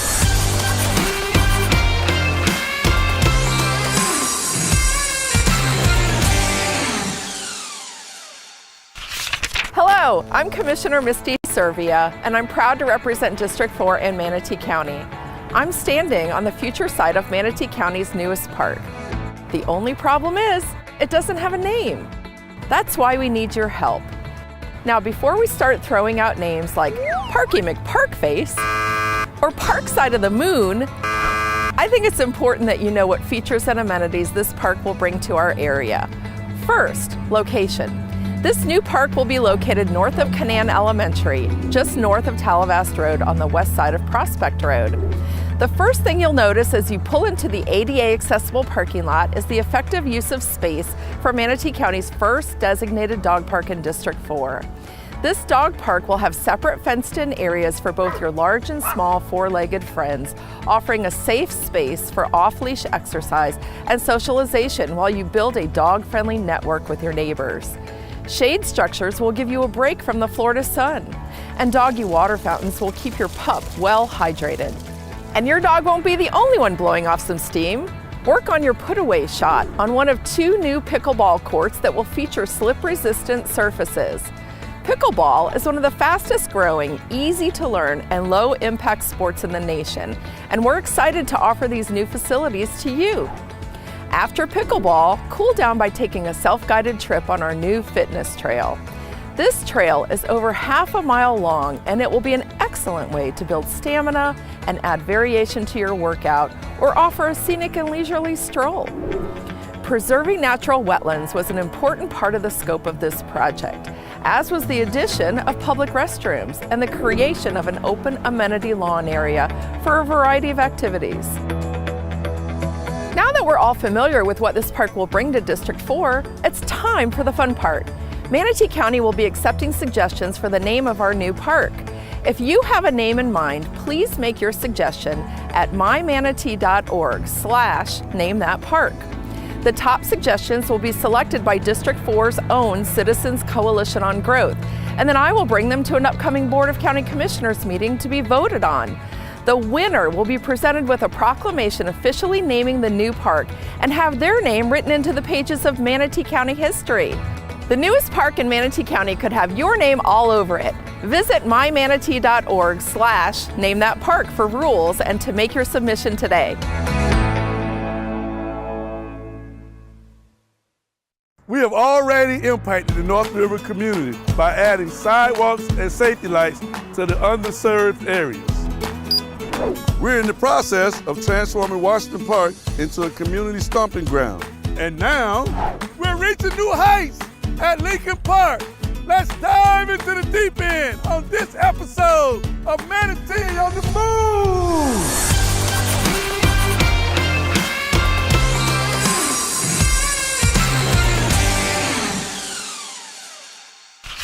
Hello, I'm Commissioner Reggie Bellamy, and I'm proud to represent District 2 in Manatee County. By now, you've probably driven by, seen the slide, and had a few questions regarding the improvements we're making at Lincoln Park. It all starts with the brand new competitive swimming pool, perfect for fitness, swimming meets, and cooling off during the heat of the summer. This project also features a separate zero-depth entry kiddie pool with aquatic playground, slide and plunge pool, parking expansion, picnic pavilions, and a locker and a restroom entry plaza that will also house a lifeguard station, small party prep area, and a pump house. And we're just scratching the surface. Right around the time we're wrapping up the pool project, we'll begin work on a 2-story press box that will stand tall over our additional bleacher upgrades on the home and away side of the football field. In addition to a new scoreboard and fencing, we'll also be adding restrooms to accommodate our athletes and spectators. Friday night lights at Lincoln Park will never look better. To make way for the Aquatic Center, we'll be constructing 2 brand new basketball courts near the football field. These slip-resistant surface courts will feature regulation lighting and fencing, and will also include little touches like benches and a chilled water fountain, trash cans, and more. With all the enhancements we're making at Lincoln Park, accessibility is paramount. That's why we're building a pedestrian bridge to connect Sylvan Oaks with Lincoln Park. And that's what this project is about, building bridges so future generations can enjoy the safety, accessibility, and recreation that this facility will bring to all Manatee County. I'm ready to go. Are you? Hello, I'm County Commissioner Vanessa Baugh, and I'm honored to represent District 5 in Manatee County. Welcome to the Premier Sports Campus, home to some of the best soccer fields in the state, and soon, way, way more.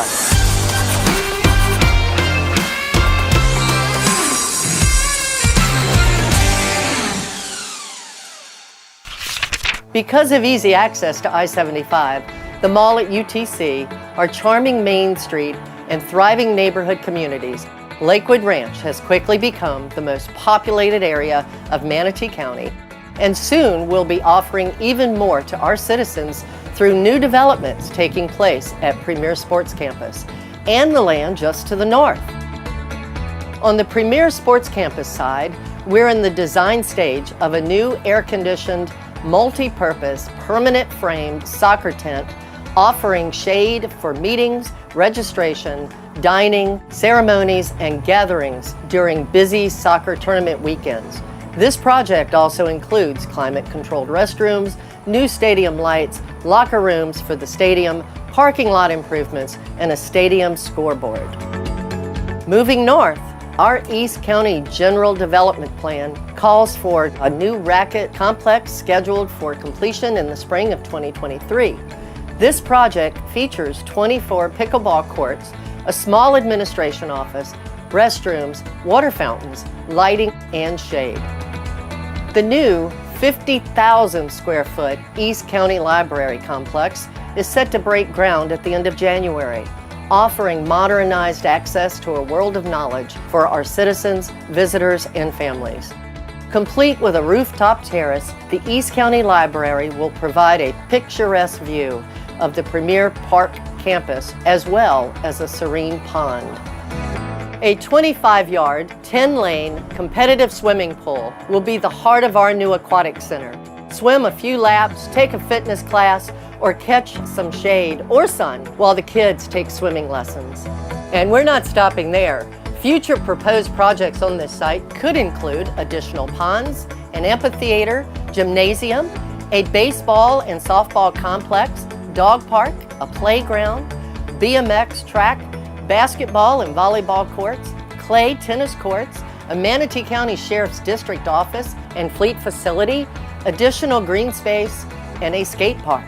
By the way, our new East County General Development Plan calls for approximately 280 additional parking spaces in Phase 1, with up to 500 spaces included in future phases. So everyone has a chance to realize what I've known for a long, long time, that District 5, Lakewood Ranch in Manatee County is a great place to live, work, and play.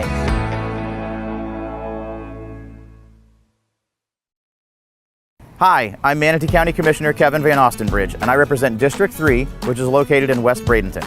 Welcome to GT Bray Park. As you may have noticed, GT Bray Park has been undergoing extensive renovations. We started at the Little League complex, and we moved over to softball, and then the football stadium, lastly soccer, and now we're at the Walden Racket Center. So how is Manatee County keeping up with the demands of the fastest growing sport in America? Let's find out on this episode of Manatee on the Move.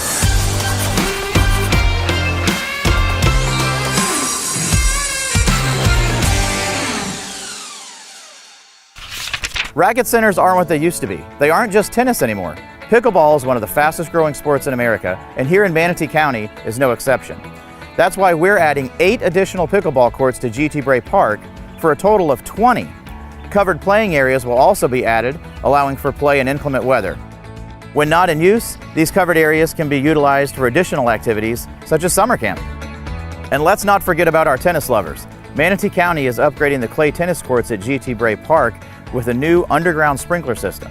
And since the new irrigation system will only require the courts to be raked, players will no longer have to wait for the courts to dry, meaning less downtime in between games. In addition to replacing the irrigation system, the county will upgrade 4 of the existing 8 courts, making them USTA regulation, which means Manatee County can now host tournaments. Shaded seating between courts is also being added, and we're upgrading court lighting. New pickleball courts, and a major upgrade to the tennis courts at GT Bray Park. These are just some of the ways that Manatee County government and the Board of County Commissioners are improving your quality of life.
Okay, welcome back.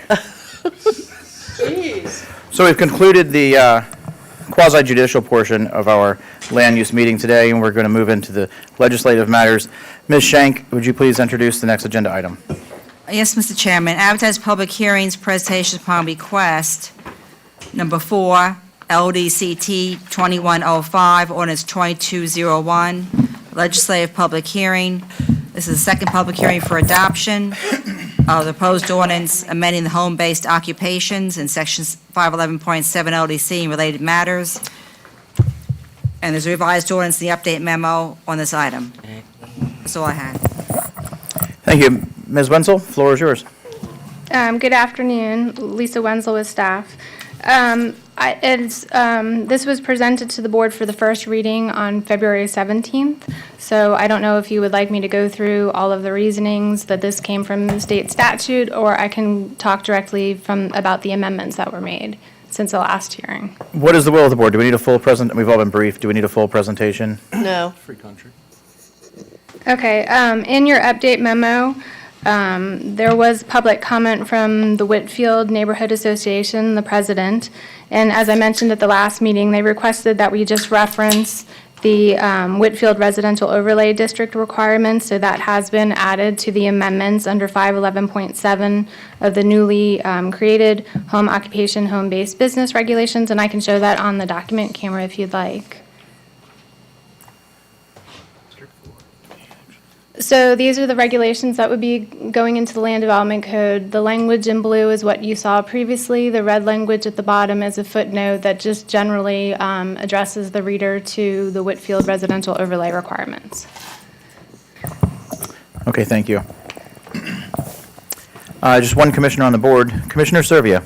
Yes, Lisa, is that what the Whitfield residential president asked, that type of reference, or did they ask for the reference to be specific? I don't remember what the specific differences are between this code language and what their overlay prohibits or allows. I just wanted to clarify, the Vice Legal Counsel, Mr. Soto, is in the audience. We prefer a general reference and not get into the weeds on this one footnote. The citizen wanted details and is further restricted. We don't want to get into that. We just refer to the section for the properties in that Whitfield overlay district. So I have a question. So then if someone would like to establish a home-based business in the Whitfield area, and so it will be the staff at the Development Services Department, I had to think about that for a minute, making the interpretation, or will it be the legal department, or I see, because I know why we don't want to be clear and we want to be more broad-based, but I also want to know the process for someone understanding a specific situation. I don't know if the Bass Department has an answer for that. Do you want me to answer? I don't know how they're going to be doing anything. We have no occupational license or business tax. It's permitted use. They can just do it. They don't need our permission. So then it will become a code enforcement matter. As long as they're following the code. I mean, we'd hope they look at the code first. Right. And Courtney's at the end, she can weigh in if there's any other process you have in mind. I don't think there's any other processes to my knowledge. No, it would go through staff and the building official, and they would look at whether or not the use meets that requirement in the code, and then if there becomes an issue, it would become code enhancement, would look at that. Right.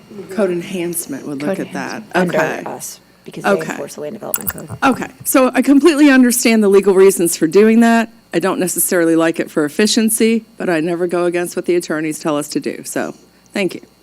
Thank you, Commissioner Servia. Seeing no other commissioners on the board, I will go to public comment. Is there anyone from the public who would like to come forward to speak on this item? Seeing no one, we'll go to the phones. Is there anyone on the phone? There's no one on the phone either. The chair will entertain motions.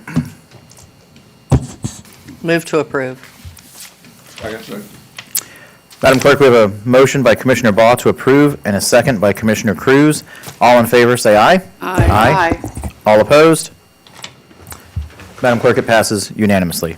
Ms. Shank, please introduce the next agenda item. For your hard work, Lisa. Okay, we're actually going to take two public hearings together and then vote separately. This is under advertised public hearings, presentation scheduled. Number 5 and 6. Number 5 is LDCT 2108, ordinance 2206, county-initiated LDC text amendment to delete all references to the North Central Overlay District from the LDC. And also, we can open the same public hearing for 6 as well, LDC T 2108, ordinance 2219, county-initiated zoning map amendment to delete the North Central Overlay District from the official zoning atlas map. Both are legislative, both are handled by Lisa Wenzel. All right, good afternoon. I'd like to go to the slide presentation. So again, as Ms. Shank read, this is for the text amendment and the map amendment for deletion of the North Central overlay from the Land Development Code regulations. Oops. No, that's not what I want. Okay. This map shows you the outline of the North Central overlay boundary. It is approximately 71,200 acres. How many? 71,000. 71,200 acres. It does extend quite far east. Many years ago, yeah. From the river to the Manatee Hillsborough County line. Unless it was that big. So Manatee County adopted the North Central Overlay District on 4/5/2005 with Ordinance 0515. And as I said, the NCO covers the area that was shown on the previous map, approximately 71,000 acres. And the applicable regulations of the NCO district are in the LDC 403.12, and also there are some regulations in Chapter 6 signs. So the background, October of 2020, the board requested a work session to discuss the North Central Overlay District regulations, specifically to analyze the existing NCO regulations and their applicability, to provide a comparison between the NCO regulations and the LDC requirements outside the NCO, and to discuss potential amendments to those NCO regulations. Then on August of 2021, the board held a work session in Myakka. And there we presented, staff presented, and a representative for the Paris Civic Association also presented. On 10/12/21, the board made a motion to authorize staff to prepare and advertise for public hearings an ordinance to amend the applicable portions of the LDC and the zoning map to delete the NCO requirements. So why delete the NCO district? And this is a bit of a rehash from the work session, but difficult implementation of the NCO regulations. It's larger, more intense requirements than other applicable regulations within the area of the county. Some of the regulations are complicated, including the design standards for non-residential uses, looking at the building scale, mass, the architectural style and colors, and setbacks. As far as the comprehensive plan regulations have changed over the last few years since '05 when NCO was created, and now there's a potential to increase density if a site is developed with affordable housing or mixed-use development, and a potential to increase density if a site is developed as a mixed-use development. Development trends have also changed in the last 15 years. Lot sizes, we've seen a trend towards smaller lot sizes, smaller setbacks, and more inclusion of multifamily.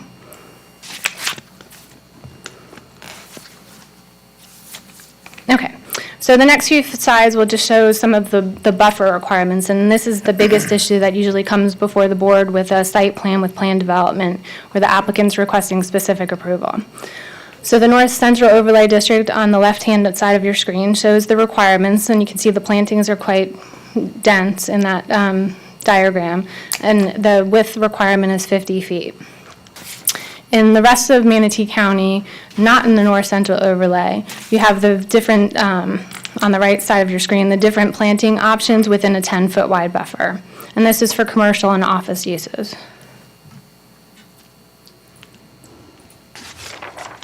All right, my clickers. Okay.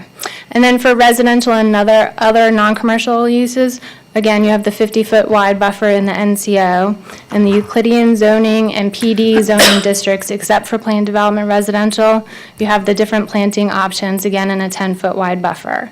In planned development residential, the typical minimum is a 20-foot wide buffer.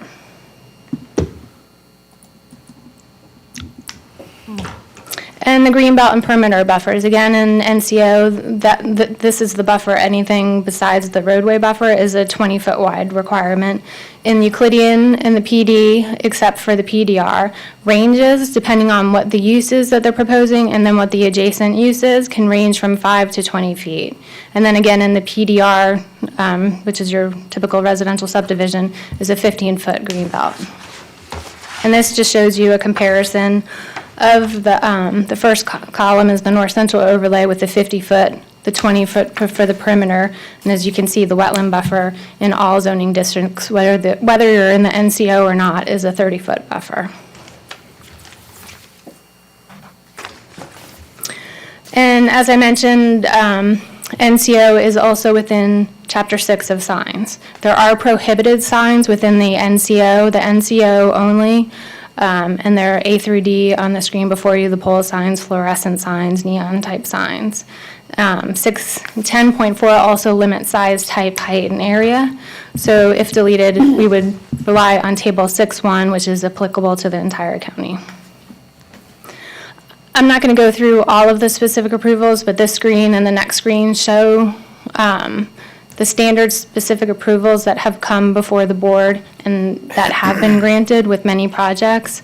And again, it's mainly the width of the roadway buffers, the green belt buffers. There's a requirement for increased setbacks for pool cages when you're by the green belt, and a lot of those come before the board to request specific approval.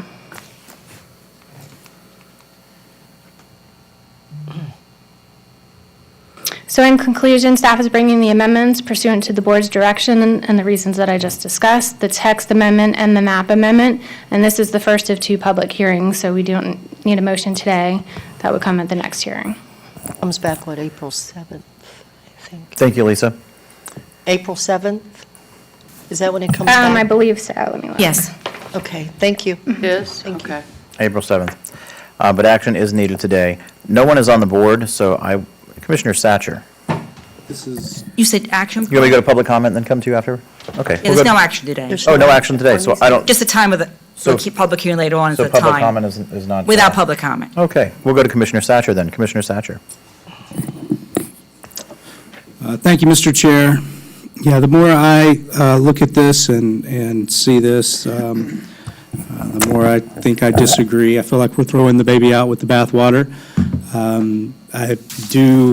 If we look at this and it's been a brand new, or there's a whole host of different regulations, and you all know that I don't like over-regulation, but we're getting rid of all of them all at once instead of picking out the worst and keeping the ones that might be beneficial to keeping Parish and District 1 a unique place, the north part of the county.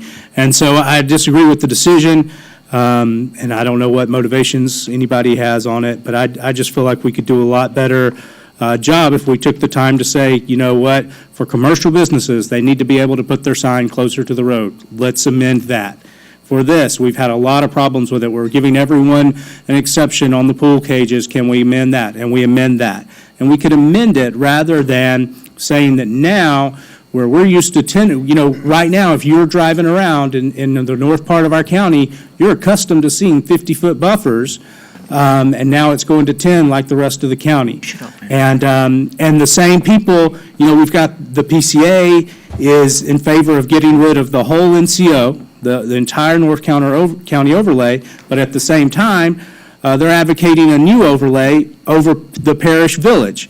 Well, I voted in favor of that. I'm fine with that. They have the right to do that.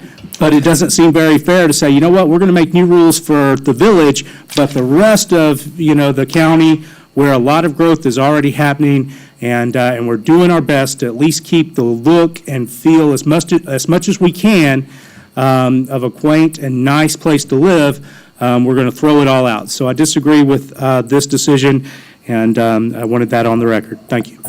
Commissioner Whitmore and then Commissioner Baugh. What we're doing with this is if we do this change, we are getting rid of a lot of regulations, which is what we're all here for. This was done in 2005. As all know, there was hardly any homes built there then, and that was a different thing. What we're doing now is having them conform with the current regulations of the entire county, and we still have regulations. It's not without regulations. It turned from very rural until suburban now, and and more urban. So we have to. I don't think this is, and I guess the Parish Civic Association did support it. Well, I remember many developers throughout the years saying that this is a lot of extra costs, a lot of regulation, when it isn't required anywhere else in the county. So I support this project. Thank you, Commissioner Whitmore. Commissioner Baugh. I never thought about it that way, so I do have a question that I'm hoping that Lisa can answer. I mean, I remember being in Myaca, and I think we had 2 or 3 people that came forward wanting this removed. Did the people that lived in Parish at the time, when this was put in effect, did they vote to do this, the people themselves, the citizens? And are they voting today, the ones that are there? I know it's many more today than it was in '05, but, have any of the citizens had a say on this action? In 2005, I did not work on it, but I was here, and I think there was a lot of community input from the Parish Civic Association, but I don't believe everybody, had an individual vote on the amendments. But it was a public hearing advertised with the ordinance that was approved. I guess I'm wondering, I don't know that much about Parish. I don't live there. I don't represent it, so I'm not real familiar. And it's not that I have an issue one way or the other, I don't. But I'm just, since it was mentioned, I'm just curious. Do the people that live there want to see this stay or be removed, or are we just doing it for a commit? I don't know. I honestly, I don't know the answer to that question, because I'm not there. I don't even know who's on this committee. Lisa, could you talk about maybe the meeting that we had in 2020? Do you want to let Rachel speak about the community engagement for, I mean, is that even a fair I'm sorry, question to I've got ask? multiple I don't people know. talking to me. One thing that might be prudent is talking about the 2020 meeting that was out in Myaca. Yes, and the board was at that meeting. I was there for that. Yeah, everybody on this. No, but there was only, as I commission was recall, there. the majority of people there were from Myaca, not Parish, but there were, I think, 3 or 4 people that spoke on this issue. They did in support, it's my recollection, Rosina was there too, that they were in support of removal of the NCO requirements. That's what I'm saying. I know the committee is, but are the people that live there that are involved in this, how do they feel about it? So throughout the years since we've been talking about this, since the different direction, they have been talking about this at the public hearings. And that's one reason why we did have the work session out east. Rosina and I have both been on WebEx's meetings with the Parish Civic Association. My next question, thank you. Some have been, the majority of that Parish Civic Association are in favor of the request. There was one person that was vocal that was not completely in favor of it. So it's, just like everything, you have some positives and negatives. Well, I guess what I don't really care. But, the association, I realize, evidently must be in favor. And that's great. I don't know how many people that even means, but how many residents are involved in this issue is my question. I don't know. Just like my slide showed, though, the board has been asking for this. They asked for it in 2020, again in 2021, did a work session, made a motion, and now staff is back. I understand. In compliance with that regulation. And I understand things can change, and we're more than willing to change it. I'm just wondering about the people that commission would actually like. live there that are affected. But I'm okay, never mind. I was just curious. Okay. So seeing Ms. Layton in the audience, does the board have an issue if I go to public comment now and then continue down the? There's no public comment. There is public comment. There It's a is, public hearing. yes. So I'm going to open this up to public comment now, and then we'll continue with deliberation after that and have Satcher and Cruz on the board. Is there anyone from the public who would like to come forward to speak on this item? Please state your first and last name, your county of residence, and you'll have 3 minutes to speak. And please stick to this particular agenda item. Thank you. My name is Rachel Layton. I'm a certified planner with ZNS Engineering. I just came in for this part, and I think we're legislative, so I don't know that I need to be sworn. Thank you for letting me speak today. This is something that I've been assisting the Parish Civic Association with. I don't know what their membership base is, but we did have a town hall meeting with them where I gave a presentation similar to the presentation that I gave at the August BOCC work session. And so as part of that, we talked about removing the North Central Overlay District because, and I'm the biggest offender, I probably, applicants have come in with so many requests for specific approvals to try and get adjustments to the various sections of code. So I'm kind of wearing two hats in front of you today. I want to be able to give you background where I can. This North Central overlay with the 71,000 square mile acres, right? Half of it is inside the FDAB line and half of it is outside of the FDAB line. What I foresee happening if this goes away, these projects are still coming in as planned development, mixed use, residential, whatever they're going to come in as. And where there's concerns with buffers transitioning, staff and the board can work with the applicant during the process to say, hey, next door is a 50-foot buffer and you're only proposing 25. Can it go to 30? There's room for discussion, I don't want to say negotiation, but really negotiation amongst the applicant and the county to make sure that the transitions are appropriate between one development and the next. And really, to me, the intent of the North Central Overlay was to ensure that the projects along US 301 didn't have the backyards butting up right against the road. That's kind of the characteristics of what I had heard back then. I personally have tried to rewrite these regulations myself a number of times for the board. For the Civic Association, the first time back in 2013. And so I don't know if the concern is the buffering, which we can always work through in plan development, or if it's the signage, which maybe we could just take a look at the signage codes. I think they're pretty restrictive on electronic signage anyway, where it can be placed. So it's 14 pages of code that's very difficult for all of us to, on both sides, to navigate. And it would, yes, allow the opportunity for the Civic Association to expand the village area and really consolidate growth in the area that they're looking for that needs redevelopment in the center where developers are kind of going on all of the outliers. So I appreciate your consideration and I ask that you approve the removal of the NCO, and I tried to cover it all in 63 minutes. If you need more, it's important information. If you need more time, take it. I mean, I didn't come with a formal presentation to you guys today. I committed to Lisa and Rosina that I would come to every hearing that was brought up on this topic because, to me personally, it is a very important topic. And I don't want the unintended consequences that I think Commissioner Satcher is worried about. But I think the way that the Land Development Code is today allows for those protections in plan development so that we can navigate some of those concerns along the way.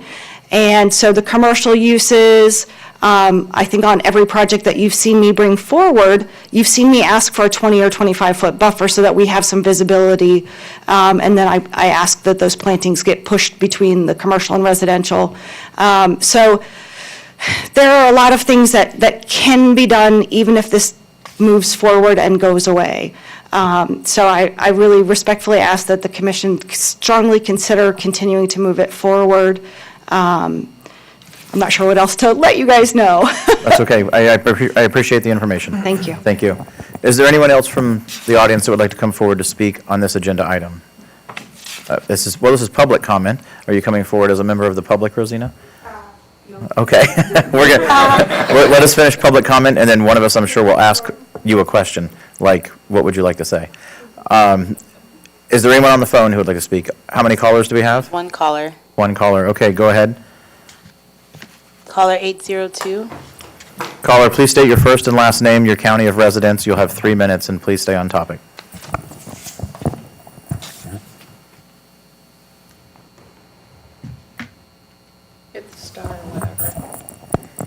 star six, caller two, or caller, please. This is Carol Clark, and I'm trying to get in, but I keep You're in. getting muted and unmuted. Can you hear me? Yes, ma'am, you're in. You're live. Okay. This is kind of fun, sitting watching this on the couch and being able to call in.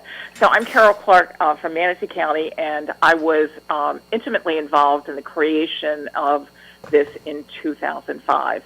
It was very controversial at the time, and there was a lot of back and forth between residents and developers.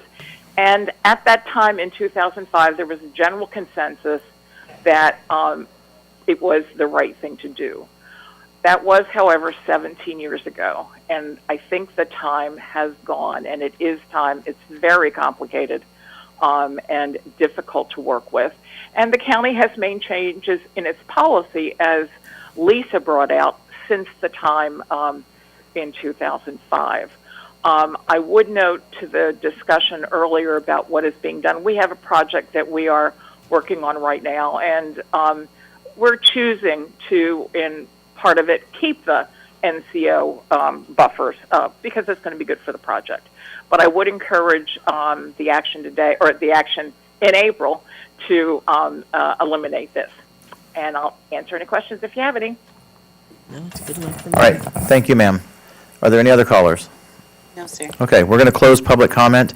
In the order of the board, Satcher was first, but did you accidentally hit your button there? Purposefully. Purposefully. Okay, so then the order of the board, that's fine. The order of the board is Cruz, Servia, and Satcher. Commissioner Cruz. Yeah, we've discussed this before, that's why it's coming back. I mean, I thought that the general idea of the policy of the board and the direction we gave to Lisa was to do this. So at this point, it seems kind of, this is just a formality, really, because at the end of the day, excuse me, you know, we all sit up here talking about less regulation and less government. This is the opposite. This is not just zoning, not just standard regulation. This is additional regulation limiting development and commercial properties in one area of our town. We're not waiving this. We're not turning this into like a free-for-all, zero zoning Houston situation. They're going to conform to everything that the rest of the county has anyway. If you're not comfortable with what someone could build in Parish, maybe you should go back and look at what we require for the rest of Manatee County, because that's what they're going to conform to. Every time somebody brings anything to us, whether it's Rye Ranch or anything else falling under this massive overlay, we waive all of it anyway. Anyone is sitting up here right now debating this, who's approved any of these adjustments to setbacks and buffers and so forth, you don't really care about the overlay because you would hold firm to the overlay when we had the opportunity to do so previously. This is a ridiculous overlay. It has served a purpose way back when, but now Parish is a different world now. Parish is more conforming with the rest of Manatee County. They should conform to the regulations of the rest of Manatee County and not continuously burden people at a cost and time and expense to come to us and get the very changes that we're going to approve anyway. I'd say just get rid of it and let's move on. Okay, thank you, Commissioner Cruz. Commissioner Servia. Yes, thank you. And Carol Clark called, and I'm so happy she did, because she was very centered on writing this. At the time, it was appropriate. At the time, it was supported, although a little controversial, but it accomplished a task. But that was then, this is now, as Commissioner Cruz said, and it is no longer providing a benefit. It is only providing extra work and things that should be legislatively stated in our code as a matter of fact, rather than waiving things all the time. So, and don't forget, the PCA, we heard this from Commissioner Satcher, the PCA, Parish Civic Association, does support the elimination of this. They do speak for the parish community, I think. Would you agree? It's not my district, Commissioner Satcher, but I think they largely speak for the parish community. So with that, I would like to move approval of the elimination of the NCO overlay. I thought there was no action. The action is to have a second hearing. Oh, excuse me. I would like to move approval to go towards the second hearing. Do we need to? It's no motion required. No motion required. State your opinion. Thank you very much. Thank you, Commissioner Servia. Commissioner Satcher, you are the last commissioner on the board, sir. Thank you, Mr. Chair. Just have a few things to say. First of all, the District 1, whoever that person happens to be at any time, the District 1 Commissioner is who represents the people that live in District 1. If it was 90,000 people in 2020 that I was elected by, or however many more, I guess it'd be smaller, since we made the map a little smaller, it'll be that many people, 80,000-ish, 70,000, the next in 2022 or 2024. So that's the person I think it might be important to listen to. And I think it's worth noting that when we say that a civic organization supported something, they also wouldn't put their name on it. I could call names of members, some of whom are for this and some of whom are against it, and I could probably get pretty close to getting each member where they can't come down on this issue. But it's not unanimous amongst even that organization. And they didn't put their name on a letter. We're about to put our name on a vote.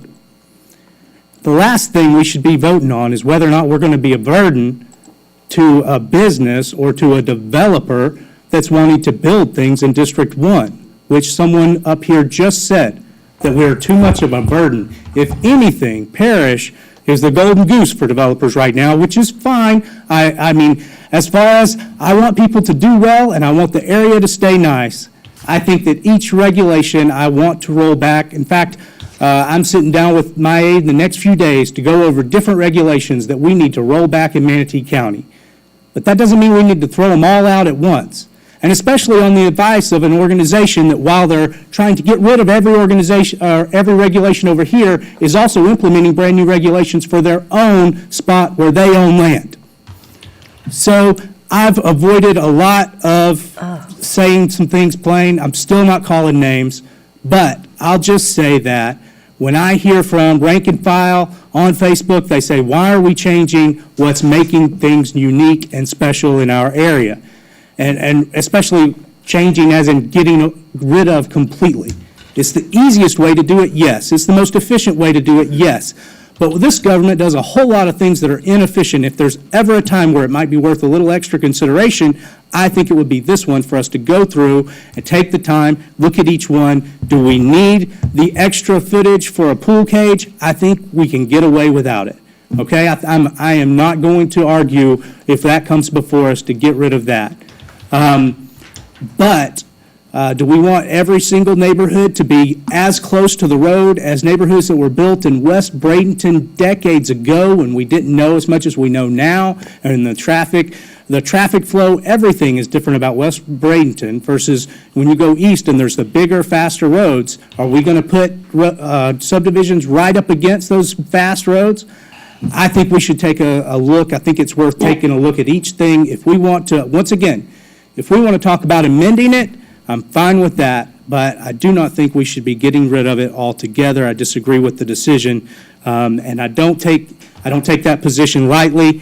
But I've taken it over time, and it's a complete false dichotomy to say, if you've ever approved making an exception. That's a logical fallacy to say if I've ever approved making an exception for a pool cage, then I'm being, that I'm in the wrong here. Absolutely not. There's plenty of things that are part of this NCO that we're used to seeing when we drive by different businesses in different neighborhoods. We're used to the setbacks from the roads. We're used to the extra foliage, and we enjoy it. And then now we're going to bring in new businesses at a time when anyone that's developing is going to make their money. Right now, we're not hurting a business. If you buy land, in the north central overlay, and you're going to build something there, you're going to build homes there, they're going to be able to be successful and prosperous. Why during that time are we saying, you know what? Not only are we want to just let it where you're 10 feet. That's what was good for, West Bradenton 40 years ago. I feel like maybe if West Bradenton had it to do over again, they might change some of those things. Maybe not. But I'm saying for District 1 overall, I don't think that, we should be looking. All the time we have pressure, and those watching at home may not know this, but, all the time we have pressure from business owners, from developers, and then the conflicting pressure of people, right, that live in neighborhoods. And it's always a back and forth, which way you're going to go, how are you going to do it, and you have to know whether or not you even have a chance at winning something, right? I don't come up here and argue endlessly about a vote that I know I'm going to lose 6-1. Some of those, I lost them early on, and sometimes I'm not going to do it anymore. But when we look at this, I don't have developers calling me asking me to get rid of this. So I'm not even sure who we're trying to make happy. Seems to me that this is too big of a step in that direction, in the wrong direction. And I believe the commissioner that was here in 2005 is a pretty stand-up guy that's really well respected. And so I know they put a lot of work into it. I'm not saying we can't change it, but I feel like we shouldn't do it all at once. Thank you.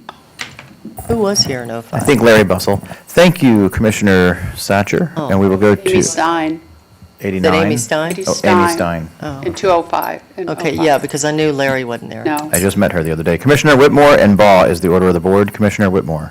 Boy, I've seen a lot of passion from 2 district commissioners today, and I appreciate it. First of all, I'm also a district commissioner, and so is George, and we listened, or none of us did, but the previous boards listened to the Parish Civic Association in 2005, and they're asking for us to consider by majority. I mean, we don't all get a majority, but we still have to usually follow what the majority is.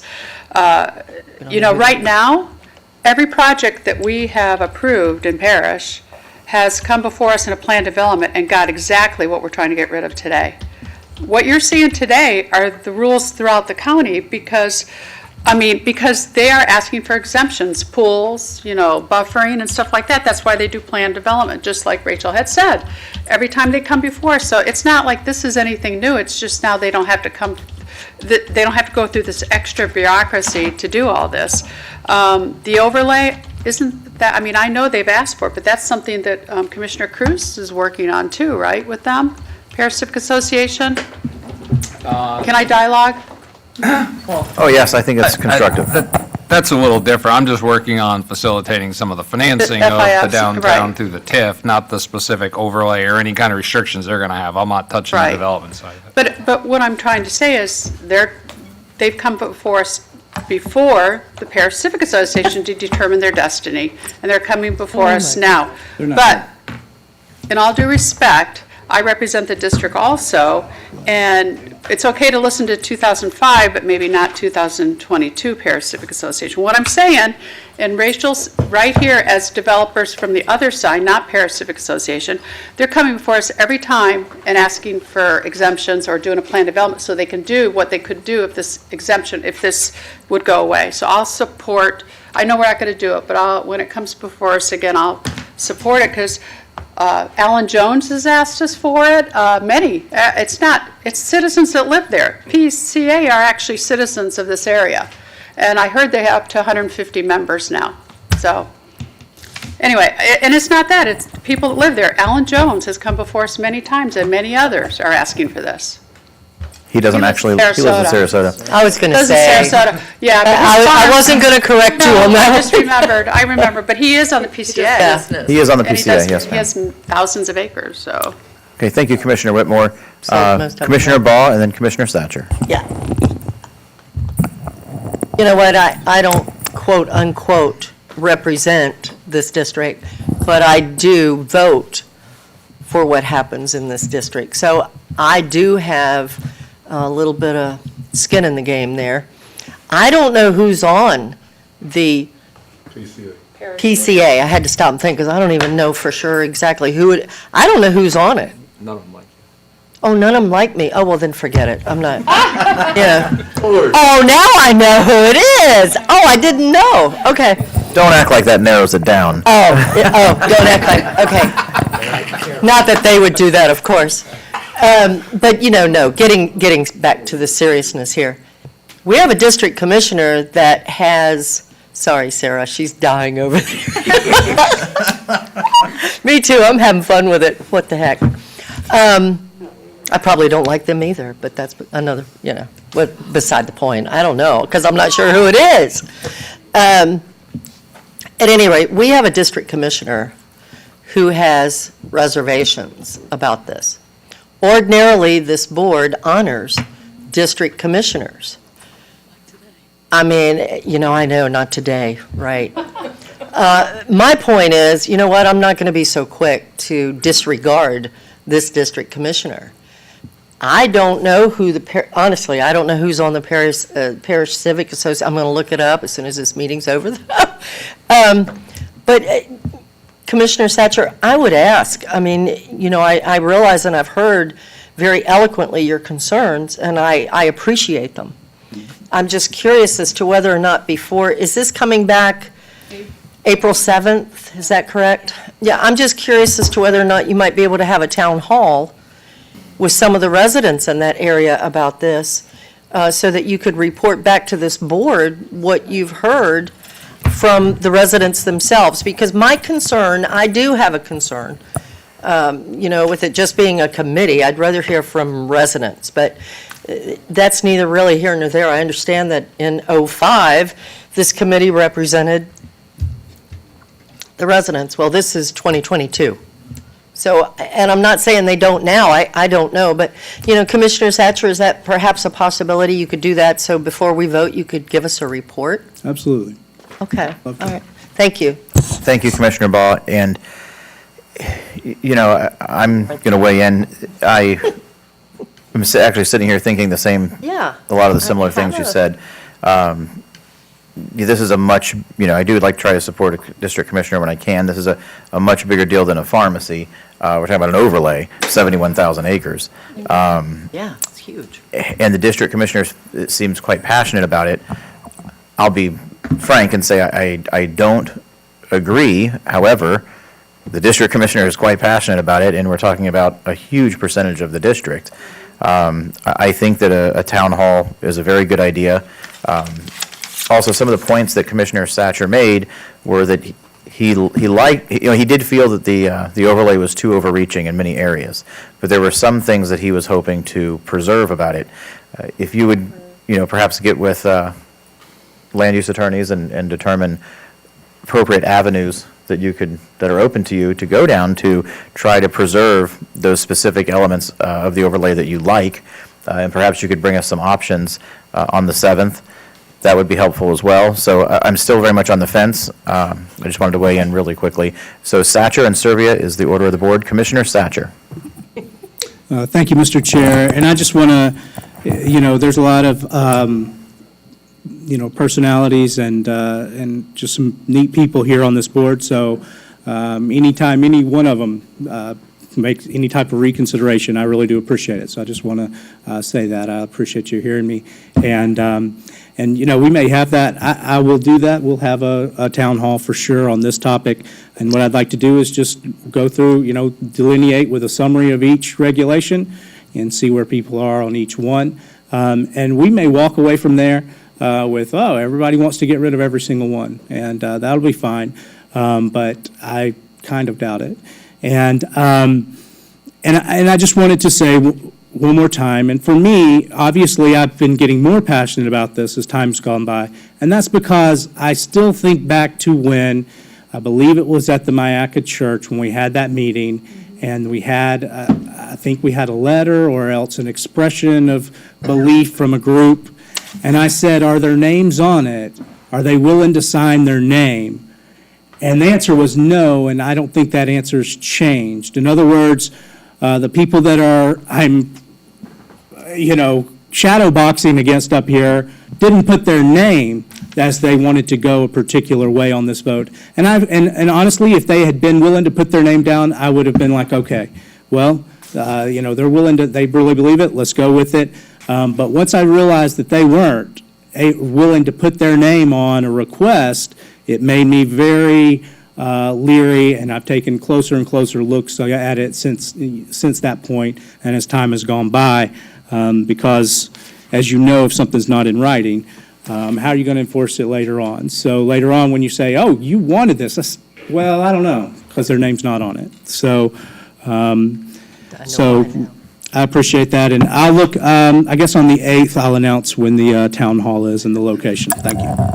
Yeah, Thank you, keep me sir. informed on that. Commissioner Servia, you're next on the list. Yes, thank you. And I'm always going to support more public engagement if we need that. It was just my understanding as a board member up here that we asked the staff to do this because we heard from the community, and that's what they wanted, and we supported that, and we've been down the road.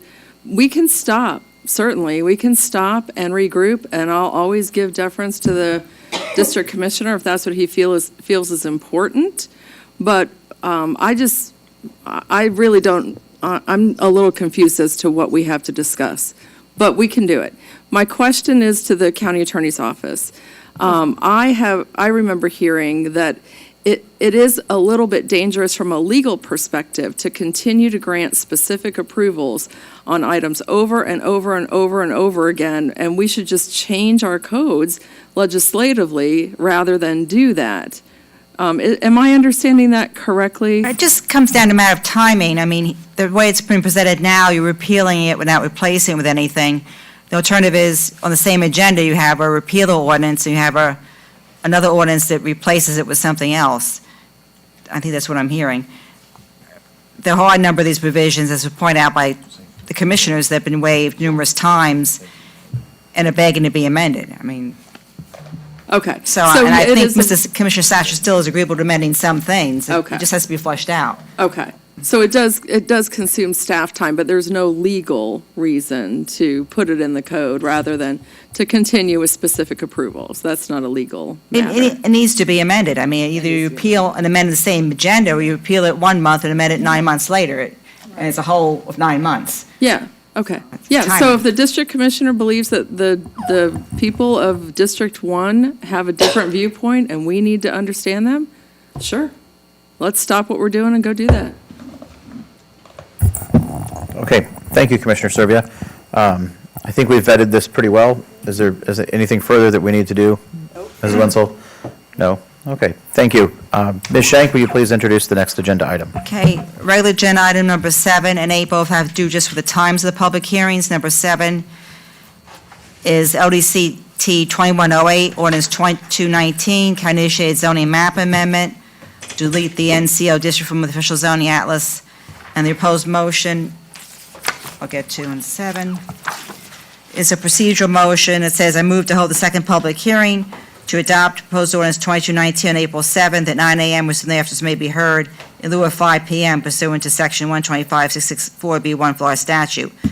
The statute requires 5 votes to hold the public hearing prior to 5 o'clock. That was what the vote is. Do them separately, you said? Yes, the 2 separate motions. First vote on Number 7. 7? Yeah. I'll make a motion to approve the recommended motion of holding the second public hearing prior to 5 p.m. Second. We have a motion by Commissioner Whitmore and a second by Commissioner Cruz. I'll open this up to public comment first, and then we'll go to Commissioner Deliberation. Is there anyone from the public who would like to come forward to speak on this agenda item? Seeing no one, we will go to the phone. Is there anyone on the phone for this agenda item?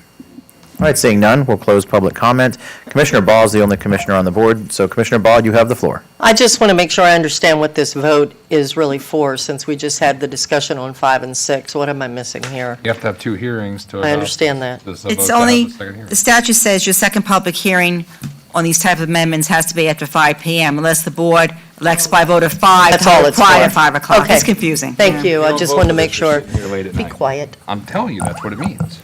Okay, thank you. Is there anyone else who would like to discuss this matter further? Seeing none, let's move forward with the vote. All in favor, say aye. Aye. Aye. All opposed? No. Madam Clerk, it passes by a vote of 6-1 with Commissioner Satcher voting no. That was just a...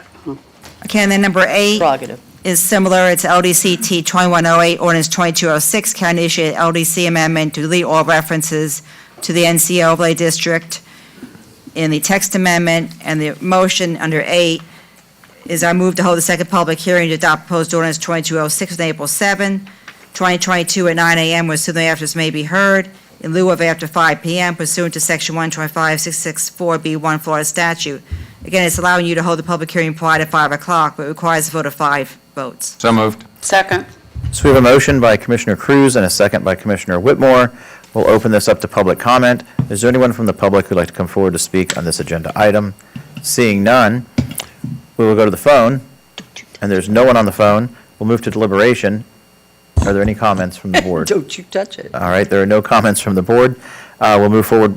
Commissioner Satcher, go ahead.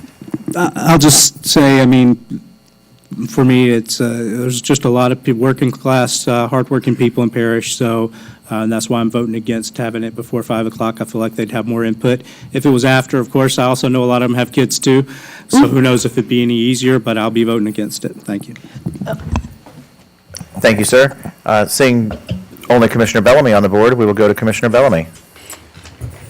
You have the floor, sir. Does this connect to the one that we were previously talking about as far as the April 7th? Yes. And here's the reason why I'm asking that. If my friend is going to have a public town hall meeting to get some information with that, normally those town hall meetings are after 5 o'clock. Because you definitely want to connect with the individuals that's out in the community. So I'm kind of listening to what he's saying as far as that time frame, and starting to have a growing concern.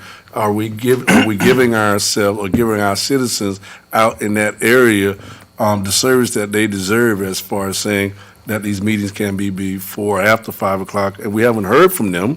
And I think if we hear from, right, and we don't know. So I guess my question is this something that can be addressed at the town hall meeting, ma'am? If we need to, yeah. Right, is this something that can be addressed at the town hall meeting, and maybe he comes back and give us that information, and we look at this from a different focus lens? The only consequence of that is that the second hearing won't be advertised, because we have to know what time or what day. And if you're all thinking you're going to delay the second hearing, then you just need a motion to say you're going to hold off on holding your second public hearing. Until after that town hall meeting? Well, we don't know the day of that yet. I'm just throwing that out. You don't have to have this second public hearing April 7th. It's just staff does these things 30 days in advance to advertise. George? Bobby, do you know when could we do it to be continued? We have to Re-advertise? It just would mean that you have to re-advertise it. That's cost money. Hold on, I have commissioners on the board. Before we get too far, Commissioner Cruz and Commissioner Satcher. Commissioner Cruz. There was no action taken today. All we're doing is having this discussion over a month from now. I mean, you can plan town hall in a month. I had 3 of them in the span of a couple of weeks when we talked about the FDAB law last night. And the next one's the real action. If there's meaningful things that are going to come of a town hall, they can be presented on April 7th, and people can vote no. And all that's going to do is cancel this, and then we can go back and have a discussion about modifications after. It doesn't change anything. All it does is kick the can down the road one more time on something. This is something that we discussed multiple times last year and discussed in August 6 months ago and directed staff to do back in October almost 5 months ago.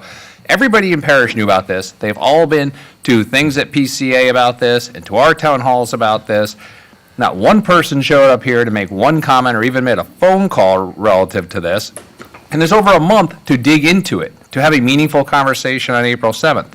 So I don't see the purpose of just arbitrarily canceling something when you have to notice it ahead of time, when there's more than enough time to present this information back. Because at the end of the day, I personally just think less regulation is better regulation, and I understand some people in parish won't like it, but some people in parish will. You're never going to please everybody. We just approved something earlier, Tara.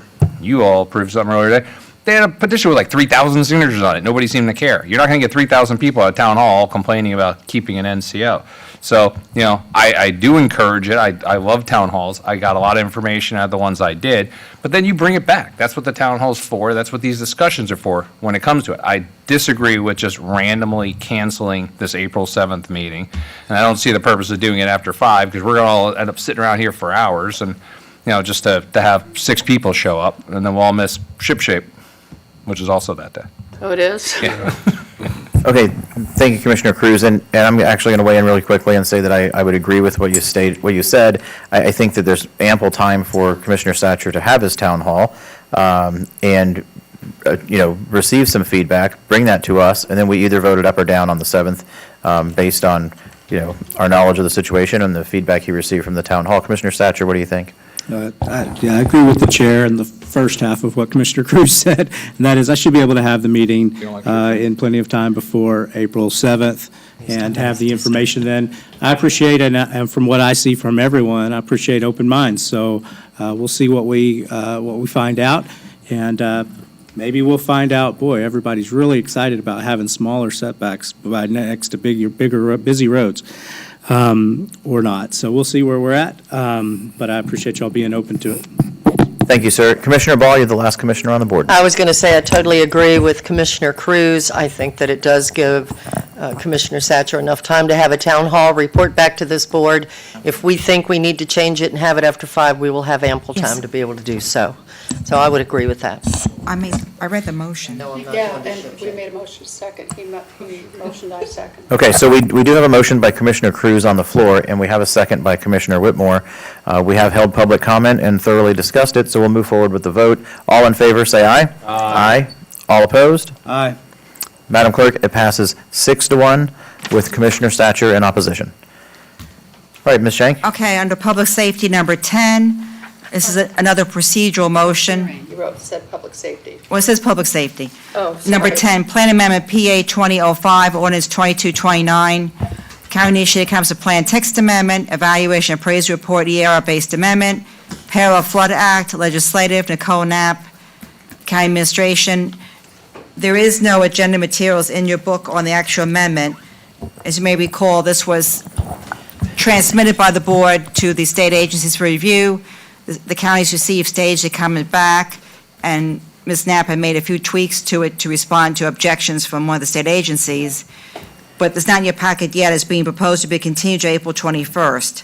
So the motion would read, I move to open the public hearing and continue the public hearing on PA 2005, Ordinance 2229, to April 21st, 2022, 1:30 p.m. or as soon thereafter as may be heard at the Manatee County Government Administration Building, first floor, Patricia M. Glass Chambers.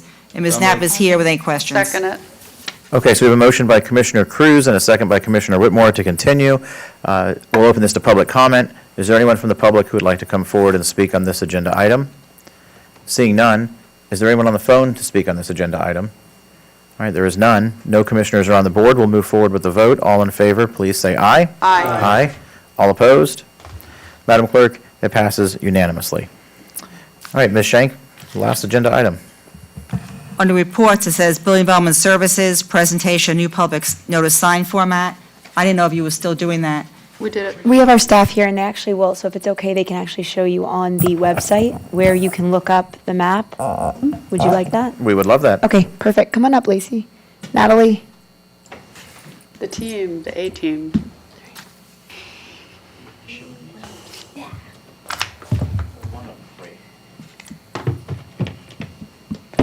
Hello, everyone. All right. New or the old? Should take the other one? Okay. As we presented to you all on the work session on Tuesday, but we wanted to definitely do an introduction again to our new public hearing sign. We have our old version. And now we have our new version.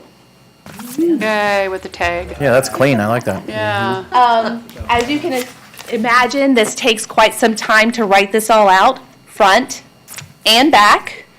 We now have teamed up with our records department, our print shop, it's Debbie Scacinoci, and we are teaming together, come up with this new format. Natalie designed it, and QR code. What's great about the QR code, it's always up to date. Cool. It is feeding right out of our operating system as updated live. So even if the date changes, the QR is always right. And since we talked on Tuesday, we have it now live on our website. And Natalie, We're also looking at replacing all of the signs that are currently out in the field with the updated signs already. So you should be seeing these around town really soon. Fantastic. I love the QR code. Commissioner Servia, you're on the board. Yes, thank you. I'm so excited about this change. It's such a time saver. It's easier to read. I love everything about it. I don't know why we didn't do it earlier, just having those stickers. So thank you for making this happen. Here's my question. Can we add the QR code to the notice that we mail out to people? that can definitely be done. They're doing it. Oh, good. Okay, because I think that would be really helpful when somebody has something in front of them. You know, the sign, you're going to have to pull over and walk over to it to use the QR code. But when you get that in the mail and you can just zoom on that and see everything, that'll be really helpful. And we've noticed that, you know, QR codes have been around for quite some time now, but we've really seen the launch of using the QR code since our whole COVID experience and making, you know, menus. So it's when the public sees a QR code, they automatically know now what to do with it. So do we have the map up? So here's our website, and Rachel upstairs helped us get it updated. And so it is right here, so you can see all of the shaded areas. So a citizen can actually, if they're not even driving by, but they want to go on our website and they know the location, they can just click on those are all of our open applications. Cool. And we're going to continue to, this is just the start. We're going to keep improving this website experience, but I think it's really amazing. Actually, I get see one excited. I see one I'm going to look up now that I realize it's on an open application. Yeah, so then what we've also done is we have had it where you can go ahead and click on additional application details, and it takes you right into our Acela software, and the citizen now has access to all the information along with the documents. Cool. I actually saw two that I'm going to look up now that I think about it. All right, very good. Any other comments from the board? Congratulations, good job. Yeah, thank you so much. Appreciate it. Thank you, guys. Keep up the innovation. We like more efficient, smaller government and easier to use and more transparent. So, thank you so much. All right, we're going to move into commissioner comments. We will start with District 6. Commissioner Whitmore, that is you. Thank you. I appreciate it. First of all, I heard up here this morning, and I have the organizational chart from Tuesday, and we have a chief of staff. It wasn't in our organizational chart, and I guess it's Bob Reinschuttle. He's our chief of staff. Didn't know if you knew that. I mean, I would think Jans, who used to be a county administrator, for DeSoto, but that's up to him. But it doesn't say that on our organizational chart. I got it, and so I've heard a couple people say he's the chief of staff. So if somebody could let the commissioners know, I'd appreciate it. Have you asked the administrator about that? I've tried to call him 2 days. He isn't getting back to me, and he just now, I had a briefing with him tomorrow, and he just canceled. He's taken off the rest of the day. So I'm really ticked. But anyway. I don't know anything I don't about want to go any further than that. I'll deal with him, but I've been trying for 2 days to talk to him, and he did answer the one question I had, but I never got to it until today. So, sorry. I know what he's doing that for. Anyway, if anybody could let us know if it's in fact a chief of staff position, it's not on our administrative chart. Maybe it's a mistake. Also, I know, I'm sorry, guys. We're having a meeting, well, it's true, and we all need to know that. Did anybody know? No, I haven't Okay. heard that at all. Okay. I don't know where you heard that. Staff has said, the chief of staff. Yeah. Okay, I guess I don't talk, I don't know, I haven't heard it. Okay. And also, I'd like to, Mr. Chair, I would like to be on the Bradenton agenda if you could, I'd like to, and if you think it's the time, to talk about the transitional homeless housing on 17th. I figure it's a public meeting. I don't know what's on your agenda. It is on the agenda. Oh, it is? Yes. Great. And regarding that area? Oh, thank you. We kept the agenda fairly vague, so Okay, it fits good. into the agenda. And then, George, I talked to Marshall Gopi yesterday at length. This is more up your alley, and if you could call him. I know you have talked to him about it, but again, we talked about funding affordable housing. It's just impossible, he said, even for him to do it now.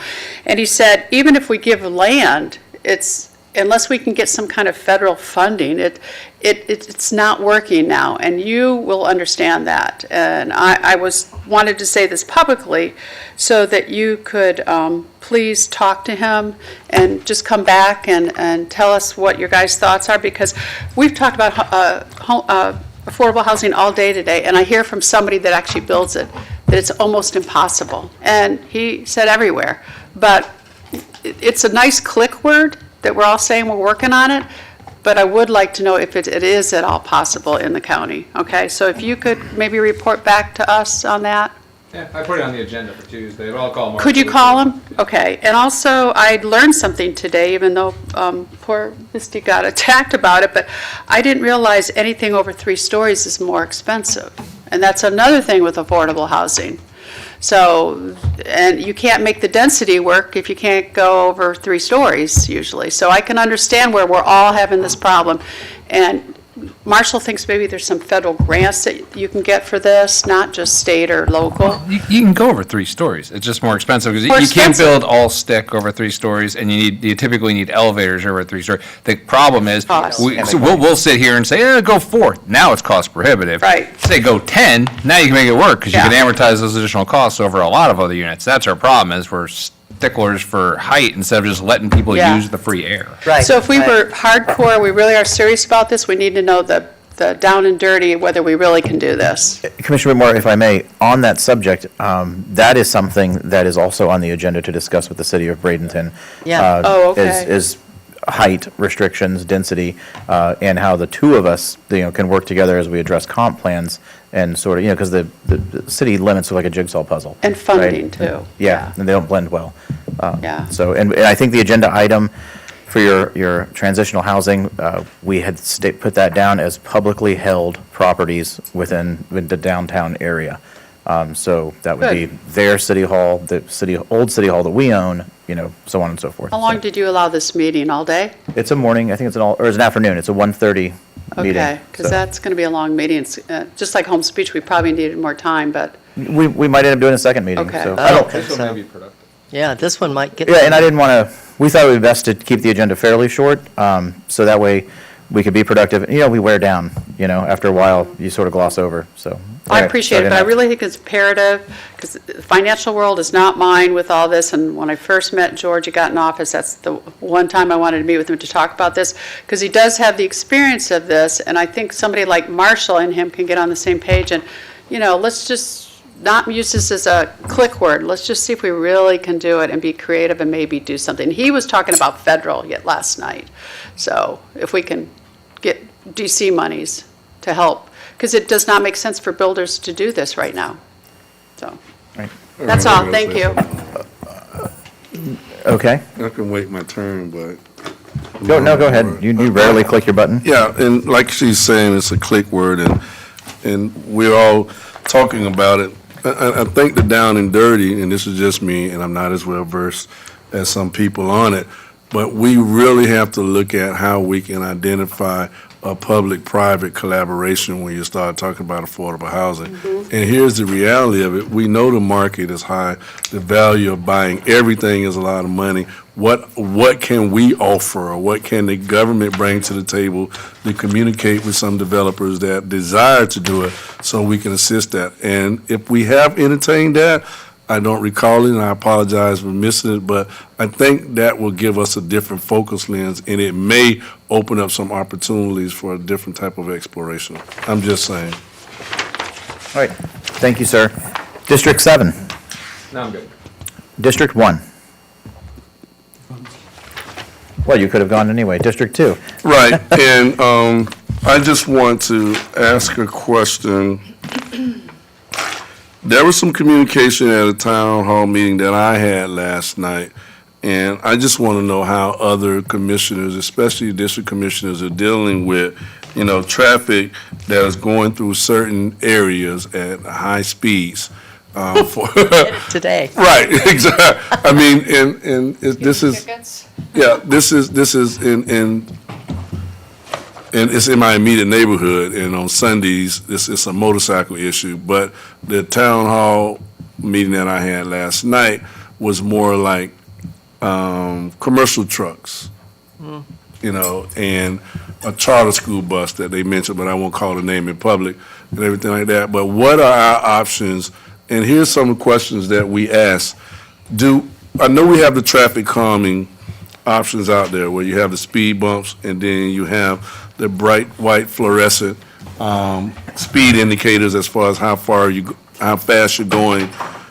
One question I have, do we own the speed indicators or does the sheriff department own them? Can anybody answer that up here?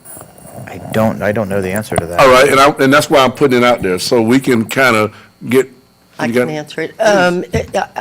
I've been through exactly what you're talking about recently. And the sheriff's office has some of them, and so does Public Works. Okay, so I think between Public Works and the Sheriff's Office, we need to identify, and I'm sure they're using them, they're using them, but we need to identify as many traffic calming solutions, and we need to me, because the citizens are asking for it, bring it to the forefront, all right, and then make sure that we are activating those traffic calming solutions to potentially alleviate some of the concerns that are coming from the citizens. It is, I know, and I know good luck is out there. Good luck is across all our forehead right now. But the reality of it is a public safety concern. It is a public safety concern, and I think the other side of it, to the citizens, when we start speaking about traffic calming solutions, you have to be honest, when you go to the speed bumps, in the middle of the night, somebody's gonna hit that speed bump and wake you up. Things like that. So if you're asking for it, we need documentation and support that it's gonna be okay when we put it in your neighborhood or in your community and things like that. But that was, sir? I'm sorry I interrupted. No, it's okay. I mean, Bigger setbacks in Parrish, we don't have them. right, and I get that, but I wanted to make sure that I at least brought that to the forefront and asked that question. I think if both entities have it, I think we need to at least try to be on the same page. And when citizens are asking for police presence, it's very difficult if the deputies or the different police municipalities are fighting crime or have certain issues to have presence on chasing, speed limit violators. And I think it's real difficult to balance that, but I do want it to be known that it's a concern. And I'm not necessarily sure how we deal with it, but I'm asking the other commissioners, because we're doing commissioner comments, this is the time we kind of talk about it. How are you all dealing with it? So I can make sure that I'm putting the best foot forward. There's wisdom in the multitude of counsel. May I dialogue with Commissioner Bellamy? Excuse me. I have I'm commissioners on the board to dialogue with him, including me. Commissioner Baugh. Yeah, Reggie, I just had this come up actually again today in this meeting. I was emailing, and what happened, just to give you an idea, I had a resident that complained about fast cars early in the morning. And so my response, I copied the sheriff. He was immediately on it, and he will get more patrol in that area. The other thing, too, that I've done in the past, and you probably know this already, the sheriff's office is very helpful in that regard. But if it also gets down to the point you're talking about speed calming, there's many different things they can look at doing. And some of them are to put down the speed bumps, if you will. And the other one is a roundabout. And I know a lot of people don't like them, but it keeps traffic flowing, but it does slow traffic down. So I know that Public Works is looking at a lot of different things right now for speed calming. I've been having a lot of conversation with them on that. So it is something that I think this board probably needs to look at in a workshop coming up or something, fairly soon, because we're all having those issues. The other thing that I would recommend that I have done is have, again, I'm going to mention it, a town hall. Have another one and have someone from traffic management there that can help you, and also a deputy, and you can get it covered that way too. So, Were you hearing me? Commissioner Bellamy, Yes, ma'am, I did Okay, hear. sorry. Okay, I'm having similar issues in my district. I've spoken to Charlie Bishop about it, and Chad and Clark Davis. We're looking at some areas where we could put stop signs. Clark is fairly opposed to putting stop signs out. He says they're not traffic calming devices, and he is a traffic engineer, so I'm sure that he knows better than I. But I have yet to come up in some of these areas with a better solution to get people to slow down. And there are some areas that I've identified where we could put a four-way, and I think it works well. So I eventually plan to bring probably 3 or 4 intersections that are in back roads. And what it is the thoroughfares and the arteries are busy, and they're all jacked up with traffic. And so people like myself and you, who know, we were born and raised here, we know every back road there is. Exactly. And so, we cut through the back streets and try and find a quicker way. I'm guilty. Yeah, I do it. I hardly ever take Manatee Avenue here in the morning, and I live by Blake, so. Like I don't go to the beach. Yeah, I'm back roads all the way. So, yeah, it is an issue, and then I really like what you said. I'm not a fan of speed bumps at all. I don't pay taxes so that the government will put an obstacle in the street that will destroy my vehicle. Seen how you drive. So I prefer roundabout is a great example. The 9th Avenue Northwest project, we're putting 3 roundabouts on that project to slow, as traffic calming. And there's a sort of a sister street that runs parallel, 17th Avenue Northwest, that runs down to Robinson Preserve as well. And a lot of additional traffic because people are going to Robinson. And it's a long, straight, like maybe 2-mile road. Right. And people fly down it. So I've talked to Chad and Bishop as well about adding 2 small roundabouts and that are like super easy locations that don't require any land acquisition, right-of-way acquisition, that would slow people down. So that, like Commissioner Ball said, look for opportunities for roundabouts. And then the speed indicators, right, the little sign that tells you how fast you're going. It sort of like, publicly shames you if you're going too fast. And then it flashes at you when you're really being, ridiculous about it. I like those a lot. They're apparently kind of hard to get, it seems, permanently mounted anyway. I am best friends with the mayor of the city of Bradenton, and I live in the city of Bradenton, and for a year I've been trying to get one on my street, but I still don't have it. So apparently, those are not handed out like candy. And we have a great spot, good location for one, too. It's not in anybody's yard. But anyway, apparently those are tough to get. But I like those, and I think maybe we should, like Commissioner Ball said, have a workshop on it and discuss it. And because, you can't put it all on the sheriff. No. You can't expect deputies to just sit in your yard, making sure people go slow. Not gonna work. Yeah, it's not the solution. So, Commissioner Cruz, you're next on the board. Yeah, see, that's the thing. First off, you're always going to have people speeding. I live in a semi-gated community. People still drive 50 miles an hour through that thing. And there are people who live there because they're idiots, and that's what kids do. Bad word. It's true. I have kids. And when they turn 16, they're going to be idiots too. They're going to drive 50 miles an hour. We all did when we were a little kid. It's like, look how fast you had other kids in the car. That's reality. But the problem is, on a global community thing, the way to start fixing this is things that people don't want to do because it's uncomfortable to tell people you're going to do it. Just this morning, part of our prayer was about traffic. So what are we going to do to fix traffic? What does every community do to fix traffic? We're going to build more lanes. Know what that's going to do? It's going to make the road quote-unquote safer, quote-unquote bigger. All it's going to do is turn a crowded 4-lane road into a crowded 6-lane road and then a crowded 8-lane road because more people are going to use that road because there's more lanes. It doesn't solve a thing. All it does is make all of Manatee County look crummier because there's more asphalt instead of trees, and it makes people feel safer, even though they're not safer. That's why 9th works. That's why you never see people going 70 miles an hour down 15th Street East, because you'll fall into a canal and die. It's true. Honestly, the least safe you make a road, the slower people are. That's how roundabout works. It may increase accidents, but decreases fatalities because you got to slow down around them. That's why you need traffic calming. That's why we need to be focusing, in my opinion, I know it's never going to go anywhere and we're going to get screamed at.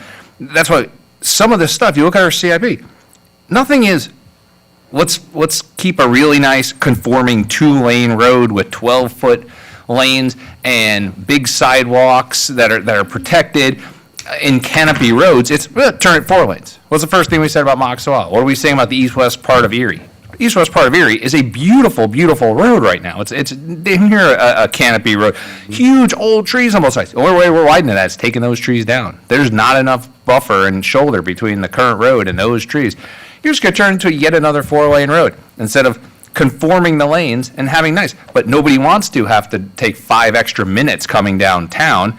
So they're going to come here and pray for less traffic and talk about all the congestion instead of leaving their house 5 or 10 minutes earlier and driving on a nicer, safer road to get where they need to go. So, that's what needs to be done. You need the roundabouts everywhere to calm traffic. You need roads that are 2-lane and slow everybody down. That's how you fix things. Because go out on Manatee Avenue at 6 lanes at 1 o'clock in the morning. That's when the motorcycles going 100 miles an hour. Why? Because we built it for them. We built them a racetrack out there. And other than during rush hour, it's wide open the whole rest of the day. But I know it's not going to happen, and it doesn't happen in any county. That's not specific to us, but that's the reality. That's how you start fixing things on a community level, is stop building roads that support speeding. Okay, Commissioner Serbia, tough act to follow. You're up next. Yeah, okay, great comments. And I agree with what Commissioner Cruz said. You can't build your way out of traffic congestion. We just can't do it. We've got to start thinking differently. So I totally agree with that.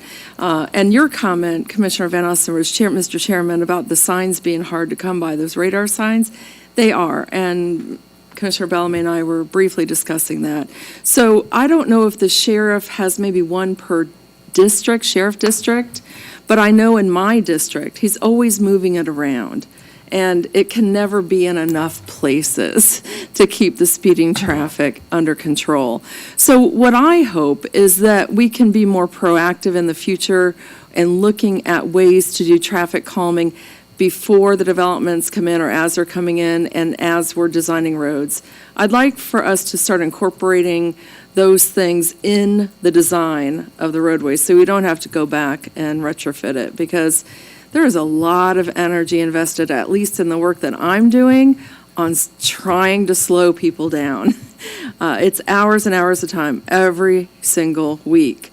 And I like what you said about West Bradenton, because I lived there for 25 years, and West Bradenton is designed as a grid system. You can make your way through West Bradenton to downtown in a whole lot of different ways. The same's not true for East County. It's a very different roadway pattern, and congestion is harder to solve there. So those are my comments.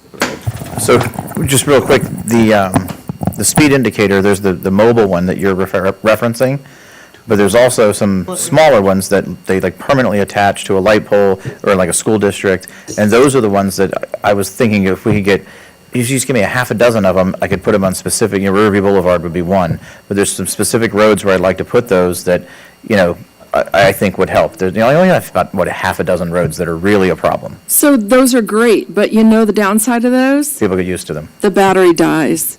I thought they were solar powered, or you hook them to a light pole. The battery charges by solar power. Okay. And then the battery dies, and the battery still has to be replaced. And that is a huge work effort for a deputy to go from sign to sign to sign. And I don't know how long they last, but not very long. I guess I thought they were hardwired to the light pole is kind of what I was hoping. Okay. Commissioner Bellamy. Yeah, and this is probably it with me with traffic calming, but I do want it to be clear. One of the things that I have specifically done, and this is as connection to some of the people that are speeding in the different neighborhoods, the reality of it, and kind of to echo what you're saying, Commissioner Cruz, the speeders are the individuals that live in those particular developments. And for example, we have a motorcycle issue that on Sundays, 8 to 10 of them, they wait till about 2 or 3 o'clock and they start having fun throughout the neighborhood. So what I've done is identify some of the motorcycle riders, and I went and spoken, to them or to their parents or things like that. But that's not going to change it, right? Because they're young and they're full of energy. I'm not going to use the word that you use, but I can connect with it, right? But the reality of it is, and this is more to the citizens as far as the third part of that, we would like for you all to take some ownership.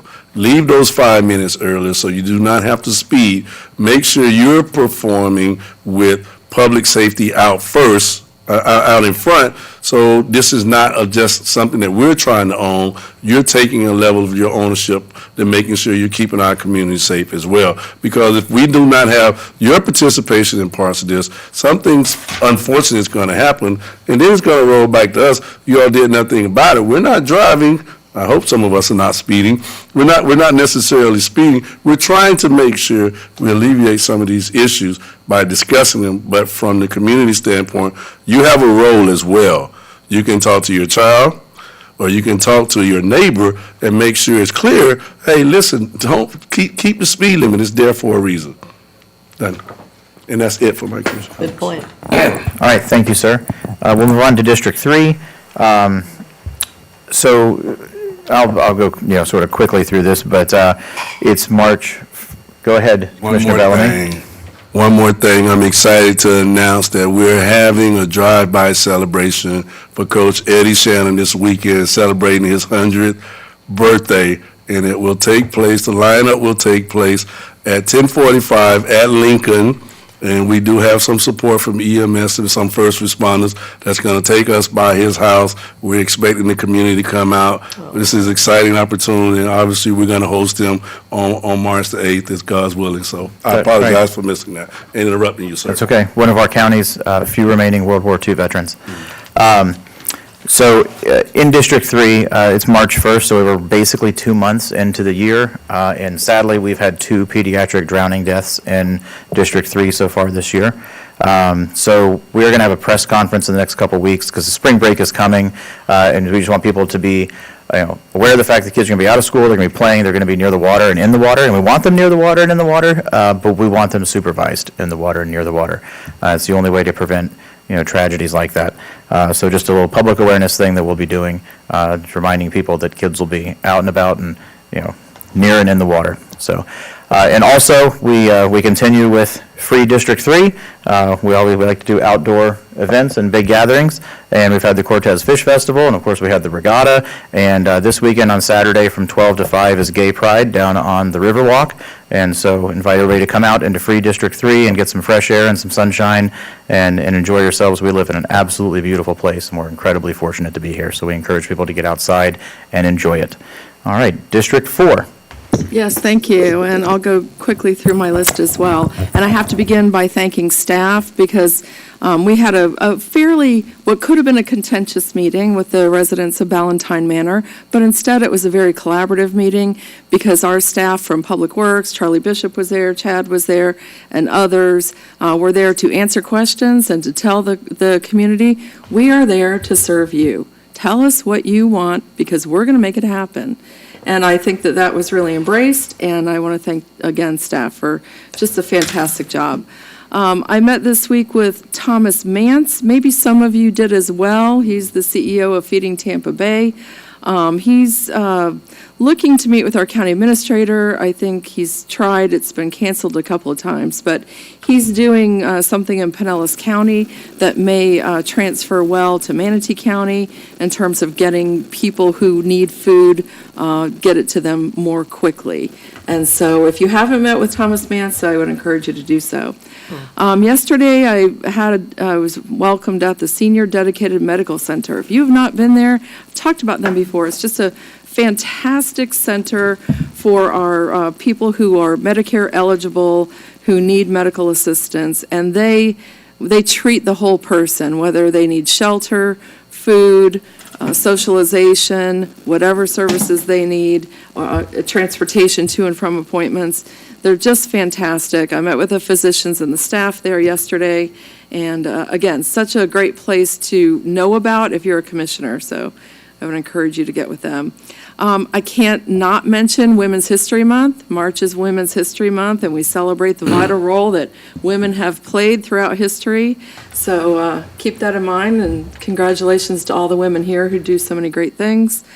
This week, I also met with the Landlord Association, and you want to know the biggest thing we talked about is affordable housing. And so I know that these are words that we're going to hear over and over and over again, but the landlords I met with are providing affordable housing to our residents.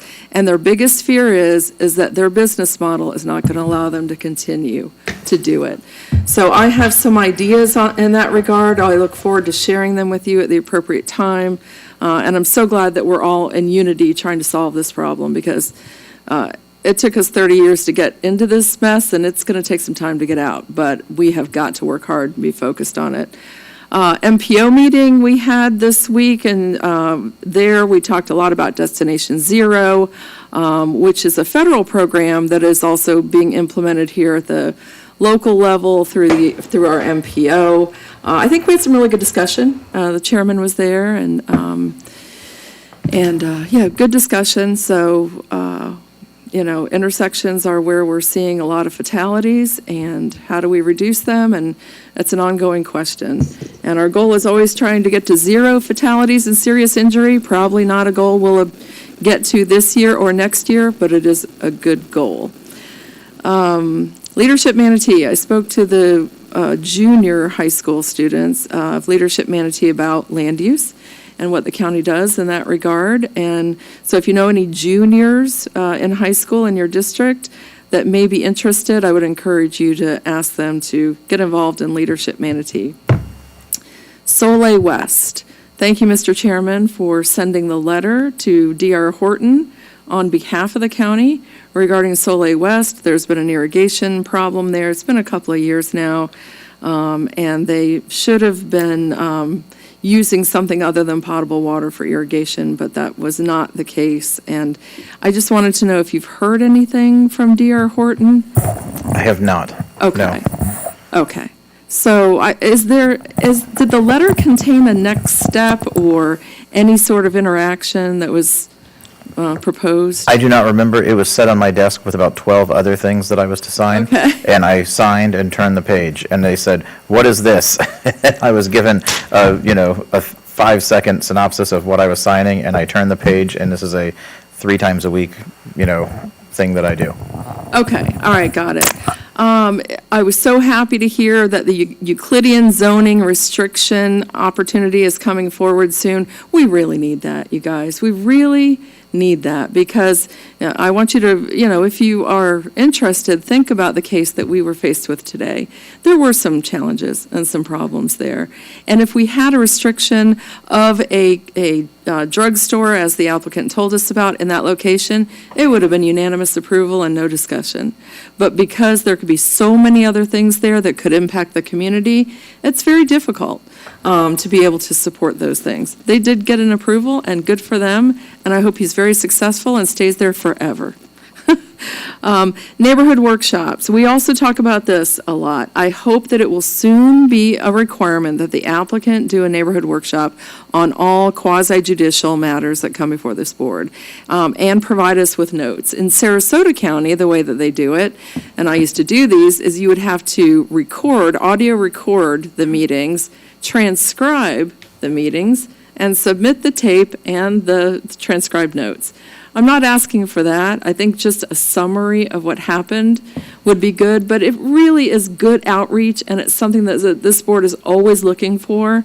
So I hope that we'll soon see that in the Land Development Code. Mr. Serbia, I don't want to interrupt you, but that's not required right now? They are not required. Really? No. That's They news are to me. I not thought a they were. requirement. The smart applicants will do them because they know they really should, but they are not required. Ms. DePaul, would you like to weigh in? In the LDC, it allows the department director to require it, but it's a case-by-case basis. I've never seen it required. So I will tell you that I am requiring it quite frequently. So now you are requiring that. On several recent cases, I have. Okay. And Okay, most that's have, good. in all honesty.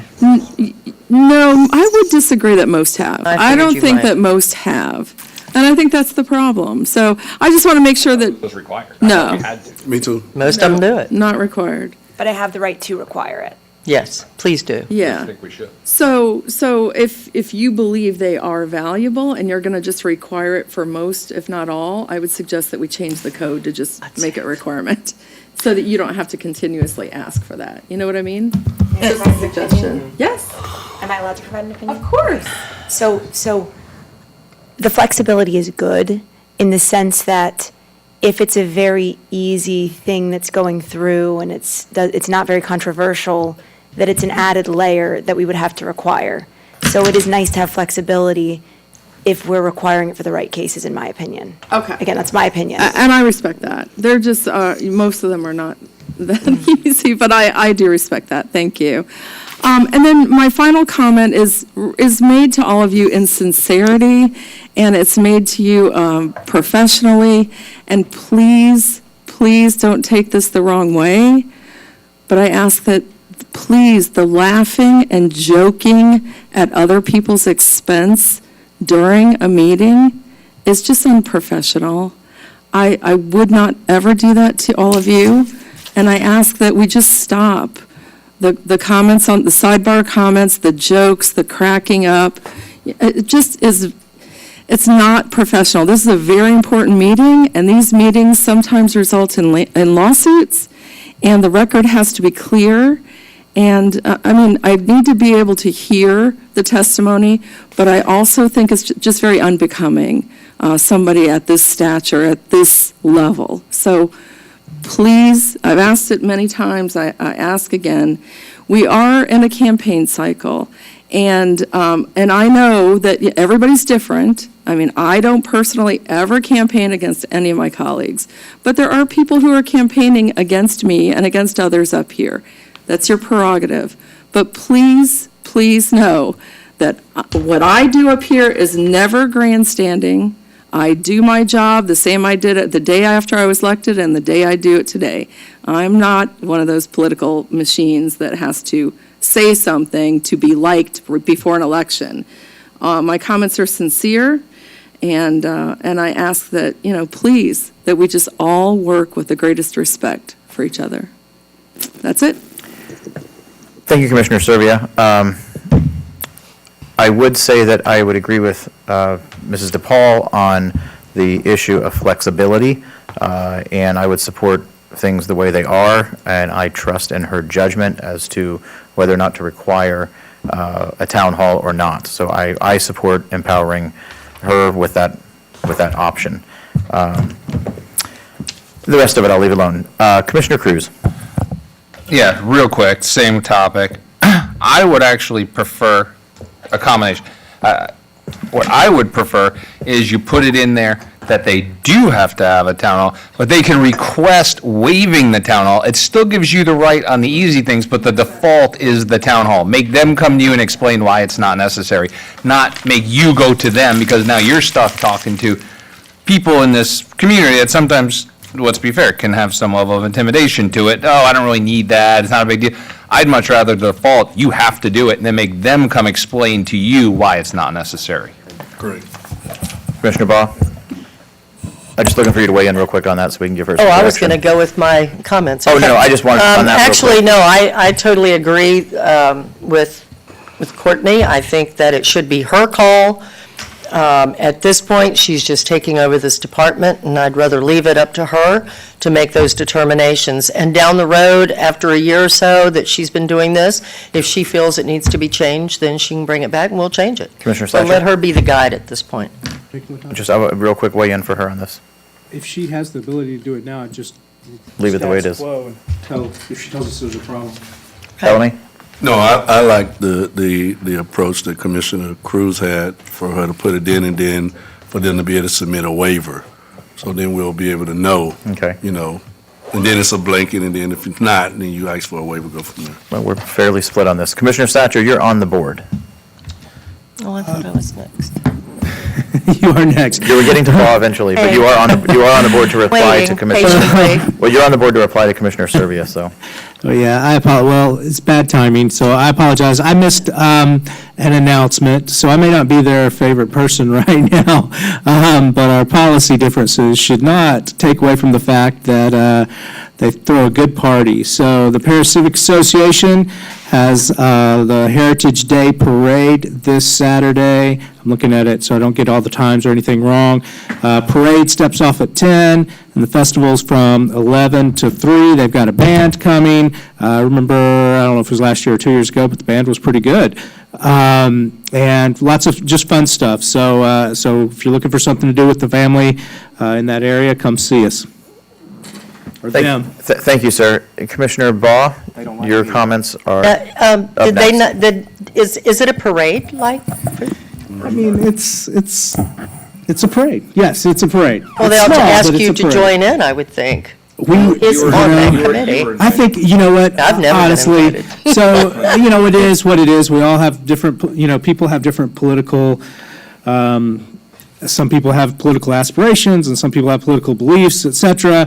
But yeah, I think they did actually invite me to be in it. So I think, and my kids are excited about it, so I think I am. I haven't called them to ask them yet because I just found out my kids wanted to be in it yesterday. I was just going to hitch a ride with the fire guys, and that way I would be pretty incognito, but we'll see. So. Just to clarify that, what the parade is you can meet up, there's a location, I think it's by the school this year, maybe it's by the church, and then it's just a car line, anyone can be in the parade, and you drive over to where the festival is, then after that the festival starts, and it's your traditional, you got your bounce houses and your food trucks and things like that. Perfect. It's not like the Bradenton Parade miles, it's like a few blocks, but it's fun. But it's well, fun. that's okay. Commissioner Baugh.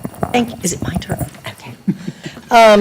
I got a few things, and I don't normally do this, but I've been sitting here making a list, so it's y'all's fault for making me wait so long. Meals on Wheels. I know Commissioner Servia brought up Tampa Bay. Meals on Wheels is having their big fundraiser on March the 26th. I just thought I'd mention it. It's called Tropical Nights. They do it every year. And it's normally sold out. It's a huge event. So I just wanted to mention that because Meals on Wheels is actually a Manatee County organization, a nonprofit. And it's not from Tampa. It's from Manatee. They do home delivery meals. They have a food bank. They have an adult daycare center. They really do accomplish a lot for our citizens. So I just wanted to mention that. She made me think about it. The other thing, I don't know if y'all are keeping up with it, but the Senate, I think, is voting today on the abortion issue, the 15-week situation. So I just wanted to mention that so that everyone can keep an eye out to see what happens with that. And then the third thing I wanted to mention is Commissioner Whitmore brought up about a chief of staff. I don't know anything about a chief of staff. And I asked her how she'd heard. She said staff. Well, you know, we had in our meeting, in our workshop, we talked about this at great length. And I think that's part of the issue. I think we are commissioners. We're at the top. And we need to get information directly from the county administrator or deputy county administrators, not staff. So I think that's where some of the issues have come into play in the past. I think that's why we've had some problems with some staff, you know, members feeling that their jobs are, and it was brought up yesterday afternoon, and I guess maybe this is why it's on my brain. To my knowledge, there is no staff that is in threat of losing their jobs. And I don't think that we as commissioners need to do or say anything to make staff feel that way. We need to let staff know how much we appreciate them and how much we are glad that they're here, not perhaps give the wrong impression. So I don't know anything about a chief of staff, but I would say rather than bring it up here as was done today, now it's all the talk, I'm sure, in the county, because staff watch, you know, they watch our meetings. First of all, I think that should be coming directly from the county administrator. And by the way, I would also add that if it is true, which I don't know if it is, but if it is, that's his prerogative. That's his job to figure out how he wants to handle the administration. So I look forward. I did send Scott an email. He's not responded to me yet, but I did let him know that it had come up in this meeting, and I think he needs now to address it. Since it's been brought up in this meeting, then we need to find out what's going on with that. So that's all I have, but, you know, I just think, yes, I think Commissioner Servia is right in many ways about how we all need to be nice to each other, and we need to show respect to each other. You know, this is not a new thing that we have. This is something this board should have always done and should now do.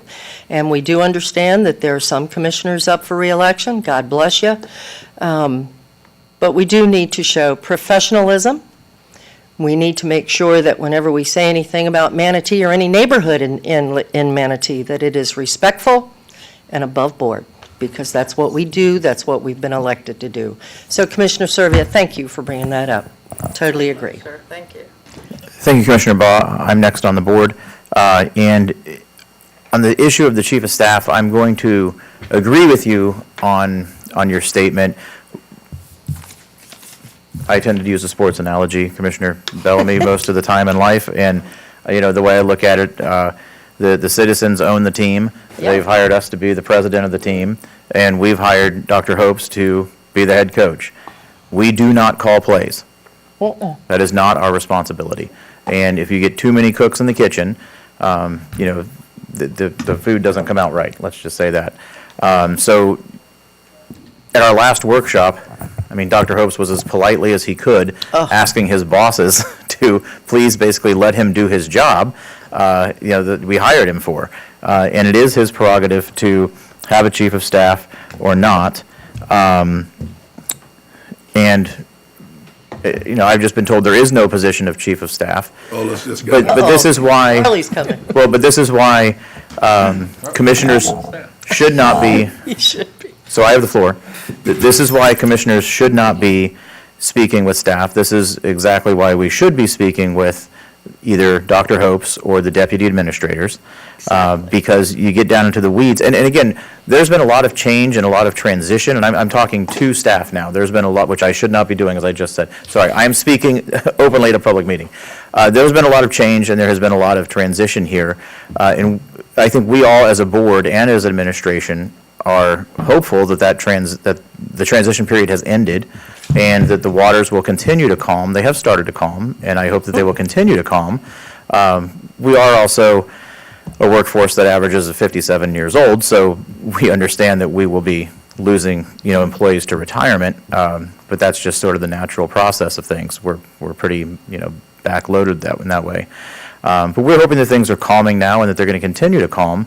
And I don't think that it helps if commissioners, I wish Commissioner Whitmore was here, but she had to leave, but it does not help if commissioners are speaking directly to staff. Rumors like this, for instance, get started. Yep. I've heard several other rumors being floated. I'm like, where did you hear that? Heard it from staff. I'm like, okay, well, there are a lot of rumors running around with staff. But commissioners should not be involving themselves in those rumors or, for any reason whatsoever, contributing to the rumor mill here at the dais in a publicly advertised meeting. I don't think that's appropriate. And then lastly, I would just ask, Commissioner Serbia is on the board, and we have Deputy Administrator Bishop here as well, but lastly, I would just ask that we started out the year on the rails, and these meetings were going really well. Today was a tough meeting. We had a lot of important business, and there were differing opinions, and that's fine.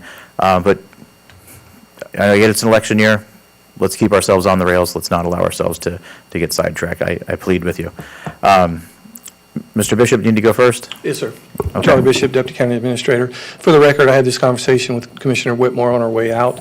There is no Chief of Staff appointment. Deputy Ryan Shuttle is a deputy as long with myself and Jan Brewer. We're all equal partners. The county administration, the aides do report to Bob Ryan Shuttle, but there is no title of Chief of Staff. Thank you. Great. Thank you so That's much, how sir. stuff Commissioner gets started. Serbia, you're on the board. Yeah, I forgot to say one thing, and I would be remiss if I did not thank our code enforcement department. I deal with them almost every single day, and I can call Jake Sauer at any time of the day or night, and he replies to me because he sits over code enforcement and public safety. Joel Richmond, the same. They do an outstanding job, and so thank you, Commissioner Baugh, for reminding me that we really do need to support our staff always, and I'm so happy to hear you say that. Thank you for doing that, and thank you all for working to keep this a very professional environment. I appreciate that. Thank you. Yes, ma'am. Thank you. Do you want me to make one last comment? So I found the neighborhood workshop Okay. verbiage. Do you want me to share it? Sure. Just what's fresh in our mind? You've got us all here. Applicants are encouraged to hold a neighborhood workshop during the application process. The department director or the board may require an applicant to hold a neighborhood workshop for any application that, in the view of the department director or board, has potential neighborhood impacts. Yeah. Okay. So, it Thank is- you. Commissioner Bellamy. Oh, wait, Oh, here hold comes- on, hold on. Here comes the boss. Here he comes. I just wanted to add one thing. The way that language is right now, it gives us the flexibility to add it even for an administrative case, which we have some cases that are allowed administratively that have compatibility issues. And recently, we've asked folks to do a neighborhood workshop a couple times. And I think we had one on Manatee Avenue for the old Shannon Funeral Home where we asked them to do it, and that was administrative. So I just don't want to limit us from being able to do that in the future also. Yes, I was there, and the air conditioning in the building no longer worked. Oh. And I was the last one to speak, and I wore a suit. I just wanted to throw that out there. It's nice to have some flexibility. Okay, thank you, sir. Commissioner Bellamy. Yeah, and I appreciate her looking that up, but just listening to some of the language, I think my intent would be for us to be proactive instead of reactive. And what I mean by that is it's very common when it's presentation day and they're here, a commissioner would ask, have you had a neighborhood meeting? So if we have that box to check, whether or not they have the waiver or they actually have it, we're kind of putting ourselves in a situation where, and this is one of the things that we're all concerned about, when you have the entities that come in and they have their lawyers, they have their environments, they have all these people here, you know, how much money that they are being paid an hour when they're just sitting here. And then one of the questions come up, well, have you had a neighborhood meeting? And the response is, well, some of them have responded and said no. And I know in one of my situations that impacted my district, I specifically said, well, okay, I need you to have a neighborhood meeting. So now they have to put on pause. Their project cannot move forward, and then they have to go back and schedule that. So what I am saying is that if there's a way for us to bridge that potential gap by asking for the waiver, or we know that we've checked that box, that's why I'm in support of the waiver. But that language right there kind of puts us in a situation, the way I'm interpreting it, puts us in a situation where if they have not had a neighborhood meeting and they come before us, we can ask them to have a neighborhood meeting, right? And if we ask them to have a neighborhood meeting, then everything stops.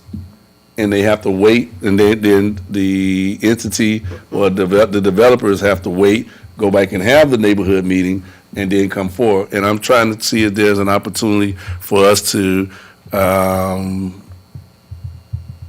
address that prior to on their presentation. That's just me.